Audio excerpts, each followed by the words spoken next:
As the sun rises, a new day begins. And today, we're joined with the same panels, but new team. Welcome, ladies and gentlemen, with BGIS 2023, where I'm going to be your hosting, Castro Necro. John, alongside with me is, of course, my good friend, iSuper Johnny. Johnny, today's the day 3, new set of teams joining us. How are you feeling? I mean, I'm feeling super excited because last 2 days we were expecting a lot of excitement to be there in the matches, and the teams delivered upon our expectations.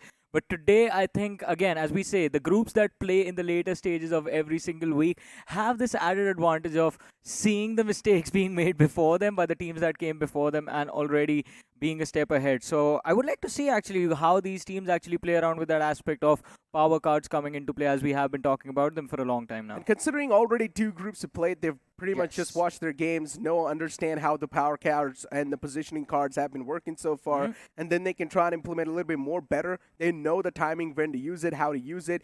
Whoever's going to decide to use that elimination card in the first game, I'm not sure what's going on through your senses, but if you do, I'm down for it. It would be quite entertaining. But you know what, ladies and gentlemen? Speak about the entertaining stuff. Another one that's going to add on a little bit of more entertainment. It's going to be the prize pool of the BGIS 2023. 2 crore rupees on the line. Some massive figures. Exactly. It's a massive number on the board, and only the top 16 teams that eventually make it to the grand finals will be there to fight for it.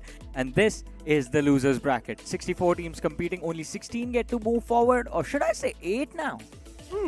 Look. So inside this group 8, yesterday 8 already moved in. So in total 16, it's completely fine, right? 32 in general will be there in the semifinals. Only waiting. 8 spots left. Yep, only 8 spots left, and today we'll be able to find out, not exactly today, which will be tomorrow, but today we'll be able to find out which teams will be the one to duke it out for those 8 spots. Yeah. But for now, as we do have the prize pool distribution in front of us, we know 2 crore rupees on the line, champion team getting 75 lakhs, and then the special prizes as well down the graphic. Getting back once again to the conversation, speaking about the groups that are going to be playing today, inside at least the first groups that's going to be playing over here, there's a lot of these undergod teams. Yeah, I mean, these 2 groups, in fact, both of them are stacked with these undergod teams, and it is going to be exciting to see, because what I noticed from Group 1 and 2, Group A and B in particular, was the fact that the experienced teams already had a game plan of how they wanted to play with the power cards and how they wanted to make them work, but the undergods took their time to figure it out, and because of that, there was a visible struggle on that overall leaderboard, because whenever an undergod team, we saw them use that power card, that game would not work out for them. They did not go into the match with the plan already set in place, and that needs to be fixed. If you want to compete against the big names in your group, if you want to compete against the pros, you will have to realize what is the best possible strategy, put it in place, and implement it in your match. Speaking about competing with the pros, let's move on forward and take a look at the format of the BGIS 2023. We've been taking a look at the same graphic over and over again, ladies and gentlemen, and we started things off all the way from the grind, then round 1 came along, and now we're currently inside the lower brackets. It's been a long journey, but trust me, guys, we're so close to getting that 2 crore rupees over there. I mean, after this losers bracket, you just see the bar take a jump. Semi-finals, and then, of course, in the golden background, we have the grand finals, which is going to take place in Mumbai. Yeah, we've also had a little bit of info about the stadium, but I just forgot the name. So you know what, guys? Just wait for the official announcements. But as we have another page of the format explainer in front of us, we know how things really worked on from round 4. Top 16 teams actually already made it on forward inside the semifinals, and then the remaining 48 teams, they moved down in the loser brackets. Hey man, I mean, the teams are already on their way, trying to make their way towards that Mumbai land. But for the audience, as you mentioned, I mean, you might have missed out on the name, but just to let you guys know, you can follow Crafton India Esports on their socials, and that is where you get all the information as to how you guys can reach the venue. But we are on that losers bracket graphic now. We know 16 teams were here from round 3, and then 16 teams joined us over here from round 4. 16 teams only get to move forward to the semifinals. 16 teams from round 4 have already moved to the semifinals, and then from those 32 teams, only the top 16 will be moving forward to the grand finals eventually. It's simple as it is, but when the entire tournament started, it was not simple at all, because 2,048 teams are over here, Johnny, from which even 256 teams were there in the past inside the grind, so that's a lot of team. But now it just seems so sweet and simple. And this is just the numbers from round 1. Yeah. We don't even know. I mean, in-game qualifiers, I mean, there were hundreds of thousands of teams and so many players, and the competition was tough, but we're down to the 64 in the losers bracket, in fact.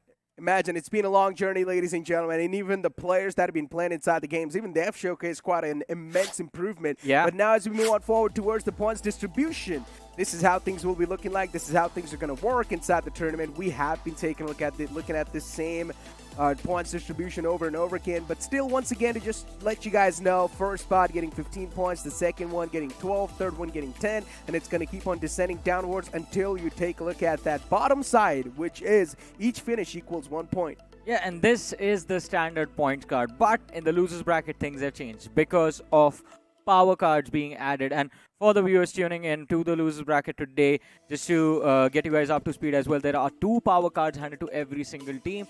One is a placement card that will multiply the placement points you have in one particular game times 1.5, and then there's the finish card, which is going to 2x, 2 times your points for the finishes in that match. Teams get to use 1 card in 1 game only, and then you have 6 matches to decide which card are you going to put when. That is true. These power cards are definitely helping out a lot of these teams, making that final moment comeback. Yesterday, we saw a couple of examples of that too. It can either be a big savior or it can be a big power taker from you. But as we did see the schedule too, now you guys might be wondering, at least the people that have joined us for the first time, you might be wondering, why is there TBD to be decided on that graphic? Well, just to let you guys know, the first 2 maps will be voted by the team captains, whichever maps they want to play. And then the third and the 6th match of the day will be in your hands. You can vote on YouTube or GeoCinema, be it whatever you guys are watching on. You guys have a chance to vote for whichever map you guys want your teams to play on.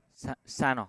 Sanhok, Vote for Sanhok, please. Please vote for Sanhok, guys, because it's one of the most fun maps and aggressive maps. A lot of firepower will be unleashed over there. But you know what? Looking forward to the matchup. These are the teams that are going to be duking it out for the 4 slots that will be given away by this group. Exactly, and we will have to see which 4 teams actually do end up moving ahead from here. I'm just happy looking at one name, man. Troublemakers is back. I was waiting for them for so long. I mean, they came here to the losers bracket from round 3 itself. We didn't see them in round 4 at all.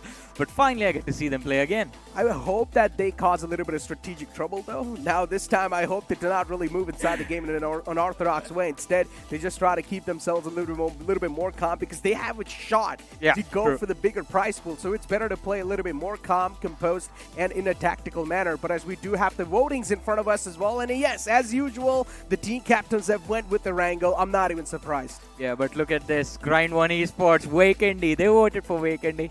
I mean, there was like a very slim chance, 1% of Wakendi actually being played.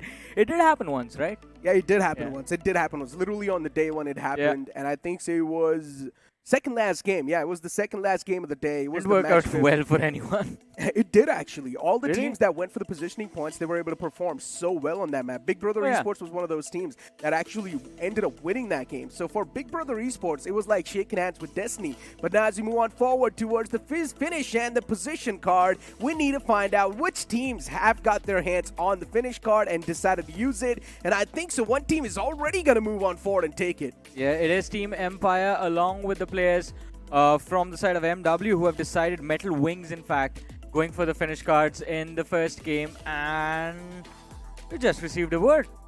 Our team has gone for the position card in the first game. Yeah, that's kind of weird. I mean, it's okay, but as I said, going for the finish card off the bat is definitely sort of like a big pill that you're trying to swallow. It will be a tough one to swallow indeed, but I just want to see if these teams are genuinely ready or not. First game of the day, you do not even know how the lobby is going to perform inside the game, so going for the finish card off the bat is like a big gamble that you're taking. I mean, it is going to be a gamble, but that is what brings us the action inside of the match as well. We know teams with the finish card end up picking the aggression. I mean, now the trend has formed that they do start the aggression and start running into fights during the mid-game stages. That is when it starts tracking up points. Early fights haven't really worked out for anyone so far. I mean, drop clashes, there's a 50-50 possibility you're going to get wiped out as soon as the game begins. If you play for survival, at least during the mid-game stages, you will get some points for sure. And with the finish card 2 times multiplier in place, even if you walk away with 4 finishes, that is 8 points secured. I mean, that's a lot of things that you just said. A lot of number crunching that you just try to do. But look, once again, as I mentioned, I did it. Yeah, you did it. I know. Look, 4 eliminations equals to 8 points. I know it's X2. And considering 2, if you manage to get 2 squad wipes, that's going to be 16 points in total. That's a great way to start things off, right? But still, I would say if you have went for the elimination card, at least try to get 10 eliminations on the board. That'll be 20. And then if you win the game, that'll be like, what, 35 points? That's a big game. See, it is a big game, but it's extremely difficult to pull off, especially when you have teams like Hyderabad Hydras, Burnex Official, and Revenant Esports, 7 habit in your lobby. It is going to to be a challenge. So it is advisable to play for survival until the late game stages and then see how many eliminations you can rack up. A good number should be around between 5 to 7 eliminations. I mean, Seven Habits is sort of like a peaceful team. They do not really like to chime inside an early engagement. They like to play things a little bit more They're safe monsters and sound. late game, though. And yeah, they are sort of like the zone magnets. And once they know that now it's time for us to spread out our wings and go for as much control as possible in the late game, that's where they start taking down some big dogs. But now as we do have the first map of the day, Erangel starting on the way, and the plant flat path starting all the way from Quarry towards Nova Repnoy. This is a cruel plant flat path. Yeah, it's leaning extremely heavily towards the southern part of the map, starting from the southwest and going towards the southeastern edge of the map. Nova Repnoy is going to be the ending point, as you mentioned, Necro. A massive challenge for any team. Even heading towards that northern Georgopol city is going to be a challenge. Rozhok is going to be out of reach. Yasnaya, you can't even think about Stalwar and Kameshki at this point. So expecting a lot of early drop clashes based on this flight path. But let's see. I think for the early stages of this game, at least, my eyes are going to be locked in on those two teams, Metal Wings and Team Empire. This will be an interesting one, considering the plant flat path is completely downtown. For teams to extend towards their drop location, it's going to be next to impossible. And probably there's going to be some early collisions happening too soon enough. I just want to see which of these teams will actually get eliminated off the bat. I just hope the teams that have utilized the elimination card, they do get a chance to use it completely in a good way. Seven Habits, Metal Wing, a little bit of drop collision happening in front of us. Metal Wings is one of those teams that has went with the elimination card. And Seven Habit would definitely want to avoid entire battle over here.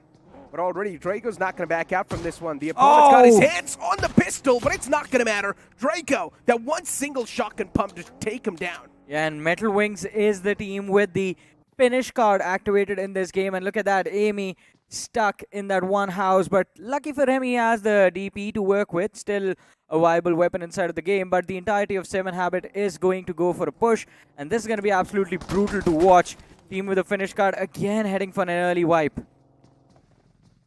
And yeah, Metal Wings, I mean, at least he's got his hands on that Bison, which can back him up. It's got a big magazine as well. And now Amy's starting to get charged on even from the left side. The man's used both of his bullets, and this is where Amy's got too many opponents to deal with. And even he gets put to sleep. What's going on? 7 Habits, they're picking off their opponents like it's nothing. It's like it's not even an issue. Yeah, I thought 7 Habit was going to struggle in this fight because 3 of their players dropped together in the same compound, and it did not work out too well in terms of that early loot. But with starting off with that one shotgun, they converted the first finish and then moved on to that isolated player just because he was outnumbered, not really able to do much. But Metal Wings, already their plan for an early drop fight backfiring. And this is why it is advisable to avoid fights when you have that finish card in place. I mean, I'm just happy. It's a military circle. What else can you ask for? It's a great way to start things off for this group. Not exactly the players, though, before us. As an entertainment perspective, I think so this is the best way to kick things off. I do assume that things are going to be quite aggressive in the future lines as well. And 7 Habits. Yeah. Majority of the time when you have a southern flight path, the circle is up north. This time it was a little bit weird. Even the plain flat path is something that you do not really see that often. It started from, what, like Quarry and ended towards Nova Repnoy? What is that plain flat path? Very short. Yeah, it's not even long enough. Just completely tilted down south. Imagine Yasna, Poliana, Stalber, all of those areas are completely uncontested. No one's even went over there. So only 30 or 40% of the map is actually viable and lootable. Now, this was a very awkward peak. I mean, Amy just wide swung that corner, trying to take the duel against both the players from the side of 7 Habit. He took down one, but that was just a knock. And after that, I think he just completely forgot about the fact that there was the opening through the door, which was utilized by Maverick from the side of 7 Habit to secure that second finish for his team. Now, Metal Wings, this is going to be an absolute struggle for them. And talking about the other team with the finish card activated, we just saw them cross that military bridge super early. And they will be looking forward to a lot of fights. I wonder if they're going to go for that bridge camp, either from the top of the hill or maybe just the city a little bit south from the military bridge. Speak of a lot of fights, and CS Esports on a move over there. These guys are looking quite good in that spot. CS Esports, no issues whatsoever. Looking pretty smooth. Now, speaking about CS Esports, this can be a really interesting conversation to have, Johnny. CS Esports is one of those teams that we do not expected, or that we did not expect at all to be over here in the lower brackets in the first place. They were dominating so well. True. I mean, CS with their run in the... Are we watching Fast and Furious again? I mean, whatever it is, I'm just loving to see it. Yeah, but coming back to the CSE Sports conversation, as we were saying, CSE Sports finished second in the grind overall, and we expected them to dominate the competition in BGIS as well. Did not really work out too well. I mean, as you said, I mean, lower bracket wasn't really supposed to be a place they were meant to be. We were thinking, all right, this team might just progress straight away to the semifinals, but did not really work out. Round 3 was absolutely brutal upon them. Genuinely, a team to look out for over here has to be 7 Abbots. They barely missed out on that semifinal slot. Oh, yeah. So 7 Abbott is definitely like a big name to watch out. 7 Abbott, Hyderabad Hydras, I mean, the habit of comebacks from there, and you never know what's going to happen. But once again, you need to understand the Hyderabad Hydras, right? The comeback they tried to pull off was completely passive. They did not even go for any type of fights. They would just try to keep themselves alive to the late game scenario. That just showcased the underconfidence these guys have. Doesn't matter. I know it's tough to pull off those points, but still, now in the lower brackets, you need to understand, when you saw the previous groups, how bloodthirsty these teams were. Yeah, I do understand you want to play things a little bit safe, but these teams won't allow you to. What's the point of setting the fastest lap in a race when you blow your engine and don't even finish? I mean, look, let's see, right? I would say just let the future find out. Because Hyderabad Hydras, they've had their own fair share of struggles. Yeah, I mean, I do agree with you on the fact that we do expect them to take the aggressive stance every now and then, just because of, like, look at the players, man. I mean, it's Joker Top G there. Humanoid is there in the lineup. Then there's Ultron present. Syed is there. So this is a pretty stacked team. And you expect these players, especially in a lobby like this, to at least dominate a little bit. Kind of the pop-up that was there from Revenant Esports during the last few matches. That is what you expect. But for Hyderabad Hydras, I think the problem that occurred was the fact that they were so far behind in the rankings in the previous rounds that they did not really have an option to do anything but just play for survival. And this is where experience sort of comes in handy, that whenever you are stuck in a corner with nowhere left to go, nowhere left to run, your survival instincts kick in, and that is when the experienced players sort of showcase how good of a read they have of the game. They know the exact spots that are going to be unoccupied. They know where to play from in order to survive and how to escape certain tough situations. And I think that is one aspect that Hyderabad Hydras can rely on. But let's see, it's a new day. It's a new round. And, well, there are power cards in place. I'm going to keep bringing that point again and again. Yeah, it's going to add on a little bit of more toughness for these teams. Humanoid a little bit separated out from the pack. Hyderabad Hydras do not know what the game plan is. These guys decided to dip in the water lines quite early, as soon as the game even started. The man does not even have a backpack on his back. That's how low they are on the loot.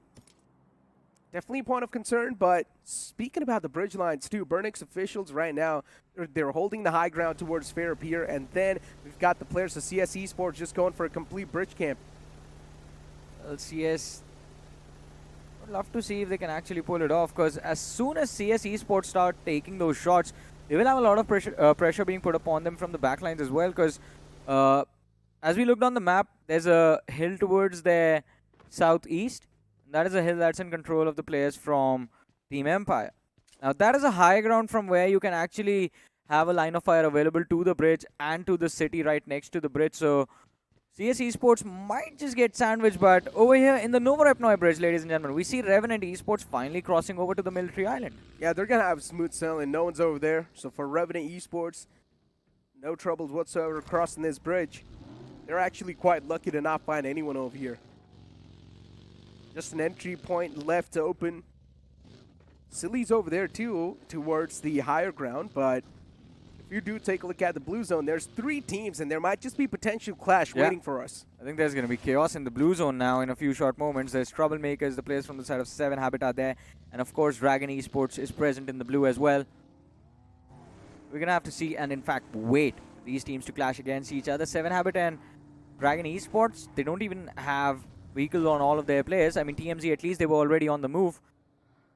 Now Dragon Esports, we see them moving, but how far will they reach? That is a real question now. On the other side though, CS Esports, just a few moments ago you were talking about this. We saw them on that military bridge. Finally they've decided to enter the military base, but they are trying to break in from the southern side, the fences, the extreme southern side of the military base. CS Esports, yeah, as you mentioned, they were going for the bridge camp, and now, I don't know, they've decided to board on that plan. I guess they know the fact that there's going to be too much threat approaching them soon enough. Yeah. It's better to move away and try and play a little bit more safe. And right now, Hyderabad Hydras as well, they had the similar planning in the initial stage of the game. They're lacking on loot, but at least they've got a decent position to play with, which they can look forward to. Well, after a certain point in time inside of the game, if you win even one fight properly, you will be able to loot the crates of the opposition and gain a lot of utility, gain a lot of ammo back from their crates, healing utility as well. It can kind of work out, but then, as you mentioned, I mean, your positioning needs to be solid. You need to find a compound and hold it to the best of your abilities. Make it Fort Knox if you can. Absolutely unbreakable. Speak about unbreakable things, and still there are a couple of teams in the blue zone. 7 Habit is one of those. We thought 7 Habit's supposed to be the zone magnets, but how are they going to even try to make it inside the circle? That's my question. Usually in the initial phases, 7 Habits do not have a struggle at all, but I think so this will be the first time ever we might just see 7 Habits have struggles breaching inside the circle. Trouble in paradise is going to be there for them, because now you know for a fact that there's going to be teams on the bridge. Bridge camps are going to be set properly. It's going to be a massive challenge for 7 Habit, even Dragon Esports, to cross over. We do have the players of TMZ, Troublemakers, on our screens now, just south of farm on the shoreline. And things are still manageable for DMZ in this position, because this section of the map is still in the circle. So they don't have to worry about a lot of things for the next 40 seconds at least. After the blue zone is here, once they have the next shift is when they'll have to be when they will be forced to move, and that is when they will face a lot of challenges as well, because even the shoreline on the military base now, the northern shoreline, is under the control of Hyderabad Hydras, and they will actually be on a fishing trip in a few short moments. There's a chance, but still everyone's just waiting for the next circle shift to hit the board. As soon as it does, it's going to reveal a lot of intentions. Stage 3 is where everything will be chaotic. Dragon Esports slowly and steadily making their way towards that bridge lines. And now finally a couple of fights will start to erupt. Revenant Esports, they find themselves in the prime spot inside the upcoming circle. They've also got a solid compound to play with. And now Burnix officials taking a couple of shots against the foes.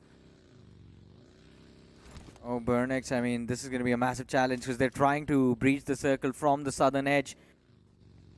There's a massive cluster of teams who will eventually end up gatekeeping their position. One of the teams I like their position the most is Silly Esports, actually. On top of that observatory, they will have such a massive high ground advantage. They won't be able to replenish their loot in terms of ammunition and throwables. That is actually going to be a massive challenge for them. So every single shot that they take, they need to make sure it is dishing out damage to the opposition, pinning them down. If they can actually connect those shots, connect their sprays, I think Silly Esports can actually rack up a lot of points in this game. I'm not sure how safe this motorbike's going to be, Johnny. Not at all. Yeah, and that's why one of the men just ejects out. It's better to use that buggy than be on that motorcycle, especially 2 players. At least one will be ejected, that's for sure, if the spray is going to be taken against them. Dragon Esports as well, now finally on a move. These guys have been so slow, right next to the players of 7 Habits. 7 Habits know one thing for sure. Now the left lines of the bridge is going to be quite open. That's why they're going inside the blue for that military base rotation. That is quite brilliant. Yeah, it is brilliant, actually, and it is going to work out for them. But now we have Revenant Esports on our screens, and Revenant Esports is just south of that Novorepnoy bridge on the military base, in fact, and they will have 3 teams headed in their direction from that Novorepnoy bridge, in fact. One of them is going to be Dragon Esports, the other one are going to be Team GWL. And Revenant Esports, they have another team already, putting them in a very precarious situation.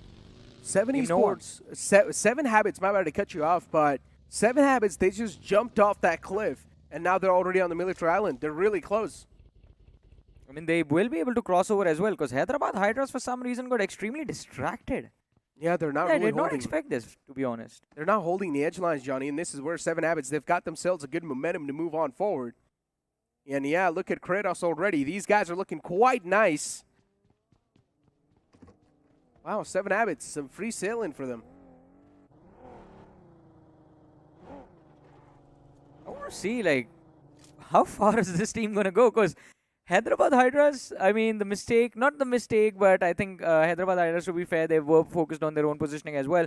A few moments ago, there was a 4-man split just gatekeeping the shoreline, and now they're just split in 2-2. 7 Habit just took advantage of that entire situation. I believe they have those 6x scopes equipped because they were able to scout out the shorelines, maybe realized, all right, it's empty. We're going to take the swan dive and just jumped right in. Yeah, I understand that, but... Oh, they're using the cycles! This is brilliant! Yeah. As soon as they made it on the edge, they made it on the base, and they realized that, okay, it's better to use the cycles and go for a quick rotation. 7 Habits using their brain to the maximum level, and they know it's better to go on a cycle for a quick rotation than be on the feet. Yeah. Nicely done. This team is just making 200 IQ plays one after the other. I was wondering, where did they find those vehicles from as I saw the vehicle symbol on the map, but... Ladies and gentlemen, this is what bicycles are for. Exactly. These guys jumped in the water lines with their vehicles, with their cars, and now I was like, okay, they've already reached the shorelines. Yeah. How did they find vehicles already? And then we take a look at them, they're just driving a cycle. Nicely done. But Hyderabad Hydras, though? Oh no, getting in a bit of a fight over here, Johnny. And this is where the opponents will start to cause a bit of a trouble for the players of Hyderabad Hydras. Ultron already starting to back out. Is chipped up a little bit too much. NFE... Even they're catching a little bit of return hurt against them. Yeah, this is going to get intense. It will be. Hyderabad Hydras, their flanks are going to be exposed as well in a few short moments, and the No Repnoy Bridge is still in the zone, still in the circle. But before we move on to that fiasco, let's talk about this one. Dragon Esports caught off guard by the Troublemakers and pinned out in the gas station. There is one more team on the other side of the ridge. That is going to be the squad of GWL, but they're patiently waiting for these two teams to settle their differences, but they don't have to wait anymore since Troublemakers get a little too overeager to lob those nades inside the gas station, and they lose out on Optimus. Yeah, the situational awareness lacking in this moment. Troublemakers should have realized that there's a chance they might just be surrounded by some foes. And Dragon Esports, too, not just finding themselves in that good of a spot, just being pinned down in the same one. How can Dragon Esports make it out? How can Troublemakers make it out of this one? Because GWL is going to be constantly just peppering so many shots against you. They will be constantly applying so much pressure against you. But you know what? Whoever wins this fight will actually be in a very comfortable position, at least for the next 2 zones. Because they won't have to worry about all the other 13 teams on the other side. They just have to deal with the 2 on their side of the bridge. And then their backlines are cleared. It is understandable. But I also like the split that the players of Revenant Esports have. A 2-2 split, 2 players close to the bridge lines, 2 players a little bit in the outskirts towards the mountains, just looking at the back. And that single nade from the guy in the front just finds 2 knockouts against Burnix officials. And now slowly and steadily, once again, RTG, they keep on moving forward. All they need to do is just keep on pressing the charge. Road to glory. These guys definitely in quite an interesting spot. Burnix officials getting eliminated. That switch was so confusing for me. Yeah. And again, I mean, look at how paranoid the players from Road to Glory were even in that moment. They had 2 knocks secured in an isolated position, but they knew for a fact that there would be teams surrounding them from the high ground as well. That is why they did not commit to securing those knocks. But X7 Wolves, we see them in a scuffle of their own. Evil in the front lines. X7 Wolves in a bit of a trouble. Once again, too many utilities being traded from both the sides of Grind 1 Esports inside the house. Things are looking a little bit too chaotic in this one. Evil, that nade being tossed in the front. Still just looking forward to find that initial opening, but the players of X7 Wolves, they're not able to get their hands on a single of them. This is where X7 Wolves are now starting to get a little bit more desperate. They're just tossing everything that they've got left over in their backpack. Thrown everything but the kitchen sink, and it hasn't really worked out in the favor of X7 Wolves. Just a little bit of an update, by the way. The 2 teams that use that finish card in this game, the power card in this game, one of their Metal Wings have been completely wiped out, and Team Empire is down to their last player. But bringing things back to this fight, X7 Wolves against Grind 1 Esports. Oh, no. The Molotov. It was perfect. Yeah, it's going to hurt so much. Pain needs to back out. Right now, he's definitely feeling a lot of pain. Grind 1 Esports now slowly and steadily inching on closer to the opponents. Man's got his hands on the TBS, and Tony's going to look forward to connect at least a couple of shots against the foes. One single perfect shot, one single shot on the chest should be the sealed dealer.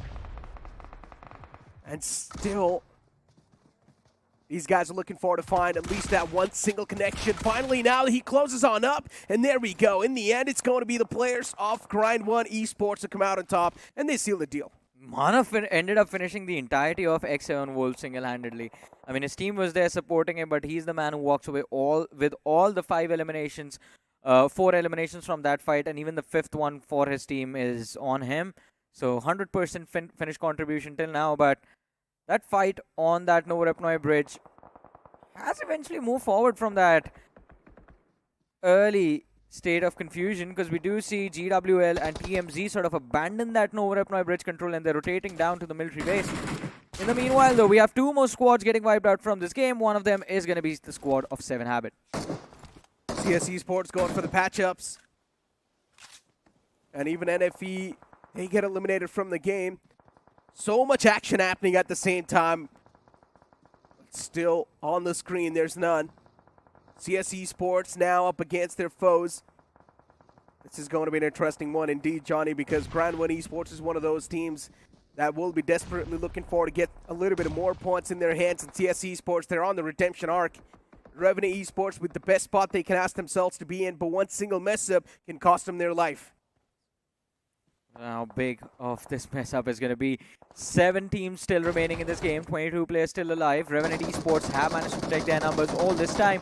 But on the other side, CS Esports against the players of Grind 1. And Grind 1 finally on the receiving end, on the wrong end of things. Manav knocked out. Backlines was also on the verge of taking an exit, but they have managed to protect their players. So at least they can come back and do this fight with all 4. Look at Road to Glory. These guys found themselves in the prime spot. Now even this fight finally starting to escalate a little bit. CS Esports, Sarthak, he's going to mow down Lons in the front lines. At least find that initial knockout. 2 or 3 players knocked out already from Grind 1. A big world of trouble. And this last guy is now going to have so much trouble to deal with all by himself. A big burden on his shoulders indeed. And eventually even he gets taken down by Para BTC through the smoke.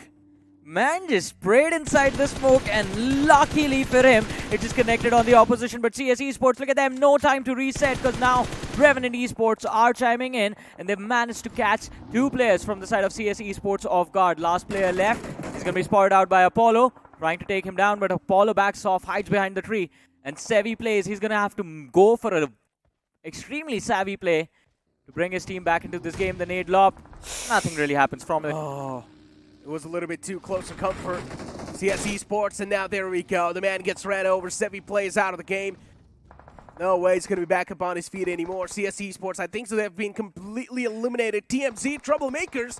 These guys a little bit too late to the party. Even GWO, a little bit too late over here inside this fray. And the players of Road to Glory, indeed, they are on the path to glory. All they want to do is just secure these elimination points, and they're just spraying down all the fishes in the water. Troublemakers is down to their last player, and Badu is so distracted by Karan Jodh from Troublemakers in the backlines that he has completely ignored Guri, who is peeking the water again and again. Oh man, this is hilarious. Oh no, Guri just keeps on going up and down. At this point in time, he's just playing with the opponents, but still, yeah, eventually he gets taken down by them. But now it's all down to Surya, the last guy from GWL. Road to Glory, you guys need to find yourself on the water lines. No, this is the biggest mess up a team could ever make. And now Surya has found himself in the advantageous spot. Road to Glory, you guys have just given away your winning position. Surya. Oh, Surya's confused.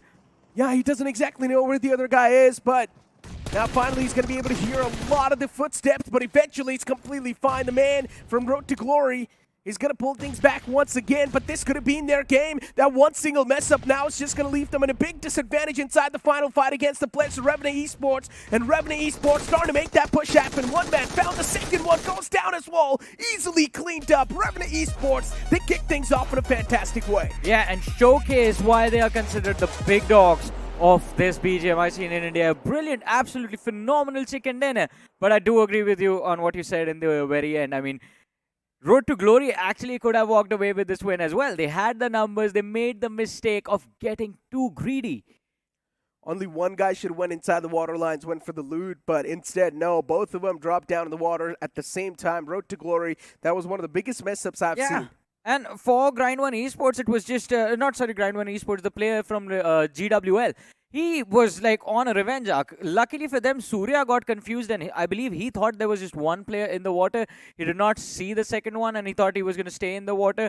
He got confused for a few moments and because of that, they were able to pick him off. Otherwise, Surya could have actually caused a lot of damage. Surya could have actually managed to take down both of those two players, but that other guy managed to sort of evade him in a bit of a crucial time, and that's why I was able to stay alive for a little bit more long inside the game. But ladies and gentlemen, that was indeed quite a fun game, considering the circle shifted on top of the military island. And you guys know it's one of my favorite circles that you can ask for. In general, teams really do need to quickly adapt on the fly, and a lot of these teams were able to adapt on the fly, that's for sure. For Revenant Esports, they found a free pathway inside the military island without any trouble, and they secured that victory in a fantastic way. But now it's time for us to take a short break. You guys don't go anywhere, though. We'll be right back.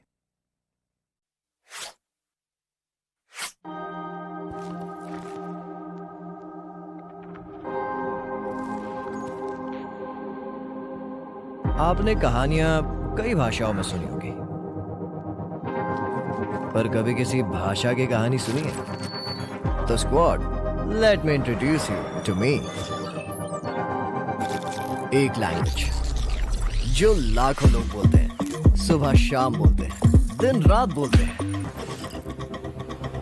यहाँ फिर भी no entry का board लगा है। Stress नहीं रे बाबा, stress नहीं। अपन play में है, पर प्ले में नहीं। क्या शाने लोग समझे कि नहीं? लिटरेचर आउट, ड्रामा आउट, फिर है क्या इस भाषा में? Sit back, zoom in and watch out. इस भाषा में एक्शन है, इस भाषा में बूम बाम है, गूज बम्स है, धूम धाम है। वो क्या मांगोगे न्यू वर्जन मिलेगा, ग्रामर को पट से हेडशॉट मिलेगा, मेटाफोर हमेशा आउट ऑफ साइट मिलेगा, वन मांगोगे सीधा बैन मिलेगा।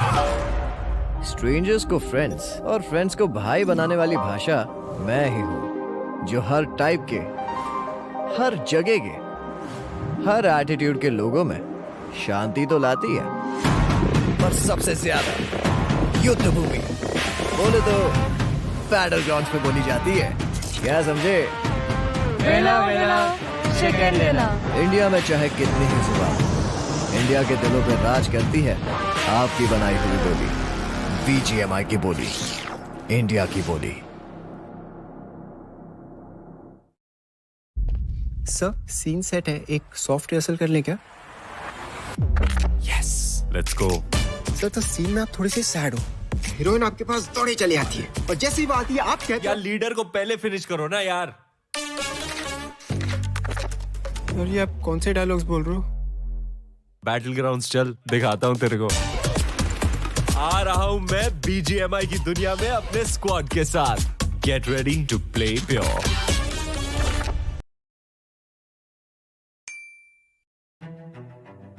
रोड टू वेलर एम्पायर्स में बहुत सारे फैक्शंस है, जैसे जापानीज फैक्शन है, रोमन फैक्शन है, पर्शियन फैक्शन है, नॉर्मन फैक्शन है। इंडिया फैक्शन नहीं था। Then I thought, okay, now this is the really great opportunity to design some Indian characters. हमने डिसाइड किया कि we'll go for it. जो भी कोरियन डिजाइन्स बन के आए थे तो बहुत ही अच्छा था, लेकिन इंडियनाइज नहीं था, वो बहुत ज़्यादा कोरियन स्टाइल था। उसको इंडिया ऑथेंटिक बनाने के लिए हमको बहुत ज़्यादा रिसर्च करना पड़ा।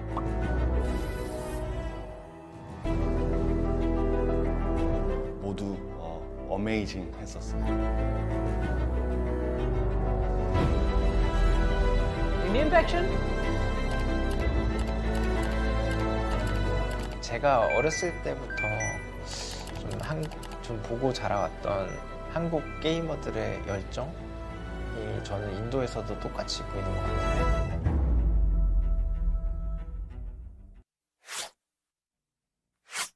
Welcome back once again, ladies and gentlemen. We are off to an interesting start for the matches of Group 3. This is Super Johnny. Joining me right now on the panel is going to be Salty.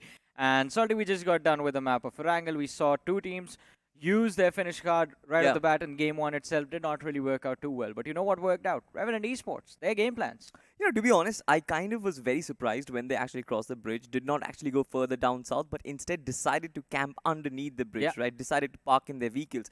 It was a big gamble, but it paid off for not only just Revenant Esports, but also for Road to Glory as well. Yeah, I mean, Road to Glory, I have to say, they got lucky, quite lucky. In fact, in the fact that their opposition was a little too confused in the very end. Otherwise, a lot of damage could have been caused. But Road to Glory, a brilliant rotations inside of the game. I think just the movement around the shorelines was just absolutely flawless. They did not take any unnecessary fights.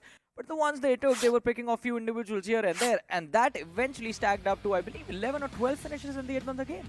Yeah, they had a lot of finishes to actually work with, and Road to Glory, we kind of did not really expect this team to pop off right from the get-go. But this is one of those games, right, which kind of sets you up, and once again, you just discover a team out of nowhere. Road to Glory, in their previous journey, in the journey of the BGIS beforehand, they weren't really one of the teams who could actually stand out so tall, but this time it actually looks like one of those teams. They have strength and reinforcements, and with the gunpowder that they bring onto the table, I think this team is sorted for the rest of the journey. I think they can be. I mean, it's off. Their journey is off to a good start. The Yeah. game was quite brilliant, in fact. Another team that I did expect big things from, but they were shut down by the players of Revenant, was Grind 1 Esports. The way they took that fight against X7 Wolves was just flawless, absolutely flawless. They waited for X7 Wolves to overcommit. They found the openings. Then they put pressure on the isolated player, kept him pinned on the outer side, took down the players inside the house, and then finished him off in the very end. In a fight, the first person you take out, or in fact pin down, is going to be the support. Cut off the backup, and well, the other players are just going to go down themselves. Another interesting situation which happened in this game was the fact that 7 Habits decide to rotate and then use their bicycles. Yes! I mean, that was one of the trademark moments of this entire game so far, because technically, initially, I thought that Hyderabad Hydras, the way they were guarding the shoreline, they will be the Guardian Angels, they will be the Coast Guard, right? It would turn out to be the Baywatch, but all of a sudden, it seems like they were distracted, and 7 Habits, they made that wonderful rotation. They brought the cycles with them. They brought bicycles with them. Which is actually, again, as I mentioned, 200 IQ play. I'm going to say this now, and I don't care what the end result is. 7 Habit is the smartest team in this lobby. I don't care if they win or not. That was just genius. And I think being the smartest team, 7 Habit, that rotation was pretty good, to be honest. Majority of the teams were coming in from the southern line of the circle itself. And that created that commotion, that created that entire choke point, and multiple teams just got taken out. Revenant and Road to Glory, like I said, they decided to stick to the northern part of the circle, actually reap majority of the benefits. But you have to speak about one team, and that is Team TMZ. No matter where the circle goes, this team is just everywhere. Yeah, TMZ and GWL, both of them, because both these teams were in a awkward standoff situation just north of that Novo Repnor Bridge towards the gas station. Dragon Esports was also involved, but they were able to, both of them combined, were able to take care of Dragon Esports quite easily. And then came the time for both these squads to decide, how do we move to the military base? How do we rotate? And for some reason, GWL, they decided to go for the water rotation. TMZ just ran it down mid through the bridge. Took dives in the water. One player was in the backline. Karanjot was in the backline. I think Gori just took this one dive in the river. And luckily for Gori, he was ignored by the players of Road to Glory for so long. And I think at the end, it was Tokia who ended up finishing him off because one of his teammates just refused to do it for some reason. I kind of felt like that split with Gori and Karanjot was actually pretty nice. Karanjot was actually getting the knocks inside of the final circle. And I felt like a couple of finish points could actually come from that position. But then again, I mean, you will always get spotted, especially when you come up from the shoreline. Especially that underneath that bridge region, it's extremely vulnerable. There's no cover whatsoever. You just have those two pillars in front of you, and then if you choose to go behind the bridge, then you risk sort of blockading your own exit, because you know the blue zone is going to close and you will have to eventually peek the opposition and then know exactly where you're going to come from. And it is quite an exposed spot, so you are getting taken out the moment you peek.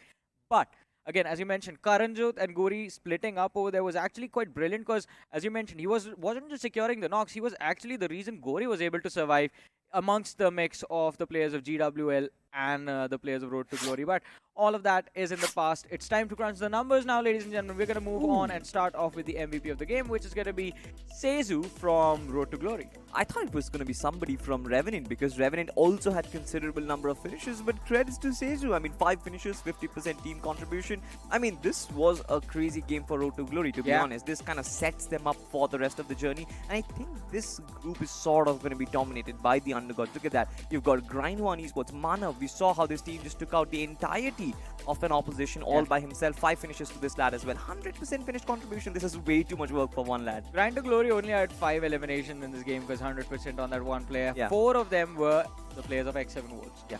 He was the man who just ran forward when his teammates had done all the hard work. I'm going to say this. These finishes were fed to him by his teammates. They made it extremely easy for him to actually just walk in with the DBS. 1 shot, 1 guy down, 2 shots, second guy's finished off. That is what he did.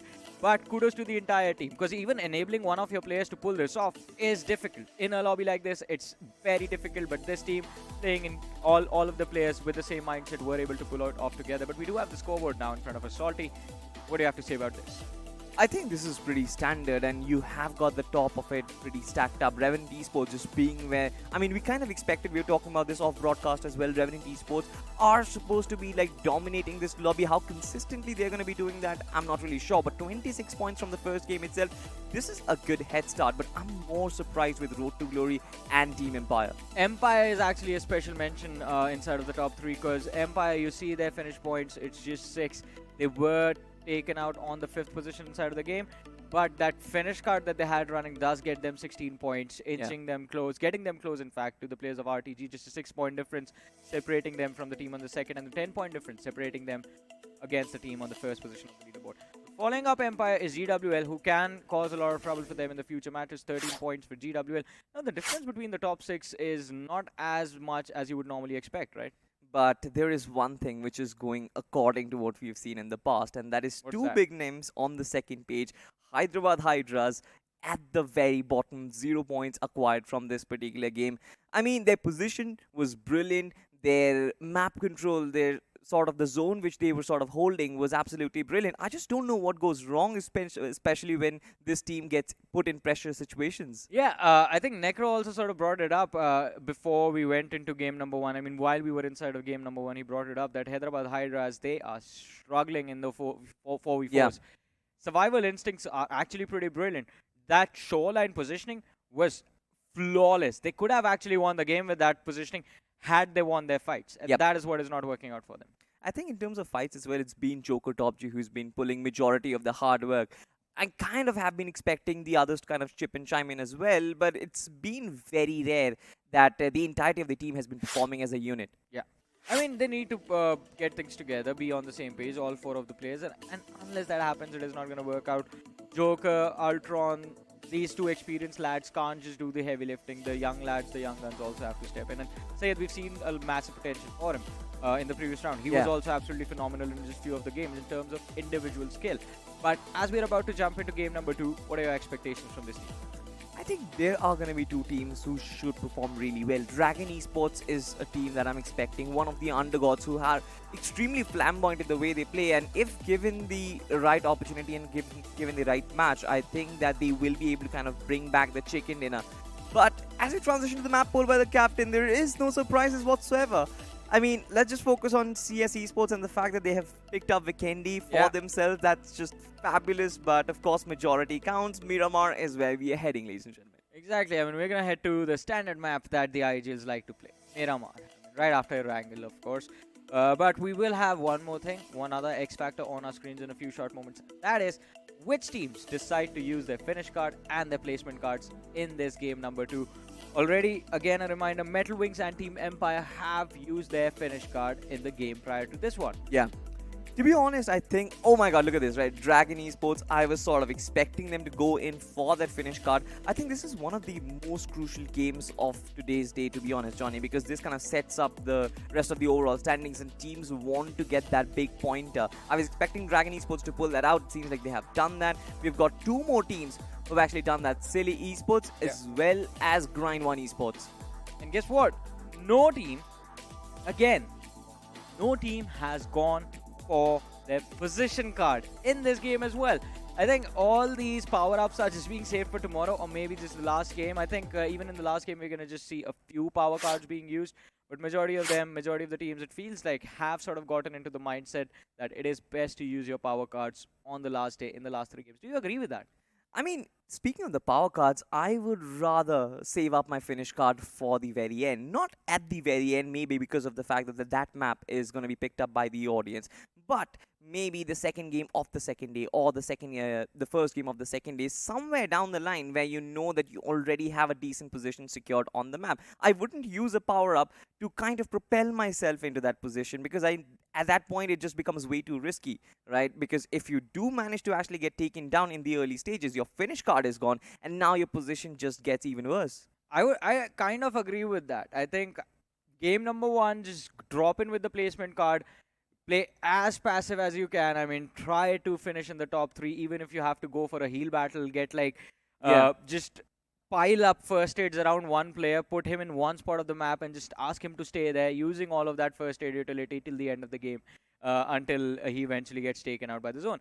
But again, that gets you a good start inside of your day, but you will still have to be consistent. So the power cards are in place to allow these teams to bring themselves back into the competition from the verge where previously, in the previous stages, there would just absolutely be no hope of a comeback. Now, because of these power-ups, there is an actual possibility for a team on the 16th position who ends up on the 16th position today.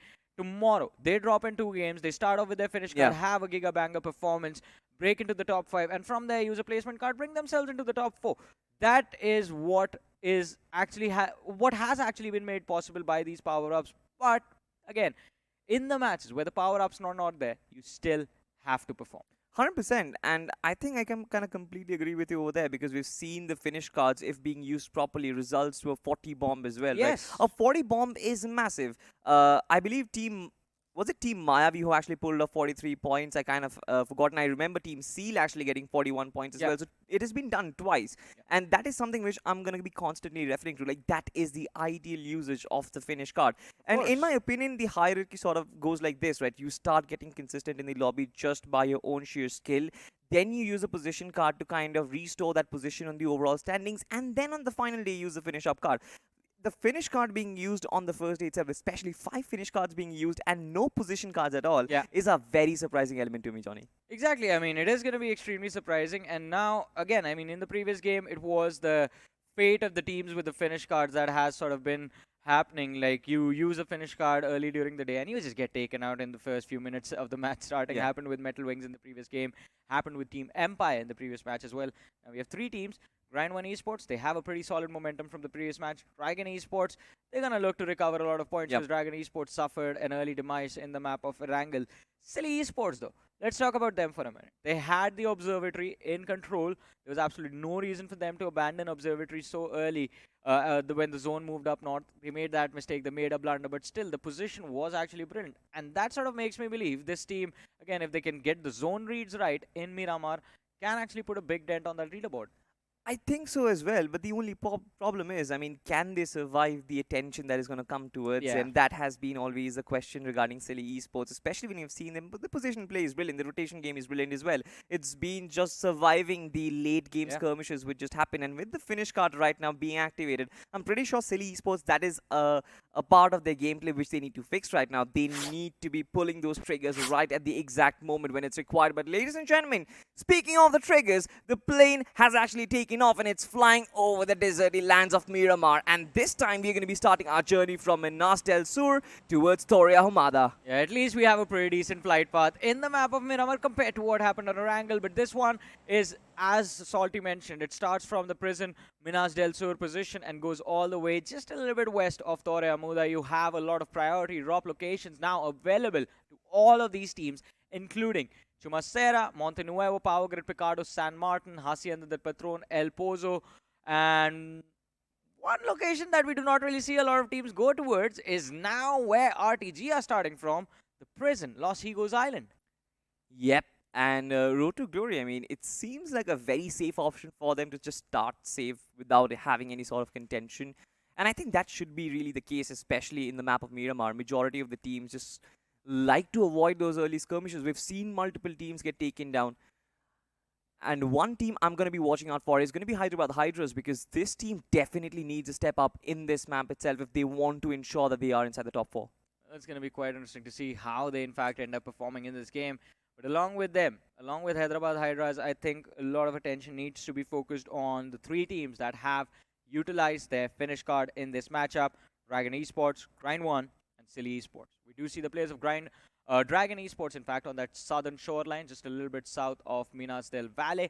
They were quite close to one of the other teams, but ladies and gentlemen, a drop clash being brought on the board by the players of Silly Esports, and they found the first opening as well. And was that with a machete? Yes, it was with a machete. The man did not really have any sort of weapon. He decided to swing in wide, but look at this. There has been a trade-off coming in from NFE, and now they've hit back.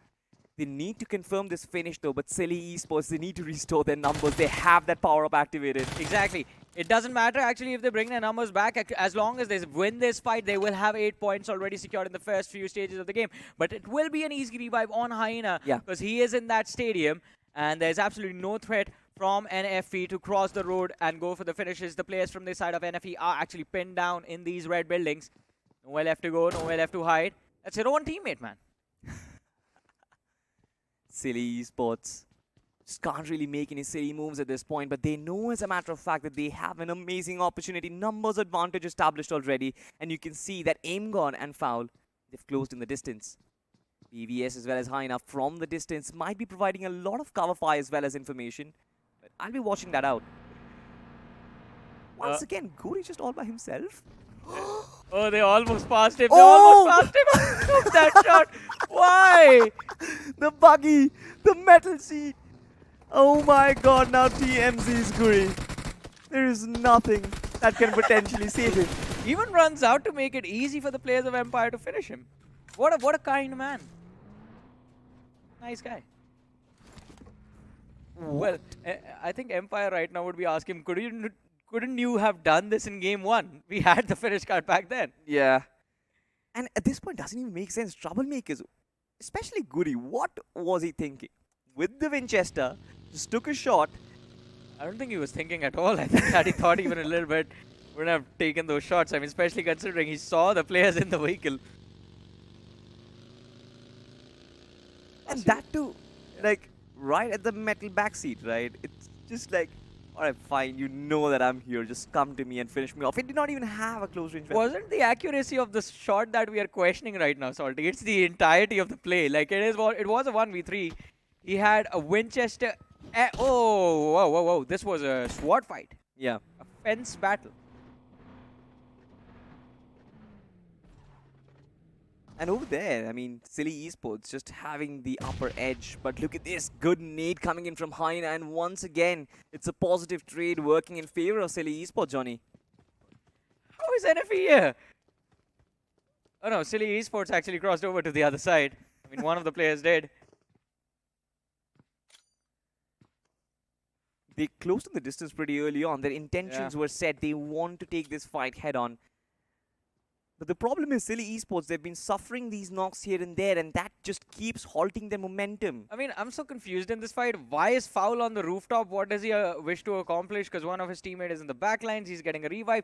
The other lad has just left the red buildings. He's running in a different path on his own. You see him on the map. Yeah. I mean, if Foul goes down, Foul is getting finished off. There's no bringing him back. And this fight will be a 3v3 after that. Silly Esports have complicated this fight way too much. I mean, AimGod is going in for a massive flank through multiple buildings at once, so he does not get shot in by the players of NFE Esports as well. And I think Foul, the fact that he's on that rooftop, wants to actually make some parkour moves happen and enter from a position where they least expect. But I think they've heard footsteps. They have heard footsteps already. They know he's on the rooftop. And I think that was intentional. I think Silly Esports, they're going for the FBI strat, where one player is going to drop in the balcony from the rooftop, all the other players are going to just run in through the stairs, and they're going to storm that building. Is it the FBI or is it some other... I don't know. I mean, it's from the meme. Yeah, it's from the meme. FBI, open up! Yeah. Silly Esports wouldn't really say open up. They might just go in and destroy NFE in the process, but we'll have to actually find out. But like he said, right, this entire fight just got way too complicated. Silly Esports are overthinking a lot in trying to perfect this ambush. And in the meanwhile, the constant knocks coming in from the other end just keeps halting their momentum. They could have just easily pile drive the hell out of the opposition so far. They have the numbers advantage. They have the better weaponry as well. Everything is there that they need to make it happen, but I think it's just the fact that they do not want to lose out on their own players as well. Because again, with the finish card running, it is better if you keep all 4 of your players alive. But look at this. Finally, AimGod from the distance starts things off. He has found the opening. Foul takes a drop in the balcony, secures the finish. And now NFE is down to the last 2 players. Silly Esports with the man in contest looking to go for a push. But the trades are coming in from the opposition. And NFE, they've made sure that Foul will be on his knees. Tutu is still waiting on the staircases. Goes for the pre-fire and connects it on the target. All of a sudden, Silly Esports on the receiving end on this of this fight. The players from the side of NFE, full HP bars on the lad, and Silly Esports, they are forced to go on a run. AimGod is still there in the other building, but what can he do? He can just watch his teammates meet their demise, meet the unpredictable fate that waited them. Silly Esports just faced the Grim Reaper in the form of Tutu OG as well as Tintin. Not so scary name, but in terms of the gameplay, they were pretty scary in that position. What do you mean Tintin is not scary? Have you read the comics? I mean, Tutu OG is definitely not scary. Yeah, Tutu is not. Tintin is. So, I mean, for AimGod, it just feels unfortunate, right? He got on that massive flank. He knew that his teammates had a very big responsibility on their shoulders, and he was the one who actually gave them the first opening. Without his first knock onto that player from Cilia, onto the player from NFE Esports, this entire push, this entire ambush wouldn't have been successful. But Silly Esports, all of a sudden, they just could not really convert a 3v2 in that situation. They started off with the 3v4. Yeah. And then, all of a sudden, the massive blunder coming in. But you have to give props to the players of NFE. The amount of patience this team displayed, especially that duo that set up the crossfire. It was important for them to actually take down Foul, because if Foul was still present in that corner room, he could have chimed in, the backstab would have been there, and then NFE would have gone down. But the timing of the push from Silly Esports was completely off, allowing NFE to take down Foul and then focus all their firepower on the staircase to take down one more individual. We do have the players of X7 Wolves on our screen right now. Shots were fired on this UAS by the players of Metal Wings, who are, in fact, I believe they are chasing the players of X7. I'm not really sure why Winter is not playing from the side of X7 Wolves as well. That was one of the players I was always looking out for. But look at this, AimGod. It seems like he has been spotted as well. And this is something which I like, right? NFE, they're moving in tandem. They know that they are a two-man unit right now. Yeah. But that is how you work together, right? You always make the moves. Something which Silly Esports could not really execute in that fight. Exactly. I mean, these players playing together is the only advantage they have to work with. And it's working out quite nicely for them. Silly Esports, they were split apart from the start till now. And even now, look at this. Hyena is just getting towards that casino area. They have to be extremely careful with how they approach this fight. Hyena needs to join AimGod as soon as possible, be on the same side, try to take this fight, and one thing is for sure, one of these teams is getting eliminated right now. I mean, for sure that is definitely happening, but Silly Esports, it seems like they are forcing the stealth aspect into the picture. Once again, Hyena just wants to come in from the rooftop, but it seems like this might just work in this situation once again. Just gives out the footsteps. They know that they're here. And yeah, the entire strategy sort of kind of pans out this way, not really doing much. The nade might actually connect as well, but something else coming in from the other end. Tutu OG beautifully done over there, and now just one man left. One player from the side of Silly Esports left. AimGod trying to take the duel in this door. Oh, almost had it in the bag, but no. Tutu OG, the MVP of this fight. The DBS always works better in the close range. I mean, of course. Best. It's just a big, bad gun with a knockout punch on your face, and that is it. You're done, basically. But for Silly Esports, I'm kind of disappointed and let down massively with the way they executed this entire fight. Especially AimGod after that initial knockout. I felt like his teammates could have actually stood up. But every single time they want to go in for a push, or every single time they want to go in for an ambush or an invasion, they just overthought that entire process, wanted to force stealth in that equation as well. Yeah. I mean, I kind of do get that there are entries and openings from the rooftops as well as the balconies. You want to include that surprise factor into it as well. But it seems like Silly Esports just did not really have that rhythm. They could not really work together. I think it's just miscommunication, man. I mean, it was clearly visible as well with every single play that they made in the red buildings. The setup was brilliant. So props to the IGL and Foul as well for getting on top of that rooftop and getting himself into a position from where their probability of winning that fight was actually quite high. But then they messed it up because the timing of the push on that third floor was completely off. Yeah. Foul should have dropped in on that balcony. I mean, Aim got found the opening, which was perfect. Foul should have dropped in on that balcony after his players were at least on the first or close to the stairs of the second floor of the building. He dropped in too quick. Went in for that finish secure. Good for you. You secured one more point. You had that finish card. Now you have 4 points on the board. So it wasn't that great of a conversion, to be honest. But still, after you dropped onto the first floor, or in fact dropped in as well, secured that finish, you should have stayed back. He ran in, and in fact, he could not do anything. He could have fallen back as well, now that I think about it, because he was at a disadvantage technically at that time on that floor. He was in a 3v1. His teammates were still on that ground floor.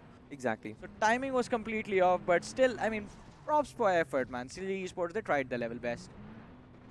Yeah, they certainly did. I mean, hopefully in the further games, they can actually... Oh, look at the zone. Put out their tactical brilliance. But yeah, the zone actually is going somewhere interesting. We have a sort of an urban warfare being set up over towards Lost Illness as well. Now, multiple teams are going to go for this, right? Yeah. All the teams, or the entire cluster of Team Empire as well as Burnix coming in from the Impala side as well. They're going to find themselves a lot of real estate to work with. But I'm more concerned about the southern territory because that is where the entirety of the convoy lies, and there's not a lot of compounds to work with over there. Oh, but look at this now. We have the players of Dragon Esports being put under extreme pressure by the players of GWL, and it's going to be Shabuya who actually finds the opening. Dragon Esports. This team has their finish card running. They've lost Manav, who, if I remember correctly, was one of the best players in the previous rounds. Dragon Esports. I mean, this is one of those teams whose 4v4 battles are extremely flamboyant, and they know how to design or orchestrate that particular fight, but their mid-rotation pickoffs, like for example this one, was just completely unnecessary. No information whatsoever on how to carve the rotation path inside the circle, and that sort of costed them once again. Now, I sort of put my bets on Dragon Esports, but I think that especially with the man being taken down, it's going to be a little hard right now, Johnny. I'm not really sure. I mean, it is going to be tough, but it's not going to be impossible. They did start the game from Porto Parasi. It should have been an easy entry for them, but unfortunately GWL was a little bit quicker on their feet. They were already there present to block that southern edge, but now we have the players of Burnex official on our screens trying to breach that eastern edge of the circle. Not really working out to them as they have been distracted. They've just gotten distracted by the players of Team Empire in front. In fact, it's just one player from the side of Team Empire that's there on the top of the hill, and now he's going to join his teammates on the other side. But is there going to be a collision though between Team Empire and Burnix? That's the question, because Burnix official... I think so. There's definitely a lot of distance, and Dragon Esports have also found that sort of a gap in between, and they might be looking to breach forward from that position onwards. But let's just take a moment and try and figure out, is this going to be an urban warfare, or is the circle going to be ditching the Lost Lunar City towards the outskirts? I hope it's the southern shift. I hope it's the hills just south of Lost Lunas. That's going to be a fun end game to cast right now. But talk about fun, and Revenant Esports show up on our screen. They've spotted out the players from the team of, well, was that Hyderabad Hybrids? No, it was Grind One Esports on the receiving end of those shots, and I believe it was Kalva who actually took a few hits upon himself, but Apollo with a mini now spotted another one, and this time it's going to be Tony IGL under fire. Go back inside the building, boy. Oh, for sure. I mean, if I was on the other end, I would not take this fight, because Apollo is in a red-hot form right now, and if he's actually wielding a Mini 14 with an 8x, just don't try to battle against him. Don't try to challenge him, because his aim is spot on. Even with that Scarlet just doing so much damage to the opposition, this man is just scouting information, getting that virtual heat map prepared. But look at this. Team No Ones are under fire, and it seems like it's from the distance. Yeah, and they're going to be under a lot of fire in a few short moments, because now they are in the smack center of the zone. Their position is going to be the prime spot that every single team wants to control for themselves. But on the other side, we do have the northwestern shift of the zone happening right now, almost outside of Los Leones. 7 Habit, they have a pretty advantageous spot, I believe. I mean, they're the only team on that northwestern quadrant. But over here, we have CS Esports trying to take on the players of Team No Ones. And as I said, this position is what everyone wants for themselves. Ranadeep, along with his teammate, they move in tandem. They catch Rehan completely off guard. And CS Esports, they're controlling this fight brilliantly. Absolutely flawless. Ranadev did not actually flinch as well. This man just disembarked from his vehicle, straight up ran with the DBS and smacked the hell out of the opposition. CS Esports, they're looking to finish this fight in style, of course. Another player being knocked down. It seems like Leo has been hit back as well, so that recovery is important. The recovery is going to be important, but there's going to be so much pressure in this spot from the surroundings as well. We have a lot of teams closing in. The players from the side of Grind on Esports are showing up to these factories. And CS Esports, if they want to make this their comfort zone, they will have to deal with the players of Team No One's as quickly as possible. Nades being locked, but they're not going to connect. Players hiding behind a perfect cover position. Arab BTC is going to try yet again. This one overshoots the spot as well. Should not really be a very difficult fight though, unless and until there are third parties involved as well. Leo YT once again closing in the distance. I like the approach from CS Esports. They want to be proactive in this particular fight, but the only thing which I want to see is somebody trying to encapsulate them from the other direction, because otherwise Leo YT is completely isolated. Yeah, and his teammates are stuck in that semi-constructed building right behind him. So if Leo takes a lot of damage from the flanks, it's going to be difficult to bring him back, but the nade from Leo, extremely precise. Rishi on his knees. Hercules, the only man left, but not alive for long. He's going to go down to the second nade over there, and CS Esports, ladies and gentlemen, end up securing a brilliant squad wipe for themselves and taking a very nice position close to the center of the circle as well in the process. Absolutely. This is the team that actually looks like the one who actually dominated the grind, and now they seem to be back in form, especially Ranadeep and Leo YT as well. Leo YT for sure was knocked out, but that recovery, once he was back up on his feet, he had revenge in his eyes. It seems like now they found a familiar foe in them as well. That's going to be the lads from Team Grind 1 Esports. Manav, one of the players who actually outshined the competition in the last game, still has a lot of hopes on his shoulders, especially for his team. Majority of this action is happening at the smack center of the circle, so this entire region is going to be hot, Johnny.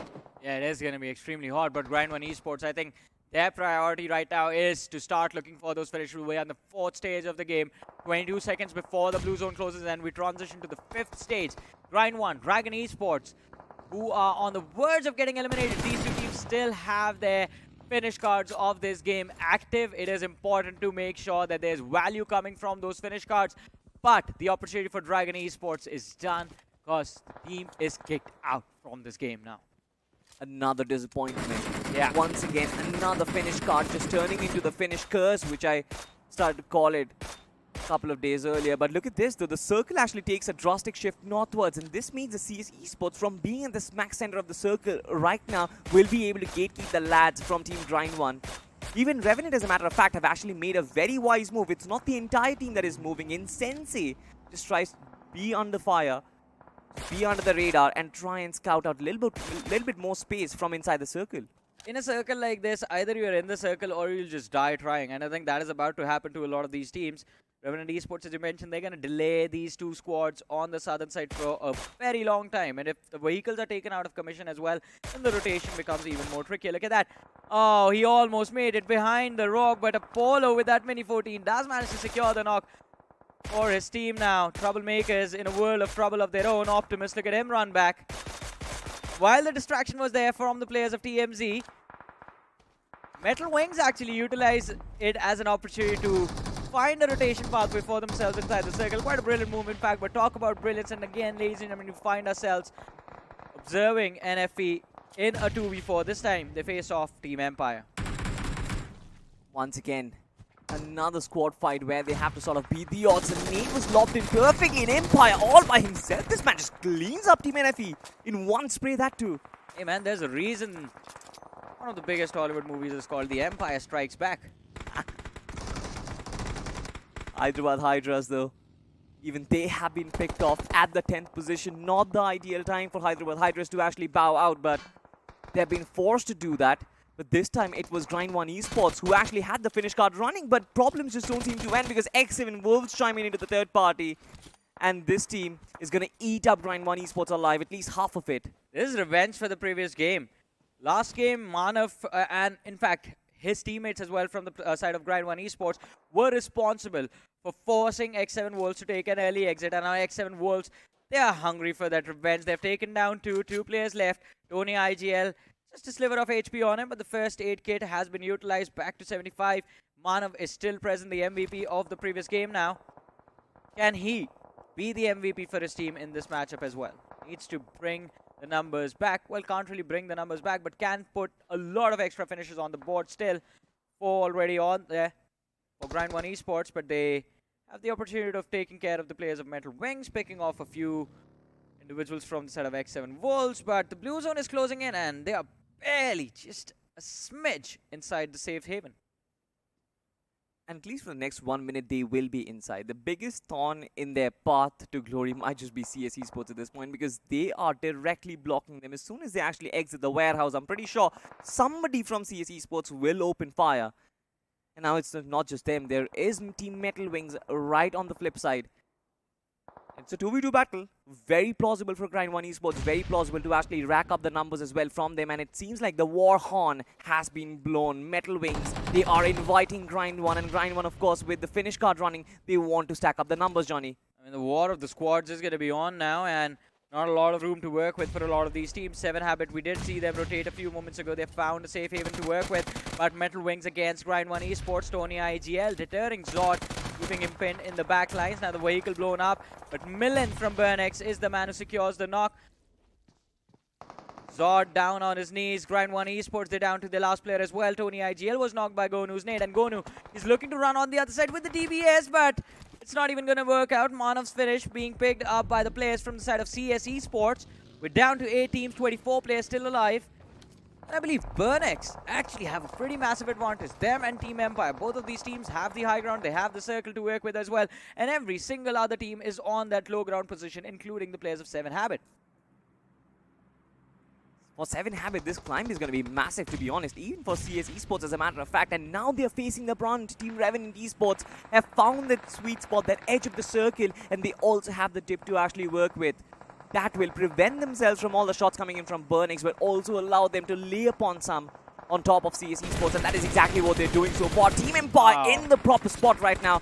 X7 Wolves have been chewed up and left no crumbles. Well, X7 Wolves kick back to the lobby. Down to the top 5 teams. 3 of which are there. Well, in fact, 4 of which are there with all 4 players intact. Revenant Esports. Alright, all 5 of them are there with all 4 players. I thought Revenant was going to be down 1 player, but no. All of them have made it. Now, this is the perfect end game you can ask for in a map of Miramar. We have a Lost Leones circle. Top 5 teams. All 4 players still alive.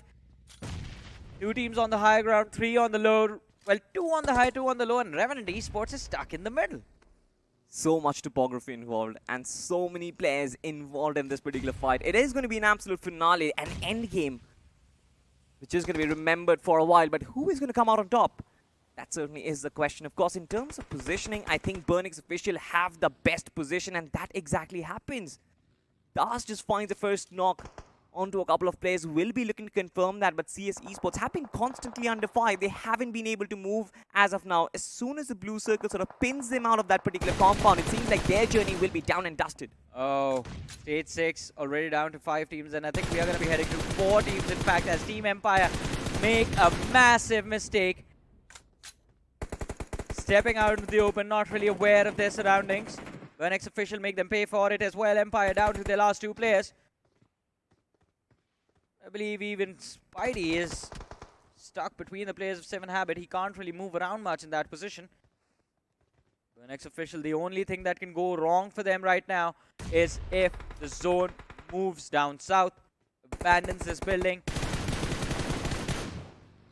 Burnex is just picking off finishes, securing those finishes left, right, and center. That's all they are good for now. And this is their sort of circle, right? This circle is completely theirs, and they're going to be the dictators of it. To be honest, to kind of answer your question as well, if the circle does go down south, the fact that they have cleared up Team Empire should also give them a different route to approach the circle. But for now, though, I mean, they are the absolute kings. They have visibility on top of every single team. The only team that is safe is going to be Revenant Esports. If the zone is on the high ground, then Burnex official wins the game. If the zone moves down south, then Revenant actually walks away with the chicken dinner in this match. Because Burnex, they don't really have a line of fire to take or in fact deal any damage to the players of Revenant. They will have to use a lot of utility, and they have committed a lot of utility to try and deal with the pressure from the players of CS Esports now. Sprays were connected onto Ranadeep. Ranadeep has been knocked out. Leo is going to try to go for a revive, but now Revenant can actually utilize this opportunity to run into that gap between the cliff. try and see if they can hide their presence, and they have in fact succeeded in doing so. And Burnix, look at the amount of commitment they've already put on the board to secure the eliminations and secure those points. Do you know, Johnny, I kind of feel like Burnix official at this point, they are just worsening their case as well, because I think they are untouchable on top of the building. They should have just let 7 Habit and CS Esports approach and actually take the fight against Revenant Esports, pin them down as well, because otherwise Revenant Esports are also sort of invincible from the fire that Burnix official can bear against them. Burnix official will have to go down. Oh no. The DS well. Finally dealing with the players of Revenant. Revenant also lacking the awareness of realizing that there's a man right on top of their heads, and well, that's from up above. But the hands of Melodious takes down Fierce. Sensei is there, MJ is there.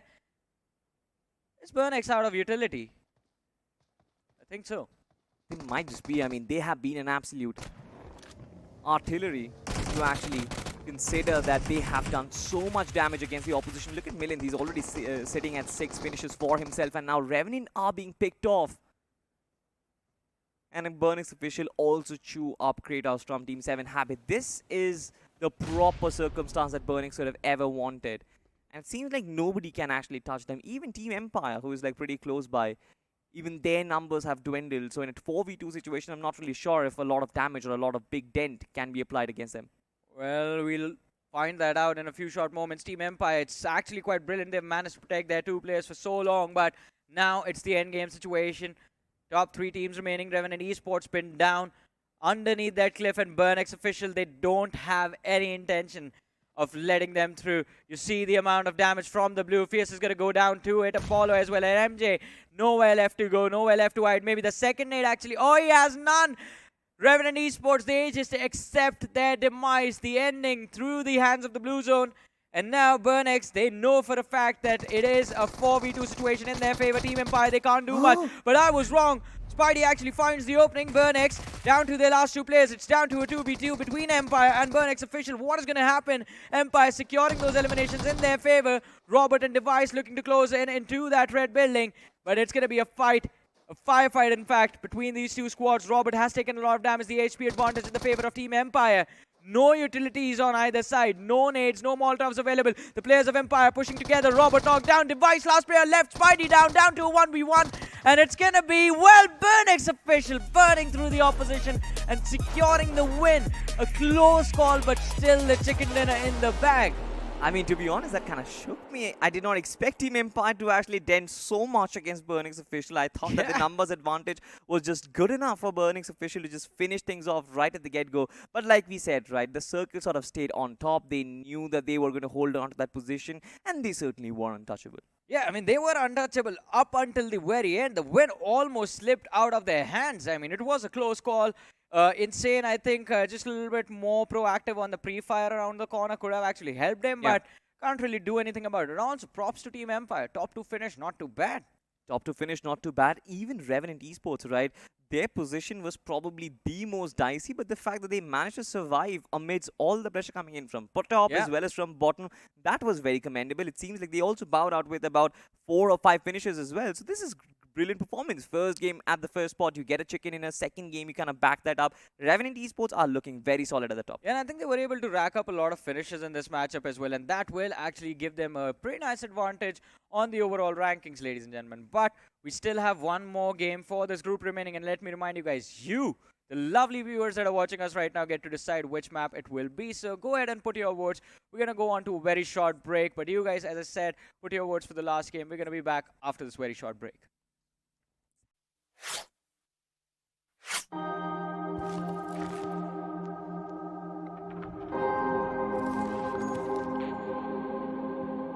आपने कहानियां कई भाषाओं में सुनी होगी, पर कभी किसी भाषा की कहानी सुनी है? तो squad, let me introduce you to me. एक लैंग्वेज जो लाखों लोग बोलते हैं, सुबह शाम बोलते हैं, दिन रात बोलते हैं। यहाँ फिर भी नो एंट्री का बोर्ड लगा है। स्ट्रेस नहीं रे बाबा, स्ट्रेस नहीं।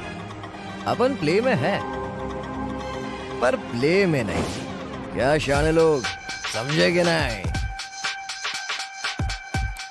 लिटरेचर, ड्रामा आउट, फिर है क्या इस भाषा में? Sit back, zoom in and watch out. इस भाषा में एक्शन है, इस भाषा में बूम बाम है, गूज बम्स है, धूम धाम है. वो क्या मांगोगे न्यू वर्जन मिलेगा, ग्रामर को पट से हेडशॉट मिलेगा, मेटाफोर हमेशा आउट ऑफ साइट मिलेगा, फन मांगोगे सीधा बैन मिलेगा. स्ट्रेंजर्स को फ्रेंड्स और फ्रेंड्स को भाई बनाने वाली भाषा मैं ही हूँ, जो हर टाइप के, हर जगह के, हर एटीट्यूड के लोगों में शांति तो लाती है, पर सबसे ज्यादा युद्ध भूमि बोले तो बैटल ग्राउंड्स पे बोली जाती है. क्या समझे? वेला वेला चिकन लेला. इंडिया में चाहे कितनी ही जुबान, इंडिया के दिलों पे राज करती है आपकी बनाई हुई बोली, BGMI की बोली, इंडिया की बोली. सर सीन सेट है, एक सॉफ्ट रिहर्सल कर लें क्या? Yes, let's go. सर तो सीन में आप थोड़ी सी सैड हो, हीरोइन आपके पास दौड़े चली आती है और जैसी बात आती है आप कहते यार लीडर को पहले फिनिश करो ना यार. और ये आप कौन से डायलॉग्स बोल रहे हो? बैटल ग्राउंड्स चल, दिखाता हूँ तेरे को. आ रहा हूँ मैं BGMI की दुनिया में अपने स्क्वाड के साथ. Get ready to play pure.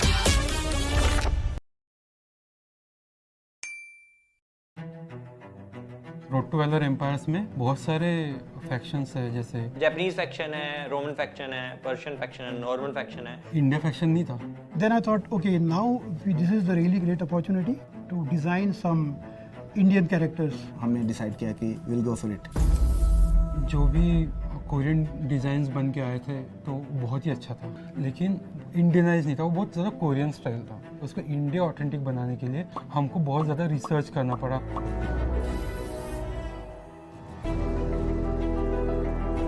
모두 어메이징 했었어요. Indian faction? 제가 어렸을 때부터 좀 보고 자라왔던 한국 게이머들의 열정이 저는 인도에서도 똑같이 보이는 것 같아요.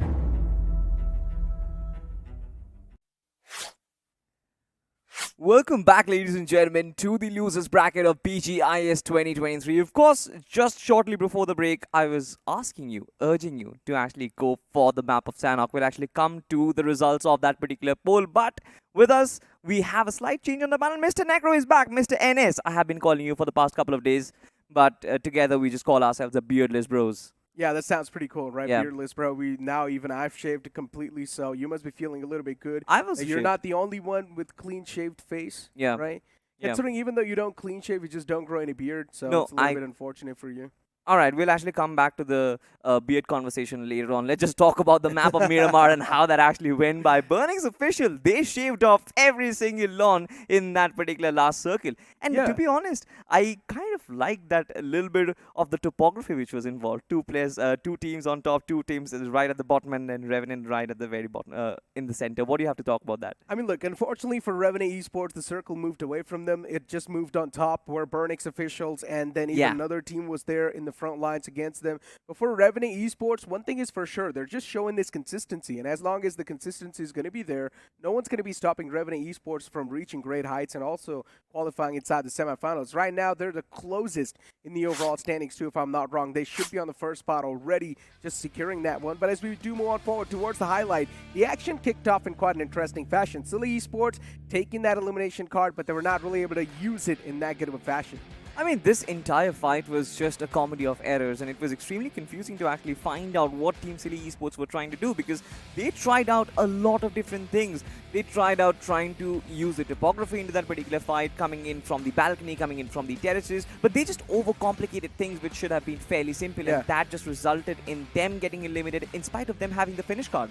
That is true. Speak about the finish card as well, then CS Esports was one of those teams that we generally thought now they're starting to chime inside these actions. But unfortunately, in the final few moments, even CS Esports was not really able to keep things together. Once again, it's just a chaotic ending in the southern side of Los Leones. This is what's going to happen, even if a little bit of the urban warfare is going to be involved. Absolutely. I mean, CS Esports, they look very solid, especially in that one fight.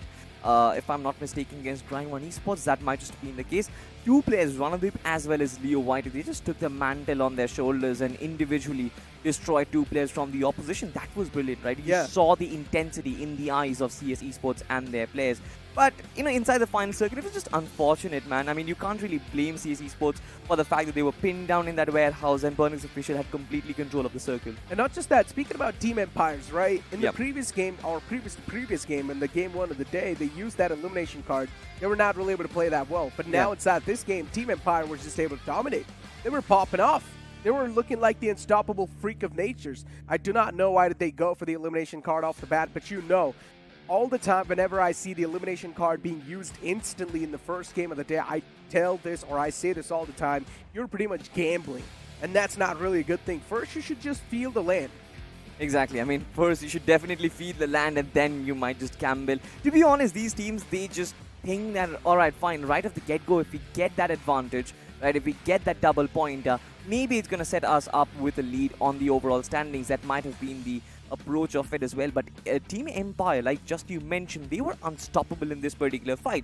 I mentioned during the cast that Burnix official, they have like a massive man advantage. They had absolute control of the final circle. There is no way Team Empire is even going to dent Burnix and the defensive fort. But the way two players were knocked down, me and Johnny, we were at the edge of our seats that what is going to happen. That is true. I personally did not expect Empire to give such a tough fight against Burnix officials, considering Burnix is one of those teams that has been showcasing improvements as the tournament's been progressing on as well. But then you look back once again when the game started. Troublemakers, that one single guy isolated all by himself in that compound, that was not really a great way to start things off. Johnny is one of those guys that's really rooting for this team. And now looking at Troublemakers starting the wave with that way, this is going to be a little bit tough for Johnny. I mean, it's not just Johnny, dude. I personally love Troublemakers as well, right? And their style of play, it's just been gory. And we were actually talking about it. The Winchester, right? He had the Winchester and a shotgun to actually work with. No armory, no helmets whatsoever. Man just tries to go in for a shot. I think that sort of was like a mission to just try and create some highlight reels for yourself, maybe a 1v3 with a Winchester or something like that, but that was definitely not happening. I mean, if you would have pulled that off, it would have been like 1 in a million clip, like, right? Let's be honest, all the shots just headshots. Everyone would have been like, okay, this player's not legit. There's no way he's just pulled that off. But you know what? Speaking about legit stuff, Hyderabad Hydras, though, they're having a little bit of struggling phase. One of the known teams, we expected them to at least have a good day one, just like how Revenant Esports is having, but so far they've been struggling. I think Hyderabad Hydras, their best performance only comes when there's day 2 and they're on the second page. I think day 1 is usually when they just let loose. They just want to express themselves. And speaking of expressing themselves, they can't really trouble the scorers that much. They constantly are on the second page. In this game as well, they did not really get a lot of points to work with. So in the overall standings, they certainly are struggling. But again, we know they are sort of like made up of steel. Suddenly on the second day, they just feel themselves and they make a comeback. So hopefully that again happens. They are a big team. We would want them to see in the semifinals. But I mean, looking at how the underdog odds have been performing, I'm pretty sure there's going to be tough competition. Speaking about the underdogs, right, this entire group is just filled with a lot of the underdogs. And we were having this conversation as well about Hyderabad Hydras, Revenant Esports, and we all predicted this, that Hyderabad Hydras should have an easier chance, and even Revenant Esports should have an easier chance. But so far, it's been the opposite way. The underdogs are doing a great job in keeping themselves up. Speaking about CS Esports, speaking about Team Empire, now even they have been sort of managing to keep themselves a little bit more in the upper side. Even Burnix officials slowly and steadily clawing their way up in the overall standings. Still waiting for that rise up from the teams in the latter half of the board. I'm also speaking about Hyderabad Hydras. Now, if you do divert the conversation from Hyderabad Hydras to someone else, now there's a little bit of more teams that I personally had those expectations from that could have performed, but so far, even from them, there's no signs of improvements. I think you're talking about Team 7 Habit. Once again, just being the circle magnets. We saw that on the map. I think so they were in the top 4. So 7 Habits in this game, they did quite decent. Yeah. But definitely in the previous game of Erangel, they try to pull off a little bit of shenanigans that we saw with the cycles. Now, once again, as you know, I keep on saying this as well. If it's the military-based circle and if you're going to be the late breachers, the chances of you surviving are next to impossible. Yeah, but that moment was actually pretty cool, to be honest. Like, Yeah. just carrying up bicycles and then popping it off. Nobody expected that to happen. And I saw the surprise on the face of Johnny, especially when he saw the vehicle icon being mounted. But look at this, right? The rebel of the match on the map of Miramar, Millen from Burnix official, 6 finishes. I've got to say that for sure this was the man who was hitting all the shots and getting all the numbers on board, but the entirety of the team was supporting him from the back lines. I mean, once again, Millen is one of those guys that has been performing phenomenally well for this team. Burnix officials, even in the past few rounds, Millen's always been there in the MVP in the MVP segment if Burnix officials going to be the winners, or at least they have a decent game. Yeah. So once again, Millen's over there, not really that big of a surprise. Maverick from 7 Habits, as I mentioned, 7 Habit, they managed to position themselves in the top 4, so that's not a bad outing from that previous game. Burnix officials, another guy, it's going to be Melodious with 3 finishes, and then another guy from 7 Habits. So once again, decent game from these guys, but I would have just said that even the players of Empires, they used that elimination card in the first game. If they would have used that in the second game, things could have been so much more smoother from them. It 100% could have been, right? And this is one of the reasons why I used to say that it's very difficult to actually predict which map you should actually go with the finish card. Me and Johnny had this very elongated conversation of how the hierarchy of the power-up cards should be used, possibly the position cards before, and then try and go in for the finish cards. But of course, the teams decided to go in otherwise, and that did not pay off for Team Empire. Look at this, right? Had they used the finish card in this one, they would have had 24 points. 6 double 2 could have given them 12 finish points to work with. But at the tippy top, once again, Burnix official with 26 points. This team made a massive comeback from that map of Erangel, isn't it? That is true. Team Empire on the second spot with 18 points. And then the team that I was really looking to speak about was Dragon Esports. Now, this team in the previous round, they were sort of showcasing the glimmer of hopes. We thought that, okay, Dragon Esports might just be another one of those big comebacks in the history, one of these undergods that can showcase themselves or that can keep themselves at the caliber of these known teams. But now, so far, Dragon Esports, they haven't really had the expected start. For sure, they haven't had the expected start, and even before the start of the game, I kind of mentioned that Dragon Esports is going to be one of the teams I am looking out for, but it seems like that did not really happen. Talking about the overall scorecard, Revenant Esports at the very top, we were talking about how this team should actually have it easy. They are having it easy as well. 1 chicken in a 41 points. Team Empire, Burnix official, as well as Road to Glory.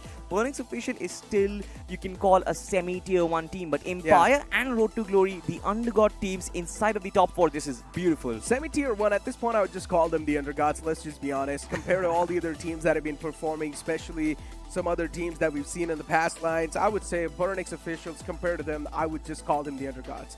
Now, we haven't really seen them compete inside these known big official tournaments this late inside the state. So, yeah, they're on the verge of making themselves like the T1, the known teams, but they're not just there yet. They need to perform a bit more better, a bit more consistent. As we do have the overall scoreboard in front of us, or the latter half of the scoreboard, this is where a lot of the upsets will be seen. Hyderabad Hydros, as I mentioned, not really playing that well. Dragon Esports, not doing that great for themselves. X7 Wolves, another team that I was looking forward to. I genuinely thought X7 Wolves as well could be another one of those undergods that can just shook us and surprise us with their greatness, but no, that's not being the case. And then Troublemakers is over there as well. Troublemakers is something, and their positioning, of course, on the overall standings has surprised me a lot, to be honest, Necro. I did not really expect this team to be on the second page because I mentioned this after the end of the first game as well. Troublemakers, no matter what the situation is, not only they find themselves in a safe spot, not only they find themselves in like the 5th or the 6th stage of the game itself, but they also cause troubles for others in the process. And it just felt like the Troublemakers were going to do that. They will be inside the top 4, but it seems like now they have a very tough job to do, a very tough climb, isn't it? Now, Salty, look, I genuinely feel like this is going to be the last game of the day for these guys, right? For the Group C. It's better to pull out your positioning cards now.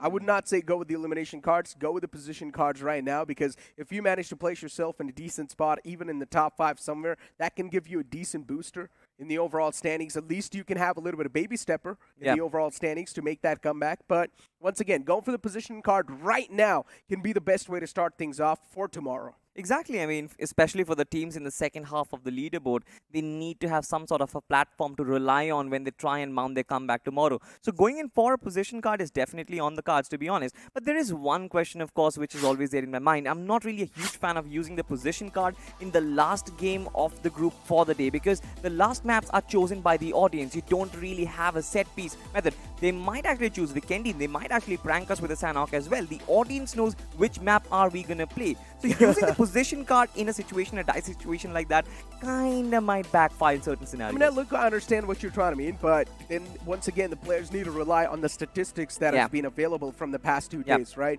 And so far, audience has been going with the Wrangle, at least in the first 3 games. We've seen the first map in Wrangle, and then the third game in Wrangle. And I think so the similar cycle will once again repeat. Now, as we do have the map polls in front of us from the audience, and YouTube and GeoCinema, let's see which map the audience has elected.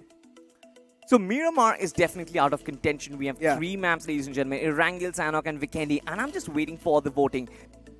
Give us one of your pick, Necro. Which map? Sanhok. I want Sanhok. Come on, it's one of the best things you can go with. It's a little bit too close, and I guess we're going to go with the Wrangle, ladies and gentlemen.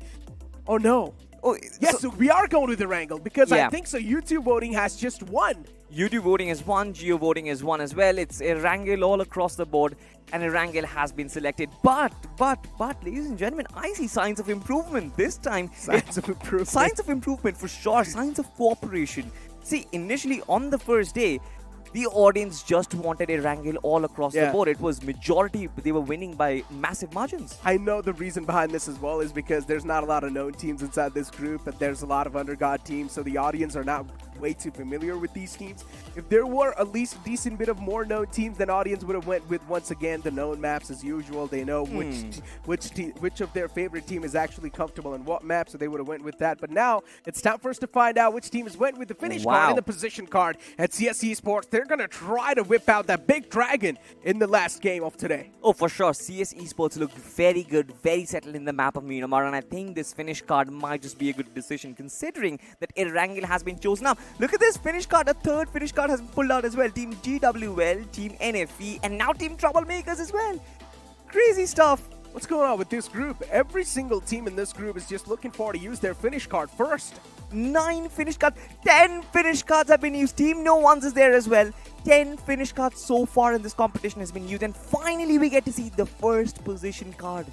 Okay, now Revenant Esports, they've realized that we are feeling pretty good. Our momentum inside the game is being pretty nice, so it's better to rely on that momentum and just keep on placing yourself in the top 5 or even in the top 3. And Revenant Esports, as I mentioned, so far they have been able to do that, so it's quite understandable. Revenant Esports just went for the position card, and it's known as well because, once again, as I mentioned, right, it's one of the known teams. They know how the cycle's been looking like from the past, and they probably just followed the stats and went with the position card. I think this is a very good decision, to be honest, because we were talking about which map is going to be picked, and we saw the poll as well. There was a little bit of a scuffle between Sanhok and Vikendi. But since it's Erangel, I think everything just gets set in stone. Everything just returns back to the basics. You can use a position card. But just like you mentioned, teams pulling off 5 finish cards into this game, I think this is act of desperation, Necro. I don't know about desperation, man, but in general, this group's been a little bit weird, right? We started the game off, we started the day off on a military circle, which was so confusing. The entire game was confusing. Then later on, once again, teams decided to use the elimination card, and now even inside this game, a lot of the teams, or the majority of the teams, have went with the elimination card once again. I do not know. I genuinely feel like the position card should be something that you should try to use early off. That's what I said, right? The hierarchy should be like, at least you get some consistent performances on board, then you use the position card, and then you use the finish card. But it seems like the teams want to use it differently. The teams want to use it to break the momentum, to break out of their state of plateau, right? Certain teams have actually reached a point where they're not really being able to break the plateau. It seems like the finish card might be the one to actually do that. But ladies and gentlemen, the map of Erangel is going to be live, Necro, and yes, to the honors. The plane's going to hit the skies in front of us as the plane flat path starts all the way from Gatgat towards Novorupnoi. Another southern tilted plane flat path. Once again, it's just the map. It's just the BGMI gods looking forward to catch these teams off guard. Now, this time of the plane flat path really gives us a little bit of more knowing, a little bit of more talking points about the teams, right? Now, we do know inside this group there's a lot of these undergod teams. And that's why a lot of the elimination cards have been used instantly off the bat inside the day one. But if you do compare all these groups to the groups that we witnessed yesterday, it's a different thing. The groups that we witnessed yesterday, they had a little bit of mixture of both positioning cards and the elimination cards. And the main reason is because they had the experienced teams in them.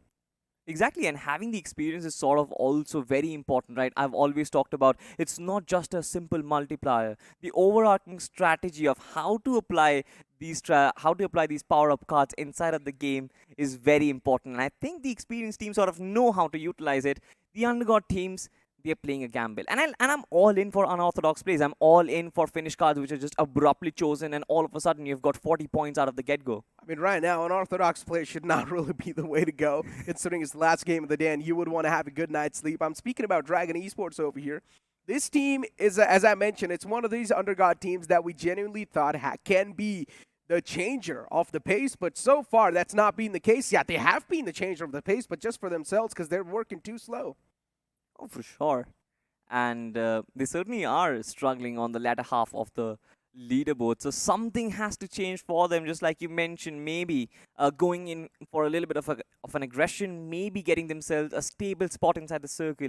And this drop for them has also sort of worked out, right? They are somewhere near the center of the circle itself. The circle also, I think it's going to somewhere end towards the rice fields of Yasna Poliana. We'll actually find that out. But this seems to be like a pretty basic circle, pretty standard for majority of the teams in the competition. They will find themselves a little comfortable as the game progresses. I mean, speak about finding yourself comfortable right now. Hyderabad Hydras, these guys are already cruising on the field.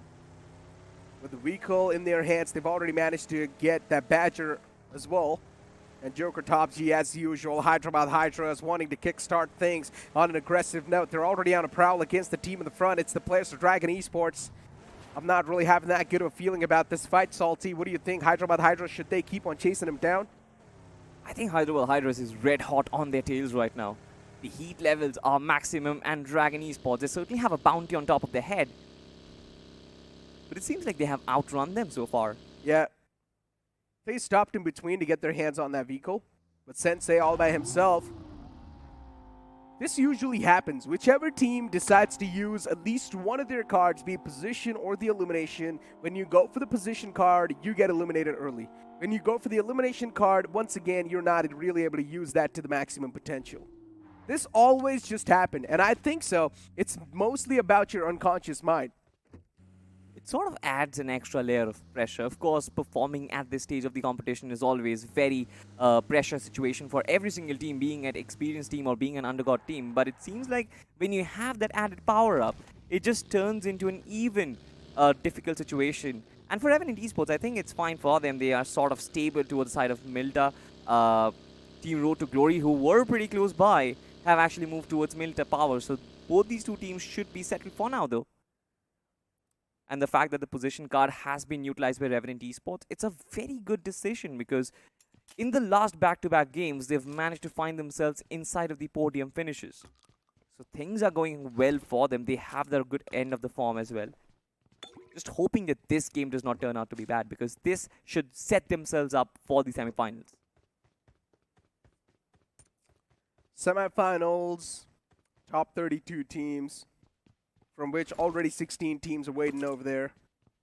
We're still over here in these two groups to find out which the rest of the 16 teams going to be there. So this is going to be quite interesting, right? Yeah. Considering 8 teams went yesterday forward, 8 teams will go today forward. Not today, tomorrow actually. Yeah, tomorrow, my bad. But yeah, today, like, a little bit of knowing will be there, right? Like a rough sketch, which teams can go forward, which teams cannot. Considering this group has already used all their elimination cards, so a big comeback, the possibility is already minimized. That too, right? This is just absolutely weird. I mean, 10 finish cards being used. I mean, I was about to say the point that there might be a team on the second half of the leaderboard who might use their finish card in the tomorrow and make a big comeback, because that is possible, ladies and gentlemen. We've seen that happen twice. A 40 bomb being dropped inside of the lower bracket. So that certainly is possible, but then the chances are pretty low. But yeah, like you said, the semi-finalists will sort of get the rough picture of who are the 8 semi-finalists. But where are we heading towards in the grand finals, Necro? Do you know about something about that? All I know that it's going to be an absolute magnificent venue. Oh. A beautiful venue. It's going to be a beautiful place. A heaven for gamers. Oh my god. I actually heard that views are going to be allowed as well. Yeah. This is crazy, right? My goodness, that's... I mean, it's a whole other fact that we would not have anyone eager to meet us. But still, it'll be fun to be there anyways. We're going to be there as fans of the game. Yeah, we're going to be there as the enjoyers. As gamers by heart. I think so. Everyone's going to be there as gamers by heart. Yeah. But speaking about gamers by heart, these guys, gaming is in their veins. Hyderabad Hydras? Anyone that's performing currently inside the lower brackets. There's a reason why they've made it so far inside the BGIS 2023. Now, I do understand losers bracket is something that is a state that you should not have been in the first place, but still, it's quite the stage of the tournament. It's quite far away, right? I mean, there's been a lot of the teams that have been eliminated from the round one itself, so you should find yourself quite grateful to be here. Exactly. I mean, this is sort of like, it's not a second chance, it's a shot at rebirth once again, getting back inside the tournament. And there was that famous dialogue from a Shah Rukh Khan film, which obviously was in Hindi. I'll try and translate it. Whoever loses first and then gets back winning is like the true king. I think I did a pretty bad job at translating that line, but whatever, you get the idea, right? I understood what you tried to say, but that was a pretty bad transition, or translation, my bad. But you know what? Speaking about the stuff that's going on the screen, NFE, they try to take a couple of shots against the enemies. But those pop shots were not enough because they were not able to find the knockout, of course. Now, NFE, they're going to be on the moves themselves. Try and make it on the circle, try and close on in to the centric spot as much as possible. But getting back to the conversation about the semifinals, right? Yeah. As I mentioned, 16 teams are already there. 8 teams, they moved on forward yesterday. 8 teams, they will move on forward from these groups. Yeah. In total, 32 teams will be duking it out. And then from 32, only 16 teams will be there in the grand finals. I mean, can you begin to fathom the fact that we started this journey with 2,048 teams, and now we are filtering them out time and time again, and we're just left with 32 teams. And you forgot about the 256 oh, yes, in the for grind. sure. It's been a long journey. At this point in time, I feel quite emotional speaking about this. I might just start crying. It's been a long journey, but somehow it just feels short. The tournament has been so exciting. Every single day we've got to see some amazing stuff, be it in terms of some gameplay, some amazing action, or being some utterly funny stuff as well. All of that is actually covered over onto the Instagram handle of Crafton India Esports. So if you've missed any of the action, you might as well go down there and actually hit up a follow. I think that is going to solve a lot of your problems. True. Quick little promotion. But now, speaking about the promoting things, we've got Silly in front of us, a team that utilized their card in the previous game. But they were not able to use it to perfection. That's the problem. That was disastrous. Yeah. That entire fight sort of was very anxiety-inducing. I'm not really sure why I say that. For sure, the attempt was right, and Johnny was actually very empathetic about this team as well, right? How AIM got tried really hard. But one thing which I did not really understand was that Silly Esports just tried to involve or just tried to force in that factor of stealthiness in their fight. They wanted to strike in from the blind spot of the opposition, which wasn't really necessary, it wasn't really required. They had the advantage anyway. Just back yourself and back your firefights. The next circle shift comes on aboard, and a huge wave of vehicle just starts moving in. Everyone wants to close on up to that centric spot, and this is where a little bit of bodies might just start hitting the floor. A decent amount of teams still left out in the blue. They're going to try to make their way inside the save zones. Burnix Official is going to be one of those teams to go for the late rotation. I want to see how it's going to work out for them, but still, considering the circle is quite standard, Burnix Officials that are not going to have any issues in breaching in whatsoever because Stalber Hill is completely empty. You can try and rotate from that side. All the way from Kameshki, though, that will be a brilliant rotation. Yeah. It will be a long one, though, but it can be such a safe and a brilliant rotation. It should be a very safe rotation, especially because you have a little bit of the water coverage as well. But look at this. Nick, of course, in the middle of his rotation has been caught off guard, and Dragon Esports all of a sudden, they just look to find themselves in the sweet spot. They've got the high grounds of Yasnaya Poliana, and they're controlling it very massively. It's not at the center of Yasnaya Poliana, which is something which I like, right? They're in the outskirts, and they will have the visibility of multiple teams trying to chime in and rotating in from that right-hand side of the city. GWL Nick getting shot at. I mean, at this point in time, even Team GWL, they know Nick is done for. No way the rescue mission's going to come true. It's better to just let him die. And he's there out in the open getting bled to his death, unfortunately. So Nick, he's not going to be able to stay alive to see the upcoming stages of the game. But Dragon Esports, as you mentioned, in that right now they're looking in a really good spot. They've got some of the most crucial compound controls, or the building control, as you would like to say, inside Yasna Poliana. These guys have some of the strongest buildings in their hands. GWL2 quite close to them. Now a couple of teams as well starting to move a little bit more closer to Yasna Poliana. So soon that entire area is going to be filled up with a lot of threats and foes. But look at this, Revenant Esports and Team Empire, they were rotating in extremely close proximity, but Revenant Esports could not actually take a lot of shots against them. Everyone was busy driving their own vehicles from both the sides actually, and no shots were fired. This was a very dicey situation. Revenant Esports, once again in that rotating phase, right? Still just wanting to find a little bit of more piece of comfort inside the moment. Team Empire is one of those teams that has definitely proved their caliber.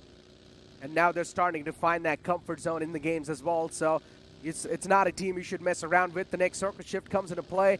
And this is where it's going to shift a little bit to the northern side towards Yasna Poliana. It favors so many teams, but the teams down south, it's going to be a tough rotate for them, including Revenant Esports. They might just not survive for long enough. Absolutely. I think Revenant Esports and their entry point inside the circle will be completely choked because there are multiple teams over there. Team Silly is trying to get those positions. Team Road to Glory is also trying to get those positions. You see that entire convoy of vehicles trying to go towards Yasna Poliana. Now, this is a move which should have been done in the circle prior to this because everybody knew that the circle was going to close in on this massive city. But this time, I don't really think there is going to be a lot of buyers for those real estate because we saw already Dragon Esports were holding a very nice spot. And the region outside of Yasna Poliana, Necro doesn't really have a lot of cover to actually work with, which means that there is going to be an absolute bloodbath in this circle or the one after this. CS Esports. Some shots being exchanged from both the sides. Now, Silly Esports, they've been quite silly throughout the entire competition so far. But sometimes being silly can prove out to be good. How? And there's a reason why they're over here. I mean, alright, I kind of get your point over there. But I don't think Team Silly can afford to be silly in this situation because elimination is at stake. The elimination axe might just behead them if they continue to be silly. Understandable. Oh no. Bullets hitting that compound. The walls from the outside. Sounds like someone's throwing stone at that house. Revenant Esports on a move. Sensei from the edge lines. I like that adaptation from the side of Revenant Esports. We thought Revenant Esports might just be done for it, but no. Instantly adapting on the fly, realizing the fact that the outskirts going to be a little bit more clear, that the edges off the water lines might just be a little bit more clear, and that's where they start rotating from. Playing completely on that informational game. Some Senseis in the front lines, just the scouter, and then Apollo from the back lines, MJ over there as well, Fears as well in the back. Yeah. It's a little bit of a big spread before now. Speak about things spreading out. Even the Molotov in front of a Rose TWT was spreading out over there. And Road to Glory. This man at least has been pinned down for a couple of more seconds in that same wooden shack.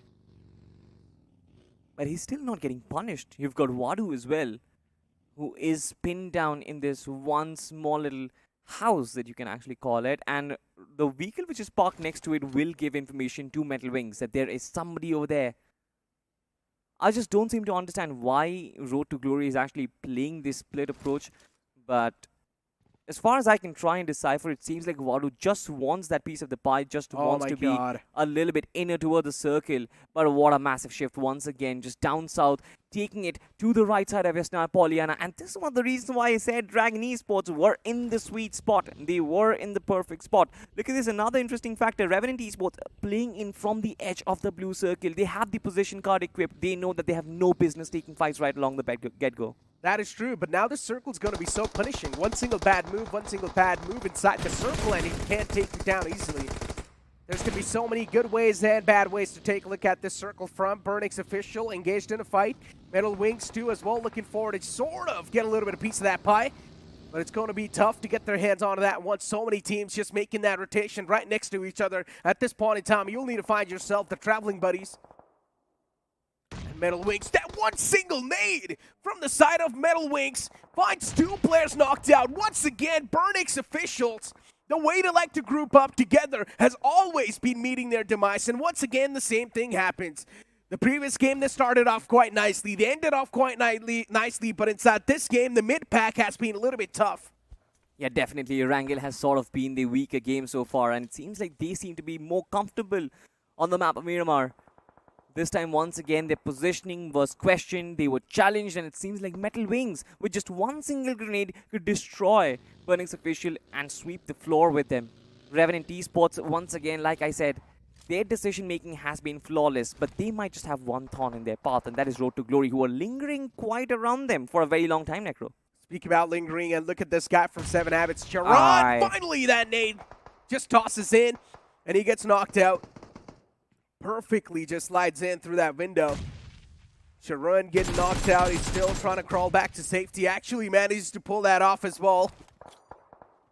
And then eventually that elimination point gets stolen away by the players of Troublemakers. Dragon Esports, oh, they're going to be a little bit furious after that one. Oh, for sure. I think they might actually start brewing off flames from their mouth as well. 7 Habits are completely pinned in that location. Dragon Esports might be able to punish them as well. But they don't really have that extra motivation to actually go out, try and go out in the open. But from the distance, it's Team RTG who are facing the brunt of it. Oh, but Metal Wings getting jumped on by the players of Revenant Esports, and Revenant Esports in a second, in a flash, they're going to wipe him out. As you mentioned, easy for them. Not even breaking his sweats, just staying calm, cool, and collected in that moment. Doing some light work against the players of Metal Wings and even Burnix officials. I do not even know how this last man's able to stay alive for such a long time, but he's done the biggest mistake of his life, taking shots against the players of Revenant. These guys have been feeling themselves so far inside the game, and you cannot afford to take a fight against them, and that's it. Silly Esports will be the one to seal the deal against that guy, and Revenant Esports, so much efforts for nothing. So much efforts for nothing, and they didn't even realize that Silly Esports from the backlines took down the last player from Burnix Official. And it's not just them. Now Silly Esports have actually charged in on top of Revenant Esports as well. This is what you call a classic third-party moment being set up by a team. And Silly Esports have done a fantastic job in this one. Now also looking forward to toss out the nade in the outskirts. They know the last guy's over there. If this nade's being cooked up to perfection, this just can be it for Revenant.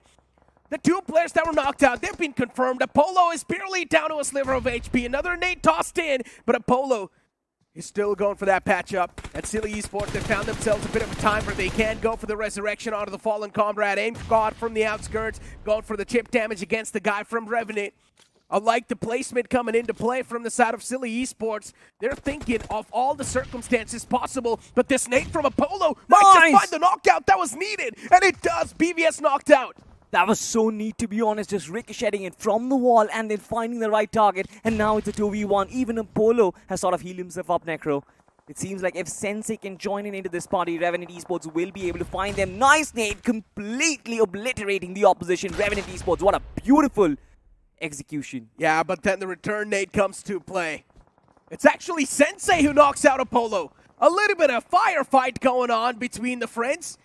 And then we've got another nade tossed in from another guy from the side of Silly Esports. Aim God now, slowly and steadily starting to creep and crawl his way up. If Revenant Esports, they get wiped over here, it's all because of Sensei, but Sensei's trying his best to fight back. He finds the initial knockout, but then the Weakle gets blown up next to him, and that's it. Sensei's out of the game. Revenant Esports, what a big blunder that was. Or I would like to say, Sensei, what a massive blunder that was. What a massive blunder. I have no clue what just happened. It was so confusing. But look at this. Speaking of confusing, even CS Esports, they are in a very confusing spot. Dragon Esports just absolutely dominating anybody who is trying to enter the fray. CS Esports being completely hurt, 2 players being knocked down, and I'm pretty sure CY plays. He does not have any visibility whatsoever. Oh, Dragon Esports, even the backlines is something you would need to watch out. Just tunnel visioning on the same spots, not the way to go, not the way to play. CS Esports from the back is applying so much pressure. Sevi plays. The main thing that he needs to pull off over here is being the guardian angel for his own teammates and get the resurrection. But soon enough, they're going to get pounced on by the players of DE. This will be a tough one to pull. But if Sevi plays this nicely and clinically, there's a chance CS can pull things back once again in their court. Hyderabad Hydras making that desperate rotation inside the circle. They're going for the run, but eventually they lose out on 2 players doing so. Another man can just be taken down in a matter of seconds, and Hyderabad Hydras, they're on the verge of getting eliminated over there, but then this nade from Sevi Plays finds that perfect connection against the team in the front. Dragon Esports as well in such big troubles. Another nade comes into play. Sevi Play finds out another knockout. This man is just going on a manhunt right now, but Superboy from top. I like the split coming in from Dragon Esports. They invested another player into going into the front lines, and Superboy was left with the responsibility of controlling the back lines. But now it seems like the entirety of the responsibility comes on this lad. But look at his gun, 20/32. And even on the Scar, it's just 60 bullets to actually work with. This man is running low on the ammunition, has to be extremely wise on every single bullet that comes out of its trigger. Dragon Esports. 1-1 elimination wrapped up from 2 of the guys that are currently alive. What did they get for surviving so long? Nothing. Absolutely they collided nothing. against CS Esports, and everything came crumbling down like a domino effect. It was a chain effect right there. 7 habits, a little bit in the outskirts of the zone, but there's a chance they can make it in. But to make it in, they also need to move out in the open. They already are in the open, actually. They will have to use their vehicles and actually try and enter. Team Empire, of course, being laid upon by those spot shots. And 7 Habit, I think they do have the utility. Look at that. Maverick has about 5 smoke grenades, and he might actually lay them down upon to try and enter the circle as well. But CS Esports, meanwhile, they have invaded the hospital building. It seems like Dragon Esports, they might just get wiped off. They're doing a good job in trying to protect their second floor. It seems like CS Esports are having a tough time invading upon it. But with the nades and the molotovs which might be laid upon, CS Esports have a very good chance at taking them down. They indeed do. But the next circle shift is something you need to consider as well. Oh, yes. And CS Esports, I think so they're barely on the edge. They're good for now. But if the next circle shift comes into play a little bit far away from them, then that can be a big issue. Dragon Esports on the top in a decent and a comfortable spot. Dragon Esports completely playing on the defensive stance. NFE2 somewhere else on the map, chiming inside a fight against the players for Troublemakers, and Troublemakers slowly and steadily are starting to get picked off now. We completely forgot the fact that CS Esports are the ones who actually have their finish card equipped as well. So if they win that particular fight, they not only set themselves up for more future success in this particular circle, but also wrap up a lot of finishes for themselves. NFE, right at the smack center, they have got the man advantage. 4 players still alive, and they've got 4 finishes to work with. Troublemakers trying to make an entry, they've been completely pinned down. Look at that entire dead space which is there in between Troublemakers and Team NFE. If they try and traverse it, I'm pretty sure there's going to be an absolute bloodbath happening in that little valley, in that little dip that is present. For the players of NFE, it's a date with destiny.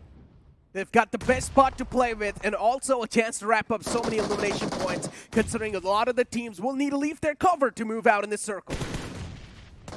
And NFE, this is where they can get all the advantage. They already know where every single player is in the outskirts. All they need to do is just keep them pinned down in their crosshairs, have their sights locked onto them.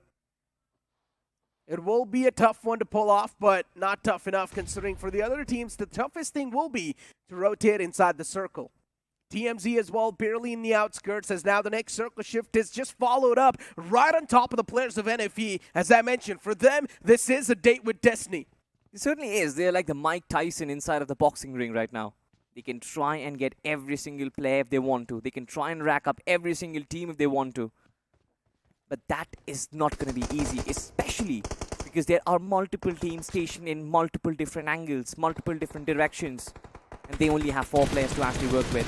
TMZ, of course, will be their first target, but Tintin has been taken down through the smoke. Team TMZ, what a brilliant shot it was. Tintin knocked out, but still a little bit of more return fire comes into play. TMZ, Troublemaker, no way they're going to make it out alive from this one.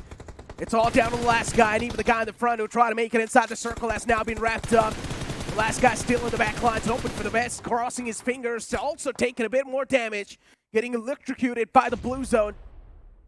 And yeah, now at this point in time, it's turned into the wall of death. It's not the blue zone anymore. And there's 3 teams in the same building. What's going on? It's a complete chaos inducing in these moments. And this is where 7 Habits, once again, they strike down their opponent. Sevi Place goes down. CS Esports now going to look forward to take their revenge against the players in the front lines, which will be 7 Habits. But how can they pull it off? And you've got so many players against you. A little bit of work from the opponents of 7 Habits, but at least in the end, he was able to find that knockout. Dragon Esports Superboy, what was that? He faced his opposition and then turned his back around. This is not what you're supposed to do in a tournament like this, in a stage like this. That was a massive letdown. Dragon Esports, they had a blessing in disguise. 7 Habit and their introduction into this fight was a blessing in disguise. They eliminated the likes of CS Esports, but GE just could not capitalize. Chogod will be pinned down to try and survive a heal battle against the Blue Zone. Just like you said, he is currently being electrocuted. The wall of death is not going to have any mercy, and the man in the front has got his hands on the Groza. Who can stop him from ripping you apart limb by limb? And he dismantles that team, Dragon Esports. Now it's just down to the final 3 teams alive, ladies and gentlemen, from which 7 Habits is one of those. Somehow they've made it inside the top 4 once again, just like the previous game. 7 Habits, as usual, they have just got that consistency in the positions. This is one of the teams who can potentially break inside the semi-finals, Necro. But of course, we'll have to find out. Kratos surviving that explosion out of nowhere. I think the lines of sight were not present, but it seems like his position has been pinned down by both the lads from Team No One as well as Team NFE. NFE, of course, in the backline, they're just waiting for this fight to brew out. They were like, all right, fine, you guys duke it out. We're going to wait and we're going to chill. Kratos is indeed the god of war. He's supposed to be a one-man army. Can this Kratos, though, pull the same thing off, pull the same miracles off that the God of War does? Utilities tossed in from both the sides, but what a perfect catch that was from the side of NFP. Already finding those 2 knockouts. A great way to kick things off inside this fight. Also the floor's lava. The entire floor's now filled with Molotovs in the front lines. For the opponents, it's next to impossible to survive. But Team No Ones, they actually hit back. Look at this. 2 players from Team NFE have been knocked down, and it seems like they found the proper opening. Smoke clouds being laid upon on the road as well to try and close in the distance. A man advantage certainly for Team No Ones if they can execute it to perfection, but it seems like NFE, they have managed to hold them back, Necro. Yeah, but even NFE's there, they've lost out on 2 players. Situations down to even grounds. Another nade lopped in. It's just going to soften the player up a little bit more. Another nade from Team No Ones can actually turn the table and flip the sides. Kratos still alive behind this monster truck. Kratos is just waiting for the right opportunity to strike. He's waiting for his turn. Oh, no. And that's what he finds. He finds the opportunity. He strikes him down. 3 players knocked out almost, or at least they're way too low right now. And the players of NFE on the verge of getting eliminated. One single nade from Team No Ones can actually shut them down easily. But unfortunately for Team No Ones, they do not have any of the utilities left over. This is a gang war, Necro. Team No One's on one side, Team NFE on one side. It's a 3v4, ladies and gentlemen. And it seems like Team NFE, they are pressing the triggers right now, trying to close in the distance. And this man all by himself, Karan, in the close line, jumps in to take the first shot. And now Team No One's, they have bitten more than they can chew. Team NFE, what a brilliant chicken dinner in the final moments, of course. Exactly. Team NFE, I for a moment thought genuinely Team NFE, they could have been taken out of the game. But no, instead, NFE's the one to come out on top. I genuinely think instantly the press up should have been coming in from the side of Team No One's, but no, instead they delayed a little bit for too long. Team No One should have pushed on forward instantly as soon as they realized that Kratos has pounced on up against them. Exactly, you know, like I kind of felt like NFE was almost taken down because Kratos had that little dip in that wall where he could actually have peeked out, leaned out and sprayed down the entirety of the team. NFE was just left completely stranded. Their focus was towards Team No One's and Kratos could have used that opening. But I mean, I kind of understand his position was pinned and NFE had one guy looking in that particular direction, waiting for him to actually pop out. So that was a good actually way to deal with that situation once again. Unfortunately, as I mentioned, just the press-up did not come in time. Yep. And this is where things sort of really just fell down for them. But it's okay, though. It's something that you can use as like a explainer for yourself, and then maybe in the future you can try to deal with situations in much more better fashions. But for Team No One's, this is definitely a decent game. this definitely was a very decent game, to be honest, and it seems like even 7 Habit are making their case for themselves. They're climbing up the leaderboard. Team NFP, as a matter of fact, from the second page. In fact, every single team from the second page just made a very big climb, and we'll actually find that out, that how that affects the overall standings. But that is going to happen on the other side of this very short break, ladies and gentlemen. Don't go anywhere.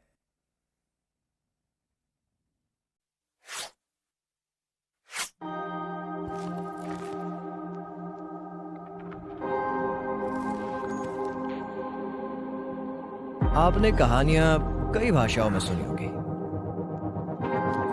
पर कभी किसी भाषा की कहानी सुनी है? तो squad, let me introduce you to me. एक लैंग्वेज जो लाखों लोग बोलते हैं, सुबह शाम बोलते हैं, दिन रात बोलते हैं। यहाँ फिर भी नो एंट्री का बोर्ड लगा है। स्ट्रेस नहीं रे बाबा, स्ट्रेस नहीं। अपन प्ले में है, पर प्ले में नहीं। क्या शाने लोग समझेगे नहीं? लिटरेचर आउट, ड्रामा आउट, फिर है क्या इस भाषा में? Sit back, zoom in and watch out. इस भाषा में एक्शन है, इस भाषा में बूम बाम है, गूज बम्स है, धूम धाम है। वो क्या मांगोगे न्यू वर्जन मिलेगा, ग्रामर को पट से हेडशॉट मिलेगा, मेटाफोर हमेशा आउट ऑफ साइट मिलेगा, फन मांगोगे सीधा बैन मिलेगा। स्ट्रेंजर्स को फ्रेंड्स और फ्रेंड्स को भाई बनाने वाली भाषा मैं ही हूँ, जो हर टाइप के, हर जगह के, हर एटीट्यूड के लोगों में शांति तो लाती है, पर सबसे ज्यादा युद्ध भूमि बोले तो बैटल ग्राउंड्स पे बोली जाती है। क्या समझे? वेला वेला चिकन लेला। इंडिया में चाहे कितनी ही जुबान, इंडिया के दिलों पे राज करती है आपकी बनाई हुई बोली, BGMI की बोली, इंडिया की बोली। सर, सीन सेट है, एक सॉफ्ट रिहर्सल कर लें क्या? Yes, let's go. सर, तो सीन में आप थोड़े से सैड हो, हीरोइन आपके पास दौड़े चली आती है और जैसी वो आती है आप कहते यार लीडर को पहले फिनिश करो ना यार। और ये आप कौन से डायलॉग्स बोल रहे हो? बैटल ग्राउंड्स चल, दिखाता हूँ तेरे को। आ रहा हूँ मैं BGMI की दुनिया में अपने स्क्वाड के साथ। Get ready to play pure.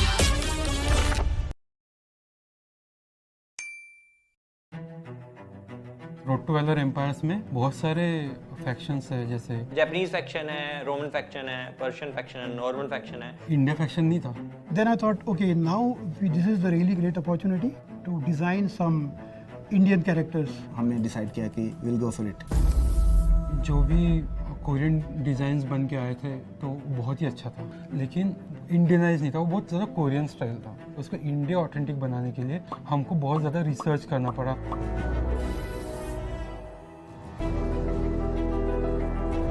모두 어메이징 했었어요. Indian faction? 제가 어렸을 때부터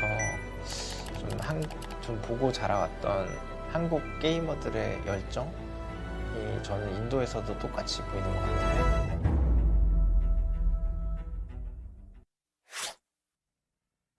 Once again, ladies and gentlemen, welcome back as usual after that short break, and I hope you guys have restacked up on your popcorns, because now, after this short break, you guys know as well the third game is done. Soon enough, the fourth game will begin in the future. That means new set of teams will join us. But before we move on to the new set of teams, we need to discuss about that previous game as well, right, Johnny? Yeah. Considering inside the previous game, NFE was the one who came out on top and sort of won that game as well. I genuinely, for a moment in the final few ending shots, I did not think NFE had a chance to win it. But the only reason why NFE won is because no one were playing a little bit too passive, and the press up just never came in. True, I think they did never really try to take the fight properly, because as you mentioned, NFE, that split that came from either sides of the broken wall could have actually backfired, and no one's almost found the opening in the very end. But still, NFE, I think they're going to thank their stars that the chicken dinner was there. Plus, in a match where they had one of the power cards used. Exactly, the elimination card being used from the side of NFE, this has definitely worked out to perfection. But you know what, speaking about the power cards, even Revenant Esports, they had the position card. Now, before they used the power card, in the first 2 games, they were so consistent in the positioning. The first game they won, the second game they were in the top 3, and as soon as they used the position power card, they instantly get eliminated somewhere in the mid-packs. That has been the case with a lot of these teams. Doesn't matter which card you use in a match, be it the finish or be it the position card. Majority of these teams, those matches don't really work out, and even for Revenant this time around. But luckily for Revenant, at least there was some sort of recovery. I believe they have a decent number of eliminations on the board, maybe 4. I was still not exactly able to keep track of those eliminations, but in the end, Sensei made a big blunder. His own nade blew up his own teammate Apollo, and then that's why Revenant Esports got wiped out. Or else, it would have been a 2v2 scenario where Revenant Esports could have stood a big chance to win that fight. I mean, alright, so they have 6 eliminations on the board already, and that, I believe, is a decent number. Doesn't really matter if the team got wiped out before that, because the work they've put in the matches before this, the 2 games before this, does now come in handy. Those consistent performances do now come in handy, and I think Revenant Esports, they can sort of reset for tomorrow, bring themselves back, and have a few good matches. They still have the finish card remaining, the matches tomorrow. And that can definitely turn things around. Yeah, once again, though, I had so many expectations from Dragon Esports. They were there in the top 4 genuinely, but I thought that they could perform in much more better fashion. But no, that was not the case. Instead, Dragon Esports, they were trying to avoid a lot of the fights. They knew that they had a really good position. All they need to do is just play a little bit more passive in that spot. And that's why they did not really get a lot of elimination points. But considering they were inside the top 4, that should give them a decent amount of positioning points. But you can't really blame a lot of these blunders on these teams, right? I mean, when there was the third zone was there in the early stages of the match, we all thought, alright, Stalber, Kamishki, Hill on the eastern side, that might be where the zone might take us. And I think a lot of these teams did, in fact, build up their strategies to go for that northern push, but it did not really work out for anyone. The southern shift bringing the game back to Yasnaya is what changed everything.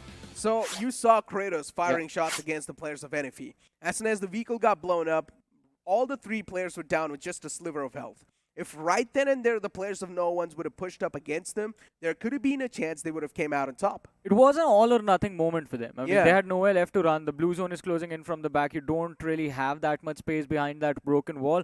So either you commit everything. It was a 4v3. You have gained that advantage, brought it down to a 3v3. I understand the HP wasn't there, and there was a little bit of a panic moment from the side of Team No One.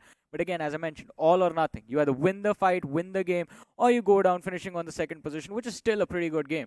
Yeah, but as you mentioned, all or nothing anyways. You might as well try to take the odds. Exactly. Because anyways, you're going to be taken down by the blue zone. So it's better to just go down fighting like a Spartan. But instead, the players of No One, they just played a little bit too passive. I genuinely thought the press-up should have came in. But hey, it's completely okay. It's okay. I mean, top 2 finish, not too bad. It was a good game. They'd still have, I think they have a decent number of eliminations on the board as well. Should keep them in the top 8 at least. Yeah, I think so. They do have a decent amount of elimination points, considering they also use that power-up right inside the game. So they should be tallied up a little bit more better in the elimination aspect of the game and add on 12 placement points too. That's going to give them a decent clawback once again inside the top 4. And speaking about the top 4, it's been shaping up to perfection right now. I think in this group in particular, we're going to have a lot of undergods in the top 4. I think Revenant Esports is one of the top teams, the big dogs who are going to be putting up a challenge, and they're doing a brilliant job of that. But these undergods, man, they're putting up a tough fight. I mean, you talk about the consistent performance from 7 Habit, Dragon Esports. Yeah, the top 4 exit was there, but you have to consider top 4 in the previous game as well. Now, look, we've been speaking about the undergods so much to the point where Hyderabad Hydras has been completely overshadowed. They're in the 2nd page of the ranking. Yeah, I just don't understand. Now, they're supposed to be like the placement kings, right? Considering with what they have proved, I think so in the round 2 or round 3, right? When that bounce back came into play from them. And then Hyderabad Hydras right now over here in the lower brackets, they're just not seen anywhere. We'll talk about them if they end up making a comeback tomorrow, because today, I mean, they were not really there in the matches. I mean, the first game as well, the mid-pack exit, same thing happened in the second game, and in this match, things did not really go too well for them. But we do have the rebel of the match, Maverick. Interesting. I thought Kratos should be there if it's someone from the side of 7 Habits, because Kratos was the one who was able to stay alive till the end. But 6 elimination from Maverick, that's a great way to take an outing. 7 Habits, they're all over the board, actually. They've managed to get decent amount of elimination points. Now, look, the conversation has always been in front of us as 7 Habits. They like to play things a little bit safe. But then even in the previous game, 7 Habits, they were there in the top 5 Rebels. They're getting decent amount of elimination points with the position points. Yeah, so again, I mean, if you end up keeping your players alive till the late game stages, and if you have the level of zone control that 7 Habit do manage to gain consistently, you will be in a position where the finishes just come to you. The points are going to come towards you. You don't really have to work extra hard for them. You're going to see players knocked out in the open. You're going to see players isolated, and you just pick them off without breaking a sweat.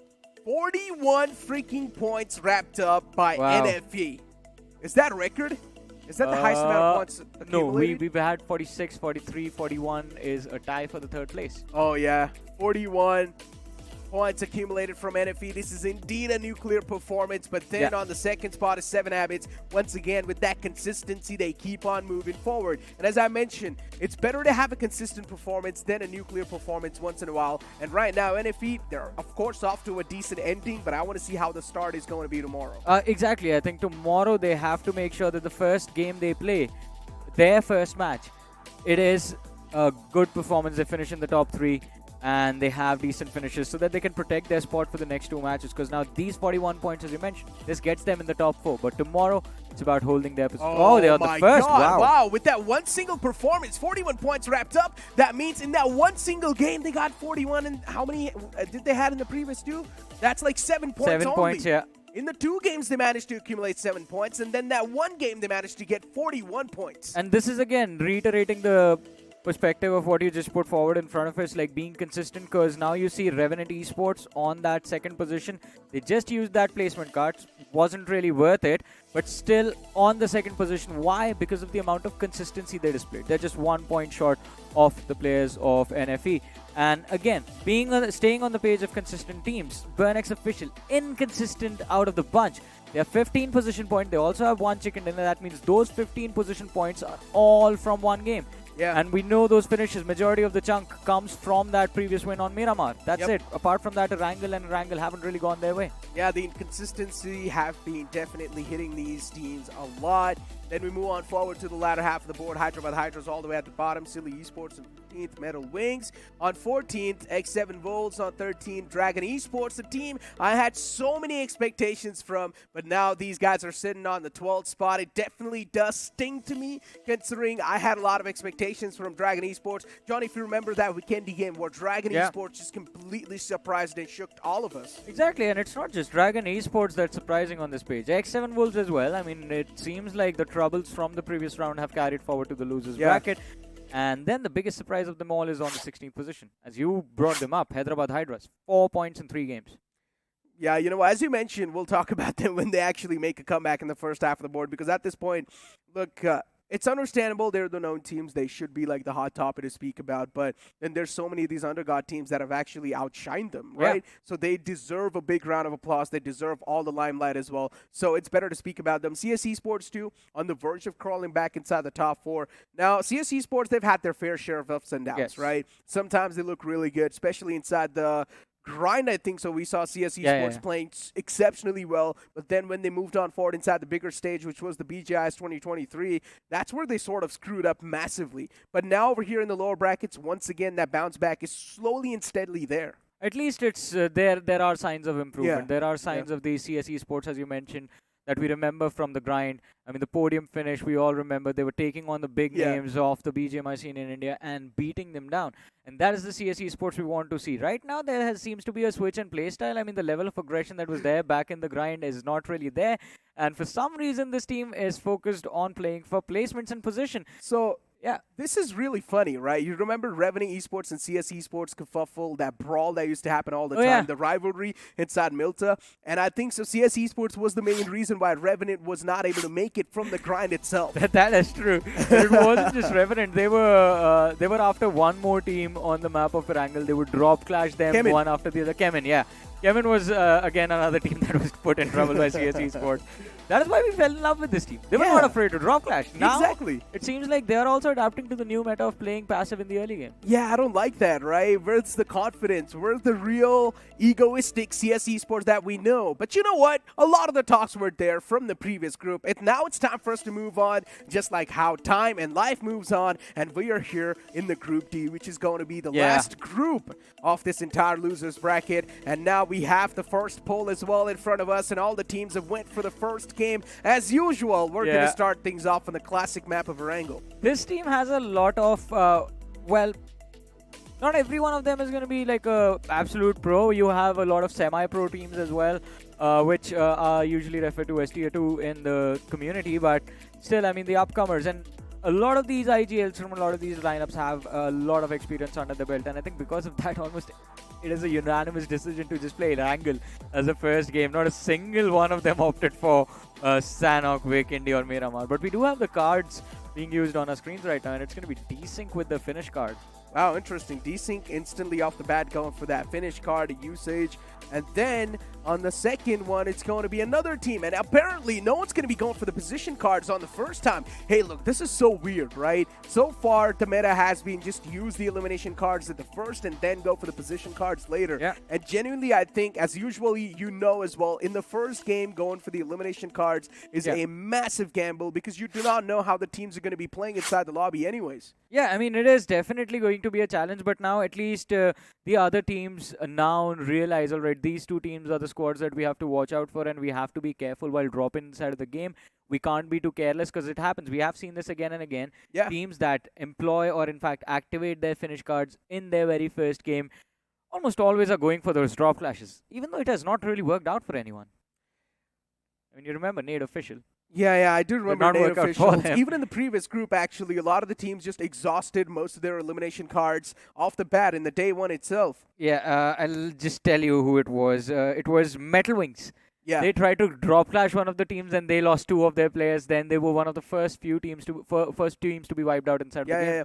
It was Metal Wings and someone else who actually off the bat Empire, just went. Empire. Yeah, Empire as well. And the funny part is Empire, when they used that elimination card, they were not able to perform. But then instantly on the second game of the Miramar, that's where they were able to pop off left, right, and center because they had a really good position inside the Lost Leona City too. So it's just been the meta, right? Whichever team uses that power up at that certain game, they're just not able to perform well. And then one rare team, a rare breed just comes to play, and then NFE just comes in and they destroy the entire lobby with that power up being used. There's always going to be one exception to the rule, right? And that was like in the days before, yesterday and day before, it was Team Mayavi. In this particular group, the group prior to this, it was Team NFE. And we have to find the exception for this group, but let's start off with the game. I mean, we do have the flight path on our screens, and this time it's leaning heavily towards the western part of the map, starting from Primos, goes all the way towards the shooting range. The plane flight paths on this game of Wrangle has been completely one-sided so far. Yeah. The first two we saw the plane flat path starting completely from the southern side, and now it's completely from the left side of the map. So let's see how teams inside this game are going to decide to adapt. But for us, it's a good thing anyways. We're going to see a lot of drop collisions, teams trying to drop on a temporary drop location. Yeah, I mean, they are going to have to adapt on the fly, but talk about adapting on the fly. I wonder what will Desync and BR Titans, what are these two squads going to be up to? Again, a reminder, finish cards have been activated by both these two squads. That means there is an opportunity to massively gain an advantage in the very first game. And we do see Desync dropping towards that query area. They have a team towards Primos, they have a team towards Ferry Pier in the form of Enigma Gaming and the players of Acid Esports. I mean, still, there's quite a lot of these big threats inside this lobby, right? Speaking about the big threats, Acid Esports, how can we forget about them? Then comes in Team X Spark, another one of those names that was dominating in the initial phases of this entire tournament. And then Spy Esports, one of those names that has set record inside the round 3 in the past. Yeah. So Spy Esports is definitely a massive name to be feared as well. BR Titans, a name that should not be taken that soft. ORB Esports, another name that has proved themselves time and time over and over again inside BGIS. But you know what? This circle, once again, the same circle that we saw in the first game. I mean, it is a similar circle, but this is a different drop clash, ladies and gentlemen, towards school apartments. We do see the players from the side of Blood Rose finding themselves up against ORB Esports, and this time it is going to be Blood Rose starting things off. An impressive knock secured, and an easy one as well, I have to say. What were the opponents thinking about? That's my main question. Making such a big mistake in these type of moments, dropping towards the apartments off school this late in the game. You should have expected someone to be there. And right now, the players of ORB Esports, they're on the verge of getting picked off. The biggest thing that blows out for the players of ORB is that 3 players are in the same building. Yeah. So the loot's going to be minimized. Loot is going to be minimized. You can't really get a lot of information about where the players of Blood Rose are moving around. You can only gather the information from these 2 buildings. And Blood Rose, look at them. They have taken a pretty good spot to break the flow and, in fact, pick off the players of ORB. Lynch is going to go down first. If they figure out, if Blood Rose figures out that Lynch is isolated, he is done for. They're going to run into that compound, storm the building, finish him off, and then go for the last two players with a man advantage. Oh no, but Lynch has got his hands on the pump shotgun. This can be a deadly force that can stop you from pushing up against the foes. And one thing that I really love about these teams is the parkour that they do in the apartments. They know how to move on from floor to floor without using any stairs. You jump from the window across. Yeah, then you just grab hug the on wall. ledge. Yeah, that is fun to do. I mean, I used to do that during my days, but it's fun surprising people through the windows. Like not like this. This was a little too precise of a shot. But a brilliant angle found by Viper, to be honest. Wow, on top of the apartments completely. Speak about having a higher ground. This man's like, no, I've got the highest one. And ORB Esports now, they're just facing a little bit too much damage, facing a little bit too much counter from the opponents. ORB, they're not off to that good of a start, but at least this man, Black Orb, is able to find those two knockouts against the players of Blood Rose. This might just put a little bit of brakes against him. And ORB Esports, they need to get the fallen player back up. That's the main concern that they should deal with, at least for now. The Uzi strikes once again, but this time the opponent's going to be a little bit better. He pulled off the pin of that smoke to try and deter the players of Blood Rose to go for a revive, and this nade looks pretty good. Look at that. Yash is going to be back on his knees again, but Lynch has to pull off a miracle. Try and survive. His teammates are going to be finished off eventually. He gets inside that vehicle, is going to try and make a great escape, but this is an open field. He can go on the other side of the ridge. Does in fact do that. So yeah, he will be able to survive, but Blood Rose, they have a clear win in this fight. 3 points secured in the early stages. They indeed do. Pasha softened up. Another guy's quite softened up. Doesn't matter, does it, though? I mean, they have all the apartments to themselves now. Yeah, they're looking good. I mean, as soon as ORB Esports, they landed inside apartments that late. Like, we should have known that they're already in a big disadvantage. There's no way they're going to win this fight. Even they should have known the same thing. I mean, Lynch is on a great escape. He does not want anything to do, and because of that, it's like a horror movie, right? You try to run away from the ghost in a car, and then you just make so many mistakes, one after the other. This was actually brilliant from Viper. I mean, he was just so... He was completely... I mean, just seeing those pixels through that small little gap itself is just like brilliant awareness of where the threat can actually be and where it can come from. And that was just great positional awareness. I can't compliment him enough on that play.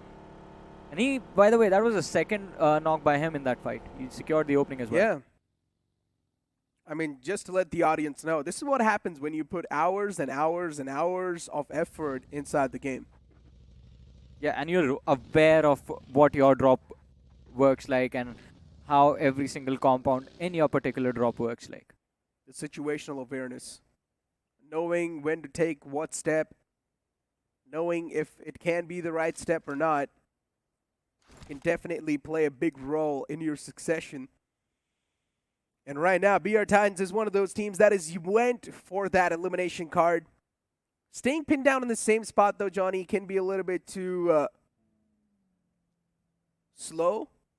It can be, but as you mentioned, I mean, we did see the circle a few moments ago as well. I think the intentions over there are clear. They have the finish card activated. They're looking for a few easy finishes by scamping the bridge, but they need to be a little bit careful, the players from BR Titans. They have Enigma Gaming right in the back lines, and Enigma, if they find the smokes, if they have the right weapons, they can cause a lot of trouble for the players of BR Titans. They indeed can, actually. Enigma Gaming, they're in a much more better spot compared to the players of BR Titans. Yeah. BR Titans won't have anywhere to run. Oh, no. Wow, look at the left side of the bridge, which is the Fairpier Bridge. Completely empty. It's for the first time I've seen this happen. Yeah. I mean, usually there would be just like one team already present on that bridge, just like the players of BR Titans. But oh my goodness, I just realized BR Titans, they're camping the bridge with a 2-2 split. Skeleton and Flex are on that southern shoreline of the military island. I mean, Skeleton is moving up north, but he's alone. Flex is just standing there. Is he standing there? I think he's moving around. He's still on that looting phase. But it's okay though, right, Johnny? Considering Oh, yeah, he's moving. Yeah, considering you've still got that little bit of knowing between where your teammates are, you know what the playing structure, what the playing style is going to look like for your team, and as long as you're aware what your teammates are doing, you should be good to go. I think one of those players is going to go down eventually. Yeah. I mean, I think it's going to be Flex. Skeleton has already made his way across, but look at how much damage he has taken. Now, this is what I was worried about. You are aware of where your teammates are, but are your teammates aware of their surroundings? Are they aware of the opposition that is surrounding them from two different directions? Because Enigma Gaming has taken control of this gas station position right at the end of the bridge, but they're not the only ones. You have infamous hackers who are closing in from the Nova Ripnoy side as well. And in a few short moments, BR Titans are just going to be sandwiched. Well, I mean, now they definitely are aware that there's someone right behind them in the houses. BR Titans, for them to move out from that spot's going to be a little bit tough one, but you've got that one guy who was separated out, right?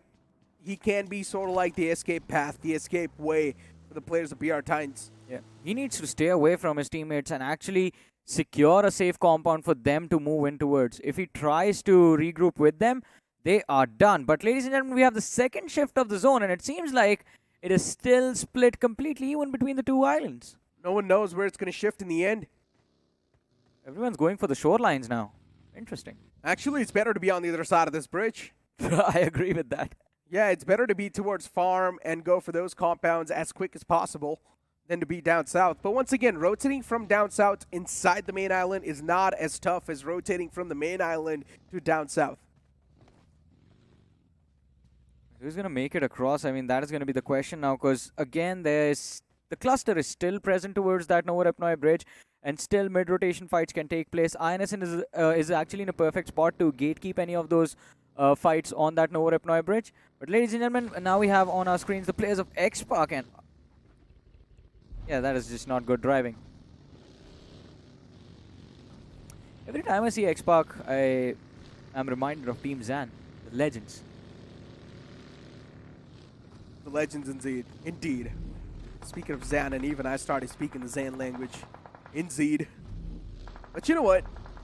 Speaking of the legends, Sarang has been one of those guys that's been putting up some insane amount of numbers for this team. He's always been there in the MVP list for Team X-Park whenever you see Team X-Park having a good game. Yeah. And Kerala Esports right now, at least they have managed to get their hands on that one elimination points, getting their hands bloody. That's a good way to start things off. Team X-Park losing out on Dreams. This is not the way they wanted to kickstart things, but sometimes you got to adapt with what you have. Hub Esports as well, losing out on Avatar, but Avatar can be saved. Hub Esports, instead, they're just playing a little bit too passive in the backlines. I do not know what the game plan is going to look like for the players of Hub Esports, but at least they're able to retaliate back nicely. Oh, the vehicle, the entire buggy just slammed right in the face of the player of Hub Esports now. Blood Rose, they have a massive advantage to work with, and even this nade looks quite good. Brokey is going to take some damage from this. Yeah, but the DBS pulled out for the clotheslines, and all it needs is one precise shot, and that's what happens. That one single shot from the opponent, Hub Esports, is going to find the knockout. Instantly goes for the confirmation as well. Rickson out from the game too. Blood Rose Esports only down to this Pasha guy, and even Pasha is on a move. Pasha does not want anything to do with this fight at this point. He knows he's the only Grace that's alive for his team, so it's better to play for the placements. Up they get the revenge in that fight. They finish off the player with his own buggy. Uh-oh. This fight escalates though, Johnny. Rivalry Esports have lost out on one of their guys off the bat. Asta still in the front lines, and he keeps on going for the pop shots with the DBS. He was able to find another knockout, but is that enough to shut down the players, the four troublemakers? That doesn't really seem like the case. They've still got two more players up and alive, and Tall standing with their chests out. Another knockout found. Now the situation's narrowed down to just a one-on-one. The DBS is there in the opponent's hands, but still a perfect spin from System, and he takes him down. Just a random spray inside the smoke, and it connects right on Yash. Unfortunately for him, he was the last player standing for his team, as you mentioned, and because of that, Rivalry Esports, one of the big names in this lobby, is the first name to go back to the lobby, in fact. Rivalry Esports, they're not going to feel good about themselves after that one, but the next circle shift comes to play, and Spy Esports, they found themselves in the best spot, right in the smack center, and Spy Esports is not a team you would want to let loose. because they will surely showcase you why they're over here in the lower brackets, because they've got a lot of firepower. Trust me when I say this. I mean, definitely. Gyro God, we have seen him in action in the past. He's been absolutely phenomenal. Hero has been quite incredible along with Zap as well from this team.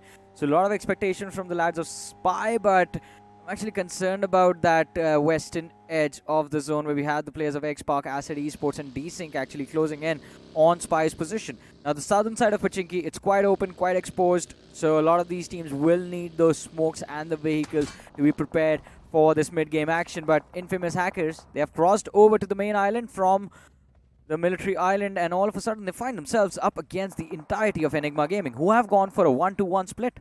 Infinity OP, oh no, inside the buggy. A little bit of shots, not an issue at all. Infamous Hackers losing out on those.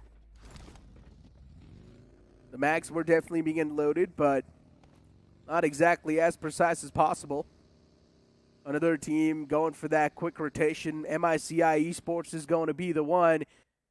And Blaze and his teammates are surely going to be looking forward to catch that one single man off guard who is going for that late rotation. No, instead, Infamous Hackers, they're going to let their opponents have a free rotation. Yeah, I'm also shocked. Even I thought they were going to go for the last guy, but they just let them be. That's a little bit weird. They're just trying to protect themselves. Do not really want to take any fights in this game. Yeah, but you need to think about the bigger picture. When you are going to be the one to breach yourself inside the circle, there's a chance you can be held back by this team that just breached in. Of course, I mean, that is going to happen. But to each their own. Well, we will have more opportunities to go for the picks in the future, but MICI now. Shots being fired upon them by the players of 4 Troublemaker, who down to the last 2 players in this match. Yeah, I mean, they've got 4 elimination points. They're looking quite decent, quite good. MICI on a move for that higher ground, trying to get a decent amount of spots secured already. And they're actually going to get their hands on a decent one instantly. Wow, MICI quite lucky to find themselves a good spot over there. But this first pop from Brokey was quite nice. And then even this fight started to escalate. Yash, he wanted to find a couple of more knockouts, but as soon as he went for that wall to once again back inside the window, that's where he got spammed up to perfection. Not really a lot you can do in a situation like this.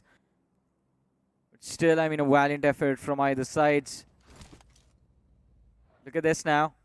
It's an interesting shift again towards the northern side of the map. We have Kerala Esports in a brilliant spot on that northern side along with Team X-Park. Enigma Gaming on the eastern edge and Acid Esports. It's quite interesting seeing Acid Esports take things this slow. I mean, Spy Esports is also looking quite good. Right now, it's just the big dogs inside the circle. Kerala Esports, Team X-Park, even Enigma Gaming slowly and steadily starting to make their moves on the board. Acid Esports on the left side with the high ground. Acid Esports will probably try to play from the edges, from the outskirts. It's better to do so. If Acid Esports, they try to pull off any type of shenanigans in these type of final moments, then it's not going to work out with them. Spy, look at them. There is a little bit of a distraction, or it was there in front of them in the form of MICI, and in the back lines now they see the vehicles of 4 Troublemakers. In fact, just 2 of them. They see them going into that visit tower as well, the watchtower. Spy Esports, I have to say, quite exposed on the top of this hill. Will have to be extremely cautious and careful with how they approach their fights. But on the other side of the map, we have MICI colliding against the players of Kerala Esports. Surya leading the charge, Mudit following him up. And then you have one last individual from the side of Blood Rose, Pasha OP, on the flank. ORB Esports eliminated from the game. The last guy finally just been taken out. As you mentioned, even Blood Rose Pasha OP is still somehow in a decent spot inside the circle, just holding that one single wizard tower. Imagine, right, Johnny? Yeah. Soon enough, there's at least going to be that one team who will be desperate enough to get a good spot. They will try to ram their vehicles on that wizard tower. They would think that it's completely clear, it's okay for us to take that spot in our hands, but then as soon as they move in, they find that one single guy from Blood Rose, and then as soon as that fight escalates, then all the other teams, they've got their attention on that wizard tower.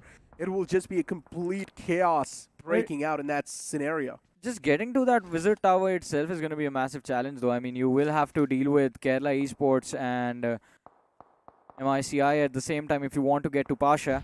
The only team that I see making it to the Wizard Tower safely is X-Park, but since they have all 4 of their players alive, they would realize that that Wizard Tower might not actually be a viable position for them. But talk about viable positions, and Enigma Gaming, utilizing this high ground advantage to perfection, have secured the opening against INS. Nicely done, INS. Down to a 3-man squad.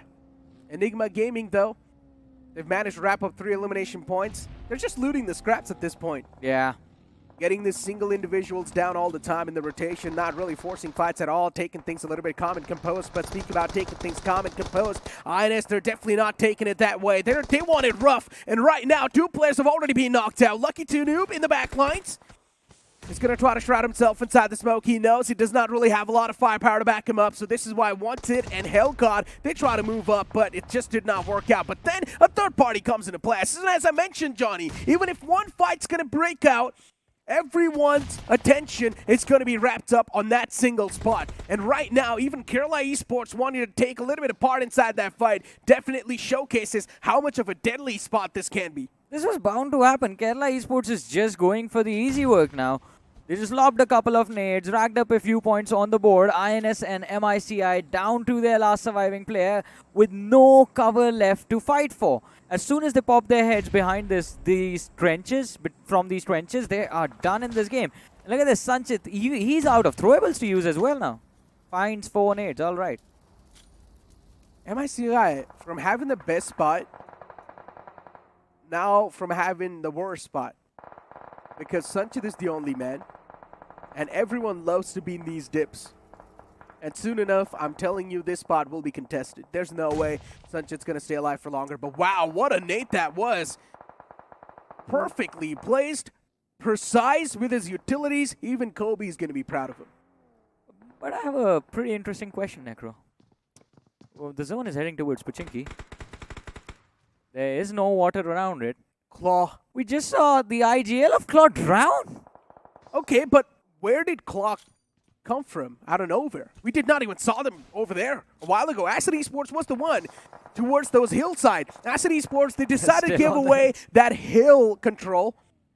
But then now they're once again going to try to back off where they were initially because they thought that there's no way this hard shift might just come into play. But no, instead, that's what has happened. And now Pasha, as I mentioned, this was our tower soon enough. Will be contested, Johnny. And Pasha for him. The floor's lava. Nowhere safe. He's got nowhere to go. He's also getting chipped down a little bit slowly and steadily by the Molotov. And as I predicted, that's what exactly happens.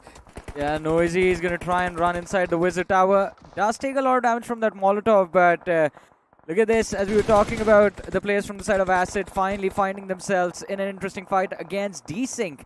D-Sync is a team to keep an eye out on cause that finish card is activated by them, and I believe this is the first fight that they're taking inside of this game.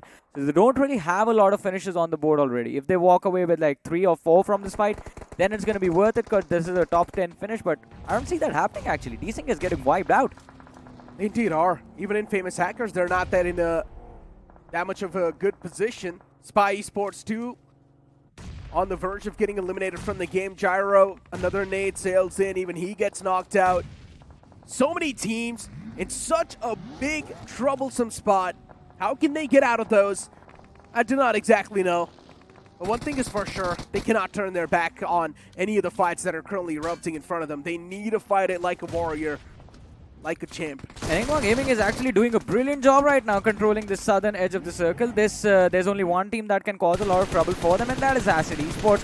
But they brought Acid down to their last player, and Dora OP, with the amount of shots he has just taken on the players of Enigma, his position is going to be compromised, and he will have to take this 1v4 all alone. Toxic from the side of RB Esports is there in the middle of these hills, but he can't really do much from that spot. It is just down to Dora. Sparsh is trying to crawl towards his teammate, but he's not going to make it. Yeah, not just that. Duora does not even have a lot of bullets to spare. Yeah. He needs to count on every single bullet that he's going to use now. Acid is done. They could have just stuck to that western edge. Yeah. I mean, they did not think that the circle's going to take such a drastic shift, right? Such a critical shift. Even after the shift, they were still on that western edge. They forcefully moved down south to take that hill control, which wasn't really needed. Oh, nice knockout from Duora. There's a chance for the bounce back, a chance for a comeback, and he's certainly looking forward to make that happen, but no. One single bullet comes in through the smoke and saves the day for Enigma Gaming and their future inside this game. But then the wall of death is now going to start to move in. Enigma Gaming, no chance for them to get the resurrection back up onto the fallen comrades, and Toxic definitely has a chance to play a little bit of a toxic role inside this game. I think they've seen him right in the nick of time, Enigma Gaming. What is their reaction going to look like? All right, they don't really know or are aware of his position. Max Cash, he's keeping an eye on this buggy, and now they've finally seen him.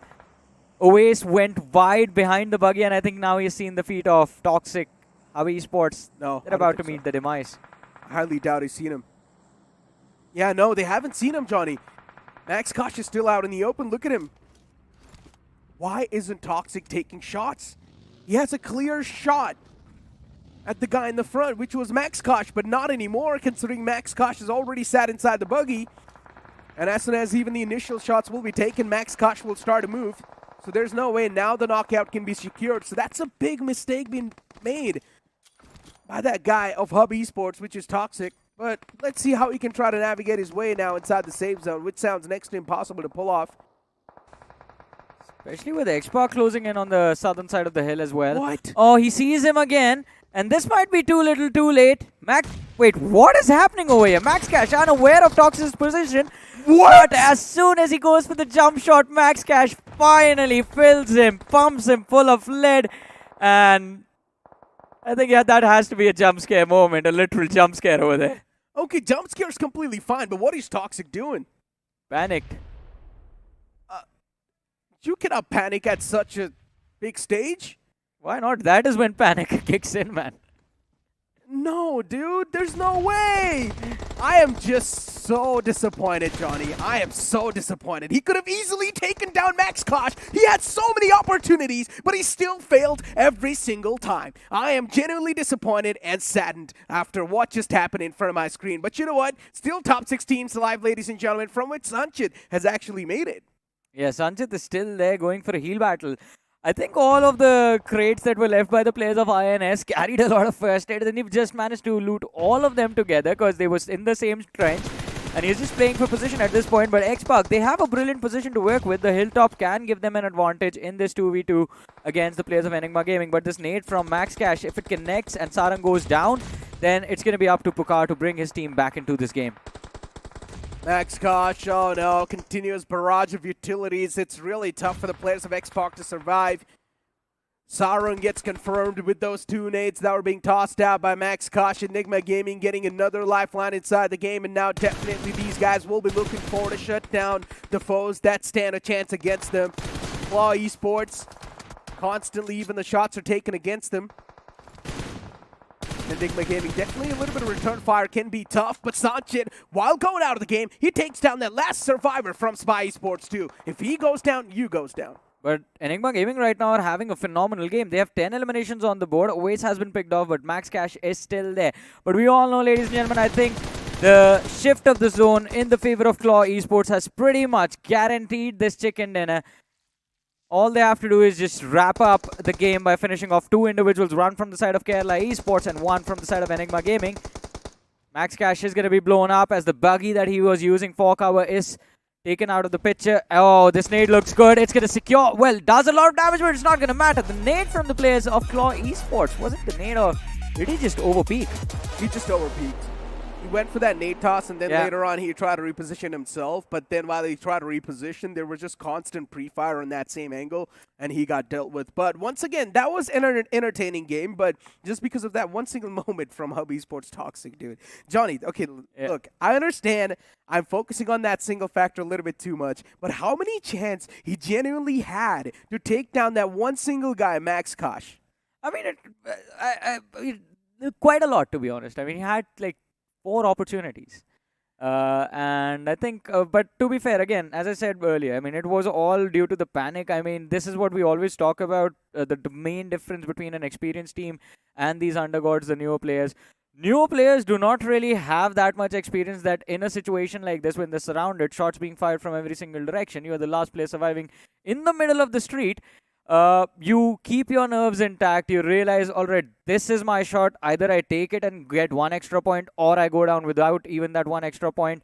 And yeah, I do agree with you. I mean, he could have actually done that. Would have been possible. He would have but he would have just been good for that one pick, and that's it. The moment he took down Max Cash, he was also done. Yeah, well, ladies and gentlemen, it's time for us to toss to a short break. Don't go anywhere. We'll be right back.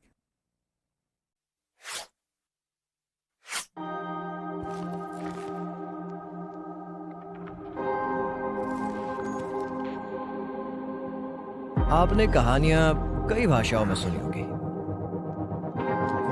पर कभी किसी भाषा की कहानी सुनी है? तो squad, let me introduce you to me. एक लैंग्वेज जो लाखों लोग बोलते हैं, सुबह शाम बोलते हैं, दिन रात बोलते हैं। यहाँ फिर भी नो एंट्री का बोर्ड लगा है। स्ट्रेस नहीं रे बाबा, स्ट्रेस नहीं।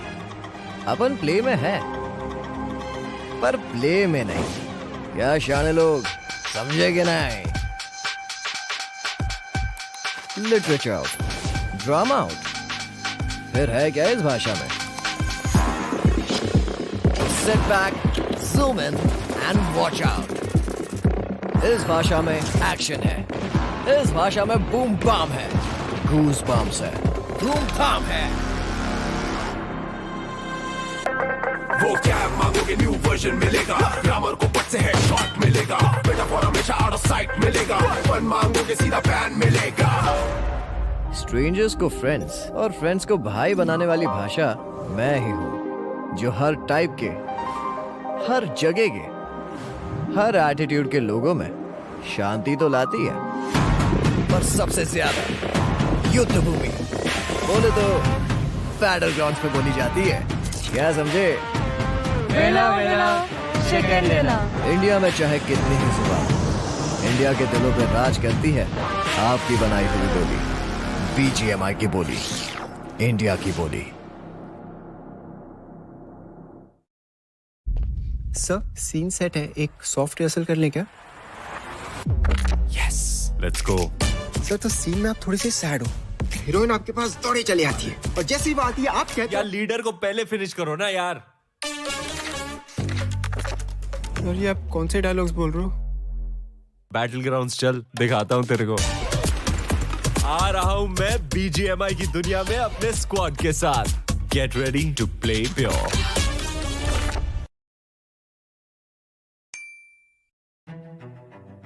रोड टू वेलर एम्पायर्स में बहुत सारे फैक्शंस है, जैसे जापानीज फैक्शन है, रोमन फैक्शन है, पर्शियन फैक्शन है, नॉर्मन फैक्शन है। इंडिया फैक्शन नहीं था। Then I thought, okay, now this is the really great opportunity to design some Indian characters. हमने डिसाइड किया कि we'll go for it. जो भी कोरियन डिज़ाइंस बन के आए थे तो बहुत ही अच्छा था, लेकिन इंडियनाइज नहीं था, वो बहुत ज़्यादा कोरियन स्टाइल था। उसको इंडिया ऑथेंटिक बनाने के लिए हमको बहुत ज़्यादा रिसर्च करना पड़ा।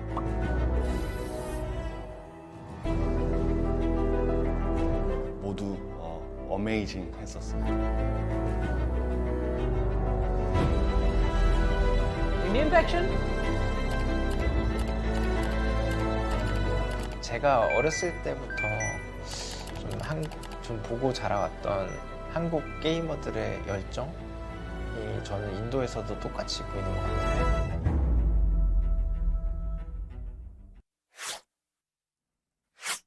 Welcome back after the break, ladies and gentlemen. We just witnessed a beautiful game of Erangel being put on display by the players of Claw Esports. Impressive zone control and a very comfortable finish in the end because of it. This is Super Johnny joined by Salty right now, and we're about to head into game number 2. But before that, we have to have a discussion about what went down in that game 1. Oh, absolutely. I mean, that final circle being completely out in the open.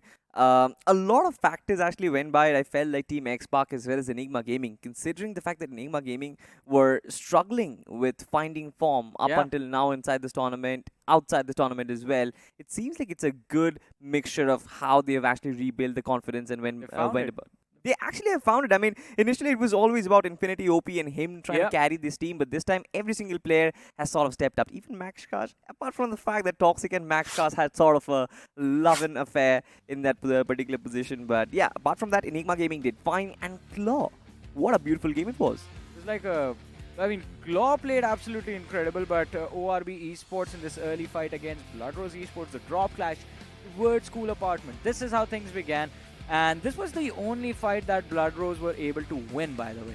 Yeah. Apart from this, their players just got picked off one after the other in the middle of nowhere, and we saw them as well take a middle of the pack exit. But two teams in particular that my eyes were sort of pinned on them, and they did not end up performing. Again, as you mentioned, the Finnish card curse, we're going to call it the FCC now, coming into action. Both Desync and BR Titans, things not working out for either one. Absolutely. I mean, it's just too much pressure right off the get-go to try and pull out the Finnish card in the first match itself.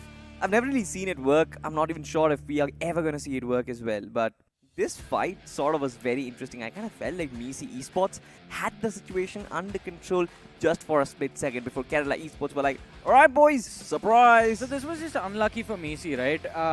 If Kerala Esports was in a similar situation where someone just slammed in on their side of the trenches, they would have been the ones getting wiped out over there rather than Misi. But still, massive props to Sanchit. He made the best out of a worst possible scenario. I think he got his team into the top 7. Yeah, and this was the moment, right, with Dora OP as well, the man with the DBS just singing the songs of death for these players from Team Enigma Gaming. The first knockout was still fine. I mean, he could predict the movement. This one was absolutely nuts. I mean, it's just unfortunate that he got taken down from the distance. Otherwise, could have just walked away with 2 finishes out of his own. I mean, that entire situation with Enigma, with Hub, X-Park, Acid Esports was so confusing to me. Because it all started with Acid Esports being on that western edge. They rotated down south because I think they felt too pressured to deal with the players of X-Park and Claw. So they rotated down south to take control of that high ground. They got pinned down by Enigma. Enigma took down 3 of their players. Last player pinned out. He takes down 2 from the side of Enigma. I expected Enigma to run across the road, go for a revive. Did not happen. And Enigma lost a lot of their numbers. They lost 2 players on the other side of the ridge. Then Max Cash Toxic fiasco happened where Toxic was just lying there in the middle of the street doing absolutely nothing for himself or for Enigma Gaming as well. Max Cash, he could have actually picked off Max Cash even in that isolated 1v1, but that is just like a lack of TDM, I guess. The lack of TDM. I mean, who would know actually better than the king of TDM himself? I'm not the king of TDM. I mean, at least you played a lot. Hopefully, you will be after some time. Yeah, you might just become the king of TDM. But speaking of the king, I mean, Team Enigma Gaming, they kind of looked haywire in that final fight, apart from the fact that they did not really coordinate enough to try and take down players from Acid Esports. And then, of course, you've had Claw, you've had Toxic as well. A lot of these undergod teams are starting to kind of chime up against the top dogs like X-Park, like Enigma Gaming as well. Yeah. One team who I wanted to specifically focus on was Blood Rose Esports and their sort of journey. Till now, I just thought that in the previous round, inside of round 4, I felt like it was just the effect of blind esports being inside the lobby that Blood Rose were always being drop clashed inside of the school apartments. I kind of felt like, alright, fine, since blind have qualified, Blood Rose are going to have an easier time. It seems like that does not seem to end. I mean, their unfortunate fates have not left them, and it seems like there is an actual bounty on their heads right now everywhere they go. But still, I mean, they do deal with that early pressure, right? Yeah. Even in this game, it was a brilliant win. It was their rotation that was completely messed up. No information. They're trying to go for the split rotations without any information. And even if the player in the front line goes down, the players in the back just follow up like there's nothing up front blocking their way. And they had to pay for that with their lives inside of the match. But I think it's time to start talking about numbers. And the first numbers on our boards are of the MVP of the game, who is Sanchit from MICI. And I completely agree with this. I understand it was still an early exit in comparison to what the other players were able to pull off, but you have to give this man props for dealing with the intensity of the fiasco with INS drop, rotation clash, and Kerala Esports being there. Plus, the survival instincts kicking in, looting all of those crates for first aids, and just first aids, and then just sitting there, putting on first aids after first aid, doing nothing and nothing else. To be honest, Johnny, I like the fact that there is no high numbers in this particular game, but for Sanchit, it was all about the impact. I would have loved if there would have been like a graphic which sort of dictates how many position points he won for his team in that final fight, in that final situation, right? Like you said, just looting the crates, having the awareness of the mind to just get himself the more first aid kits, just survive those ending stages. Sanchit, of course, well done. You've got Sparsh, you've got Brokey, you've got Move. Brilliant. 3 finishes all across the board as we transition to the match scorecard. Anything surprising that you're looking at? I mean, it's just MICI with 6 6 position points. I mean, Sanchit, kudos to him for making it happen. And apart from that, I think, D-Sync is there with just 4 finish points. VR Titans, 2 finish points, finish cards used up. Not really a position you want to find yourself in. X-Park had a pretty decent run. I mean, in terms of the position play of the game, they made it to the top 4, but no finishes. That is surprising. That is exactly what my point was, right? I mean, 0 finish points on Team X-Park. A very unlikely outcome, especially when Erangel is sort of the map which they sort of prefer. Yeah. Apart from Vikendi, of course, we've seen X-Park just absolutely dominate on Vikendi. But looking at the overall standings, it seems like there are 3 teams have sort of established themselves at the top. Yeah. Kerala Esports, Enigma Gaming and Claw Esports. Majority of the rest of the competition, they have a lot of climbing to do, which happens in the next game. Yeah, and it is quite brilliant. Like, only 3 big names in the top 8. You have Spy close to the bottom, you have X-Park in the middle, and Enigma in the top. Yep. So even these 3 big names are split apart. And I think Claw now, it's just a question of can they be consistent in the map following up. And it is going to be quite difficult because in this game, we saw Necro getting hyped about the shift of the zone on top of Yeah. There was a reason behind this. Because this team was nowhere close to the center. And that one shift towards the northwestern side, northwestern quadrant of the circle prior to it, that just changed the game and put it in the bag on a silver platter for them to take. And they utilized that opportunity quite brilliantly. I mean, talking about Necro getting hyped up, he's just always hyped up. He's hyped up right behind you as well. But I'm pretty hyped up about the map which is going to come up next because, to be honest, Erangel is done and dusted. We know the general trend will be Miramar, but I just really want to see something else. I just really want to see the team just coming together, voting for a Sanok or a Vikendi. What do you think is going to happen? I think maybe Vikendi. I think teams are going to resist the urge to play Sanok in the early stages. But let's see, I mean, what the decision is going to be like. Yeah, it's me. Oh my god. Sanok actually has been voted by Team X-Park and the rest of the crew, of course, just going in with Miramar. I don't know, Johnny, but I have a feeling that Blood Rose Esports, either Blood Rose Esports or ORB, either of those 2 teams are going to have a good game. Let me just ask you your predictions for the map of Miramar. What do you think is going to happen? It is Miramar. X-Park is also one of those teams that you have to keep an eye on, but again, it's a well-known team, so not really going to talk about them much. I mean, you always expect them to do well in a lobby like this. Other than them, I think my eyes are going to be pinned on Claw, because after a win like that, you can't lose or can't afford to drop the momentum or the ball in the following matchup. But we do have the finish cards on our screen, and it's going to be Enigma and Kerala Esports. I mean, it's not really surprising, to be honest, Johnny. They are going according to the pattern. The first game, they get their hands warmed up. They know that they've sort of established the lead up top. They have got a lot of finishes as well working in for them, which means that the finish card going in for the next game, it was sort of a predictable decision. And Kerala Esports and Enigma Gaming, they've sort of done exactly that. Yeah, I mean, it is an incredible position for them to be in now, because Enigma Gaming, as you mentioned, I mean, the warm-up for their same goes for Kerala Esports. But we have noticed this, right? It is always going to be the matches where you don't have the power-ups in action are the matches that you end up doing well in. Yep. In the games where you have those power-up activated, if it's a placement card, you're going to go down in the first few. You're going to go down with 0 points, or 1 point, in fact. If you have the finish card on the game, you have to be extremely careful. And again, I keep pointing this out, that you have to take the book out of Team Mayavi's page. Yeah. You have to try and control your urges to run to fights, play as slow as possible, especially considering it is Miramar.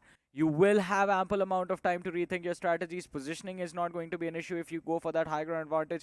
And if you gain that high ground advantage, it will eventually turn out to put you in a position from where you can walk away with those finish points. And that needs to be the strategy for a lot of these teams. Oasis is an IGL with a lot of experience, and I believe he might have actually noticed this happening from the other groups, from the other teams as well. So I am expecting Enigma to take things slow up until stage 3, but let's see what's going to happen. I mean, for Enigma Gaming, I think things are pretty solid. They've got a brilliant coaching staff behind as well. Salman, I'm pretty sure, like, he's been studying every single nooks and crannies and how these power-ups have been used. I've always been talking about it's not just the multipliers, but it's also the overarching strategy. But all of that strategy, ladies and gentlemen, is going to be laid out on the map of Miramar, which is live right now. We are flying tonight from the sides of Al-Azhar towards El Pozo. Why do you keep saying tonight? It's at the middle of the day, Salty. I just like saying tonight, man. It just feels like it's the heat of the moment. Still a few hours left. Still a few hours Still left. a few hours left for you to be able to say tonight or evening. But anyways, bringing it back to the afternoon on Miramar. Yeah. The flight path leaning heavily towards the northern part of the map. We start just a little bit east of El Azhar and we go all the way towards El Pozo. Even in a situation like this, I would say you would expect drop clashes to happen, and I think they can happen. But still, teams looking to head towards Los Leones have the option of those open factories in La Benedita. You can drop between La Benedita and Picado and run towards Los Leones from there. Yes, you will have a late entry, but you will be able to make it to the city quite safely. You can breach in from that eastern edge. Impala is a viable drop option for a lot of these teams. Chumacera, Ladriela, Minas del Valle, Valle del Mar. We don't see a lot of drop clashes happen in those west and southwestern quadrant of the map.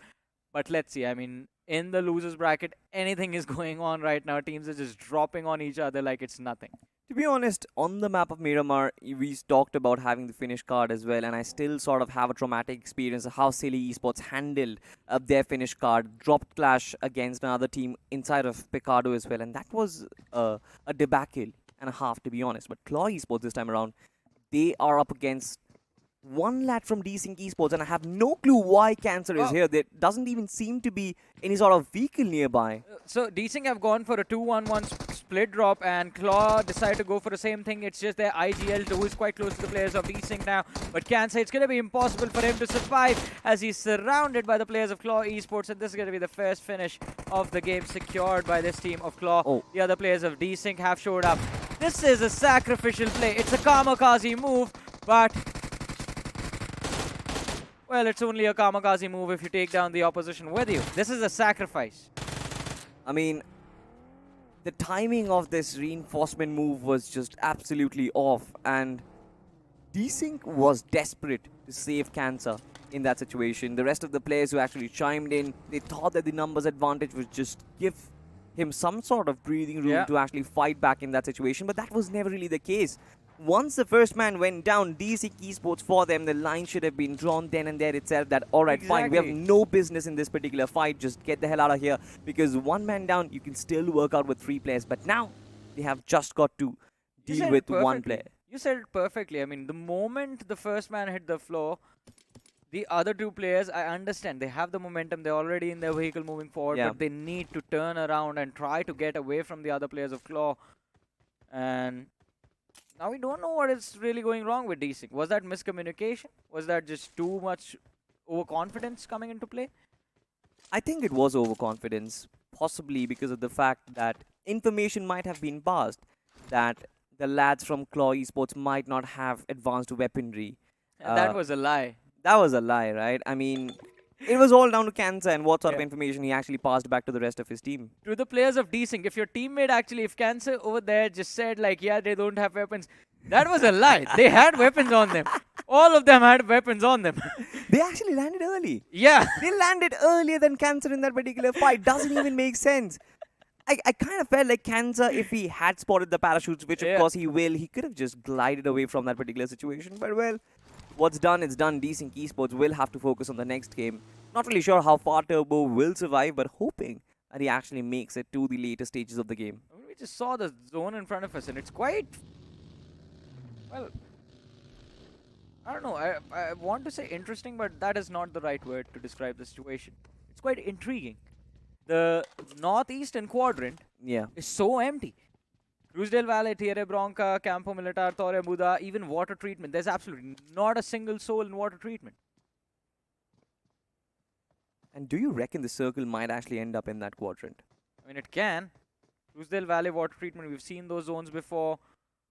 But I think we might just head towards El Pozo again.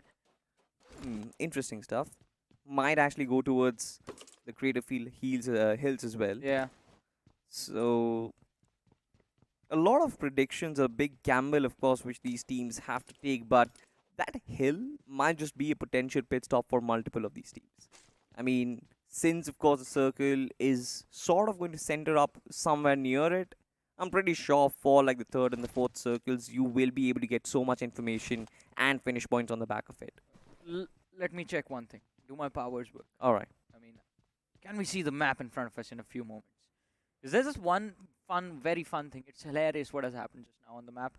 And yeah, this is so my powers work, but in a different way because I wanted to talk about Claw Esports, who are all the way in Puerto Paracio. They started from El Azhar. They were just south of El Azhar, out in the open. They picked a fight against. Well, they didn't pick a fight. Desync picked a fight against them. They got 3 points, and then they just bolted from El Azhar down the southern shoreline, eastern shoreline, through Impala, and all the way to Puerto Paracio. They ran so fast.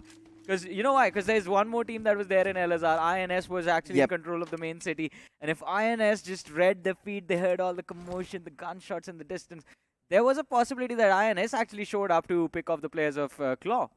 I kind of even felt that INS was actually making the move, but the fact that Claw Esports, like you said, they've made that massive rotation, could have actually worked out had they gone towards Campo Militar or maybe even Torre Ahumada. Seems like now the job becomes extremely difficult because from the southern ends there is like an entire army of teams who are going to make it through, right? And the circle, of course, since it sort of favors the northern part of the map itself. But to be fair, this sort of showcases that they've gone for a safer play because the northern flight path, you will normally expect teams to be in Torre Amuda or at least Cruz del Valle. So going down south away from where the flight path was like a safer play to make. It certainly is a very safer play to make, and I think that's what they're looking for. Like, just trying to go in for the late rotations, hug the blue zone, be at the open end of the circles. And it seems like they don't mind the longer rotations. As long as that is the case, I mean, it's good for them. As long as your players are alive. I mean, all 4 players are alive. You don't really care how much time it takes you to get inside the zone. Well, right now you don't. Stage 4 onwards, you will have to care. It's going to be quite a bit of chunk being chipped away every single second off your HP bar, and if you run into a fight while rotating, you are basically running in with one hand tied behind your back. No one wants to take a fight like that. You're going to get punched a lot. Yeah, for sure. Team 4 Troublemaker. We've talked a lot about Troublemaker and 4 Troublemakers and them sort of having similar characteristics in ways which is very entertaining. And the previous round when they were both in the same group. Yes. That was fun. It was fun. It was very confusing as well, right? I mean, at one time we were sort of thinking, oh, wait, is this 4 Troublemaker or is this Troublemakers? I think 4 Troublemakers have now gotten rid of their tag. It's just the name straight up. But it's okay. I mean, the teams have 4 Troublemaker is a little bit more serious than the players of TMZ. TMZ is out to have fun. I will say that now. I mean, TMZ is they're having a ball in these matches. They're enjoying themselves. I mean, even the previous rounds, necessarily not a lot of points on the board, but you saw the fights they were taking. Yeah. And the first game sort of played out. The next 2 games, not really much. Hopefully they actually make comeback, a very good comeback, because, you know, teams like these should actually be in the main stage, should actually be inside of the semi-finals, or probably even come with us to Mumbai. I mean, we are going to hope for that because, I mean, they bring a lot of entertainment with them, but let's be honest, right? It's not going to happen. Chances of that happening are extremely slim unless, like, there's a massive focus on just playing for points, no matter what the situation is. And if that is not the case, then it's going to be a troublesome position to be in. But talk about trouble, make it double, because now we have a northern shift in front of us. Yeah, I kind of sort of expected that, right? The circle in the initial phase, of course, in the stage 1, did get cut off by the northern part of the map itself. And that sort of means that the circle will tend to move further down north. And it just basically means that the problems for Team Claw basically seem to rise because they were the ones to make that southern rotation. They're taking the same highway right now. Yeah. They're taking the same highway to actually move towards that northern part of the map, maybe make that longer rotation through Torre Ahumada. But we'll find that out, of course. But so far, no real collision happening. I mean, there is, of course, multiple clusters inside of the map. But majority of the teams are choosing to find themselves the good spots. And Enigma Gaming, I mean, sorry to interrupt you, but we see them moving up north and they are on that, well, western edge of the circle. Things are about to get interesting because Enigma, just a reminder, has that finish card activated in this game. And with the trajectory they are taking right now, they will find themselves up against the players of, Infamous Hackers. Infamous Hackers is going to be there. There's going to be, is that Blood Rose? Yeah, it is Blood Rose closing in on their position. There's another team. ORB. I mean, if I understand Enigma Gaming properly, they might actually go in on a longer rotation, maybe take that highway towards La Cabrera as well. That might be a possible entry for them, because I think they sort of will get to feel Team IH and their presence in that particular city of El Pozo, and I'm pretty sure they wouldn't really be challenging, like we discussed in the pre-game segment as well, right? They've got the finish card for themselves, and if you take a book out of the experienced teams, they're sort of trying to keep their numbers up high up until the final stage of the game. So, which just basically cuts off that entire fight. Miramar is about collecting information and positional awareness, and if you have all 4 players, you can basically collect information from all 4 directions. With 3 players, you're going to be able to do it with 3 different directions. One of your angles is going to be left exposed. It's always better to have all your players in any map, in fact, not just Miramar. I mean, numbers advantage is actually a big thing. Yeah. On Miramar, you add the high ground advantage to that. I mean, it's going to be very difficult for the other teams to actually challenge you. But Team X-Park right now, smack in the center of the circle. They have that factory to work with. Problem is that the factory is surrounded by massive mountains from every single side. And Team Hava actually captured one of them. Yeah. They are at the tippity top, will have the high ground advantage. I just want to see what they can possibly pull off. Because right now, of course, there is like a lot of space inside the circle. There is a lot of breathing room. Even Team X-Park, as a matter of fact, they will know that there are neighbors right beside. But I highly doubt that shots will be fired. Look at this, the Team Claw. Still on that rotation, currently at Campo Militar. Will take that highway through Torre Hamada and make that entry inside the circle. Could have just gone for it straight away right up top. I was just about to say, that crossed El Azhar already. They were between El Azhar and Cruisedale Valley, and then they went to Campo Militar. This team is driving me insane, man. What are they thinking? What is going through the heads of Claw Esports? I think they're just on a long drive, you know. They just want to figure out the longest route in the map to find themselves inside the circle, and yeah, not really my thing. My thing, though, kind of love driving across these highways, especially when it's like completely empty. Claw, of course, will find it completely empty as well. No, there is nobody present, absolutely. But I think this is where problems will arise, because the circle has shifted once again, taking it a little bit towards the western side on top of La Cabrera. If Claw decides to go towards Oasis right now, they will have such an easier time getting inside this circle, because Oasis is on the southern side of Oasis. There are these hills, right? And they are impenetrable for the teams to move up north. So just taking that one little turn, that one little intersection that they have to take towards Oasis, it's going to change this entire game. They will have an easy time breaking into the top 4, the top 5 of this matchup without taking those fights. But let's see, what are their intentions? And with how Claw Esports has been moving in this match, I think it's going to be a lot of trouble headed their way in a few short moments. But we do have the players of MICI on our screens. This is also another team that was rotating extremely late. They are about to enter the zone now, but they will be put under a lot of pressure, because look at the radar. There's a team on the high ground, and they have the opportunity to take out these vehicles and the players of MICI now. Is it team rivalry? MICI might be finding themselves a little bit of a space to actually work with. But going against rivalry in such an early case, I'm not really sure if that's the best way to actually go forward. Having said that, we've got ORB Esports, and they are trying to defend their ground against Team Infamous Hackers, and one of their players have been taken down. Look at the radar. Well, I mean, Infamous Hackers, the high ground advantage coming into play over here.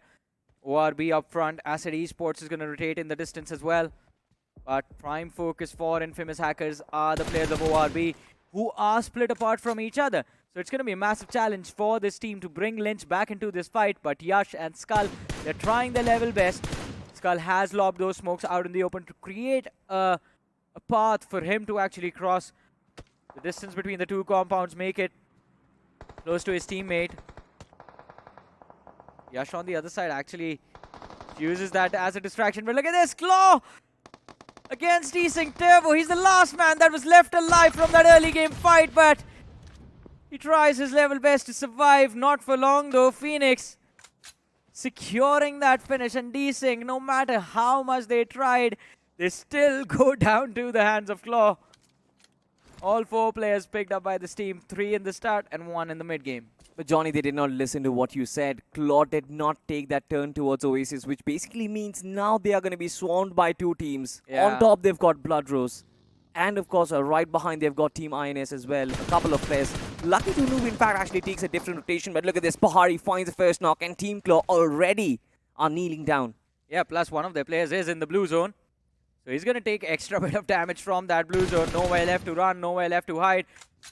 Phoenix is about to go down. Claw will have to figure out a way to survive in this game from here on out with just 2 players in action. You have IGL and the Devil still left. They are pinned behind that one rock. Phoenix puts on a first aid, tries to cross over, and he does succeed, in fact. Takes a lot of damage on that Dacia, but from the distance, the other players from the side of your Titans actually do manage to secure that knock. And it's IGL and Devil who managed to make a getaway, but I don't think they're going to go too far. They're running towards the center, and the center of the zone is in the middle of an urban area, which is filled and cluttered with a lot of teams. The buggy goes for a swing, a drift, and Devil drops to the floor. BR Titans on the offense just eats up another one of its teams. Kerala Esports. 2 players are still alive. One of them up top, Vicky, will have to force himself downwards because the circle is starting to chew himself up, and Noisy is completely in a different spot. Yeah, and BR Titans, what is this greed, man? They ran into the blue to take those fights, but still, Vicky finally dropped by Pahadi.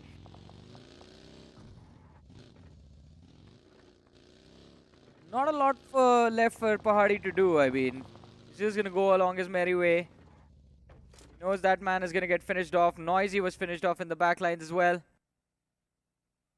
His teammates are not coming back into this match. But look at this, though. What a trifecta.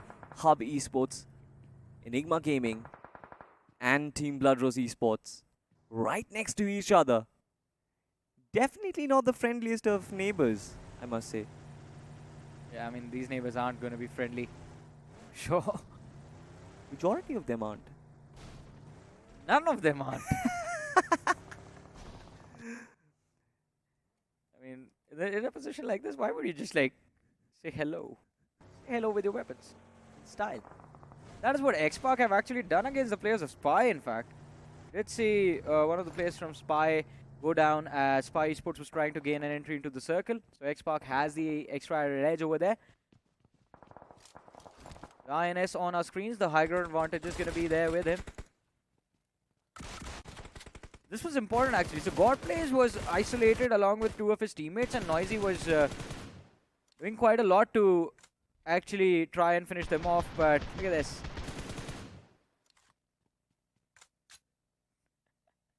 What was he doing?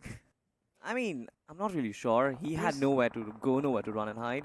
He was crouched looking at basically the wall of the hill. He had accepted his fate. Sure. I think he was trying to just praying that Pahari doesn't notice where he is. I mean, of course, he was spotted, he was taken down, but look at this. Team X-Pac, they've even spotted the players from Team Spy. Once again, the blue zone sort of forcing these players out in the open, and Team X-Pac just punishing them one by one. They've got this beautiful high ground advantage as well. Not really a high ground, but still they have the elevation to actually work with. And also, might as well gatekeep the lads coming in from the northern part of the hill. Team INS, Team Infamous Hackers, Team Spy will be one of the teams. Team Rivalry also pretty close by. Team X-Pac actually have a very solid position, Johnny. Yeah, I mean, X-Pac, they have a solid position, but alright.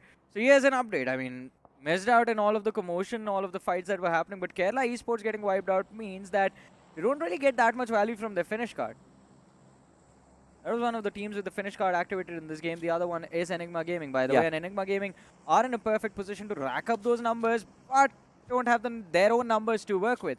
Waste was picked off. Infinity OP is out. That leaves Daljit and Max Cash.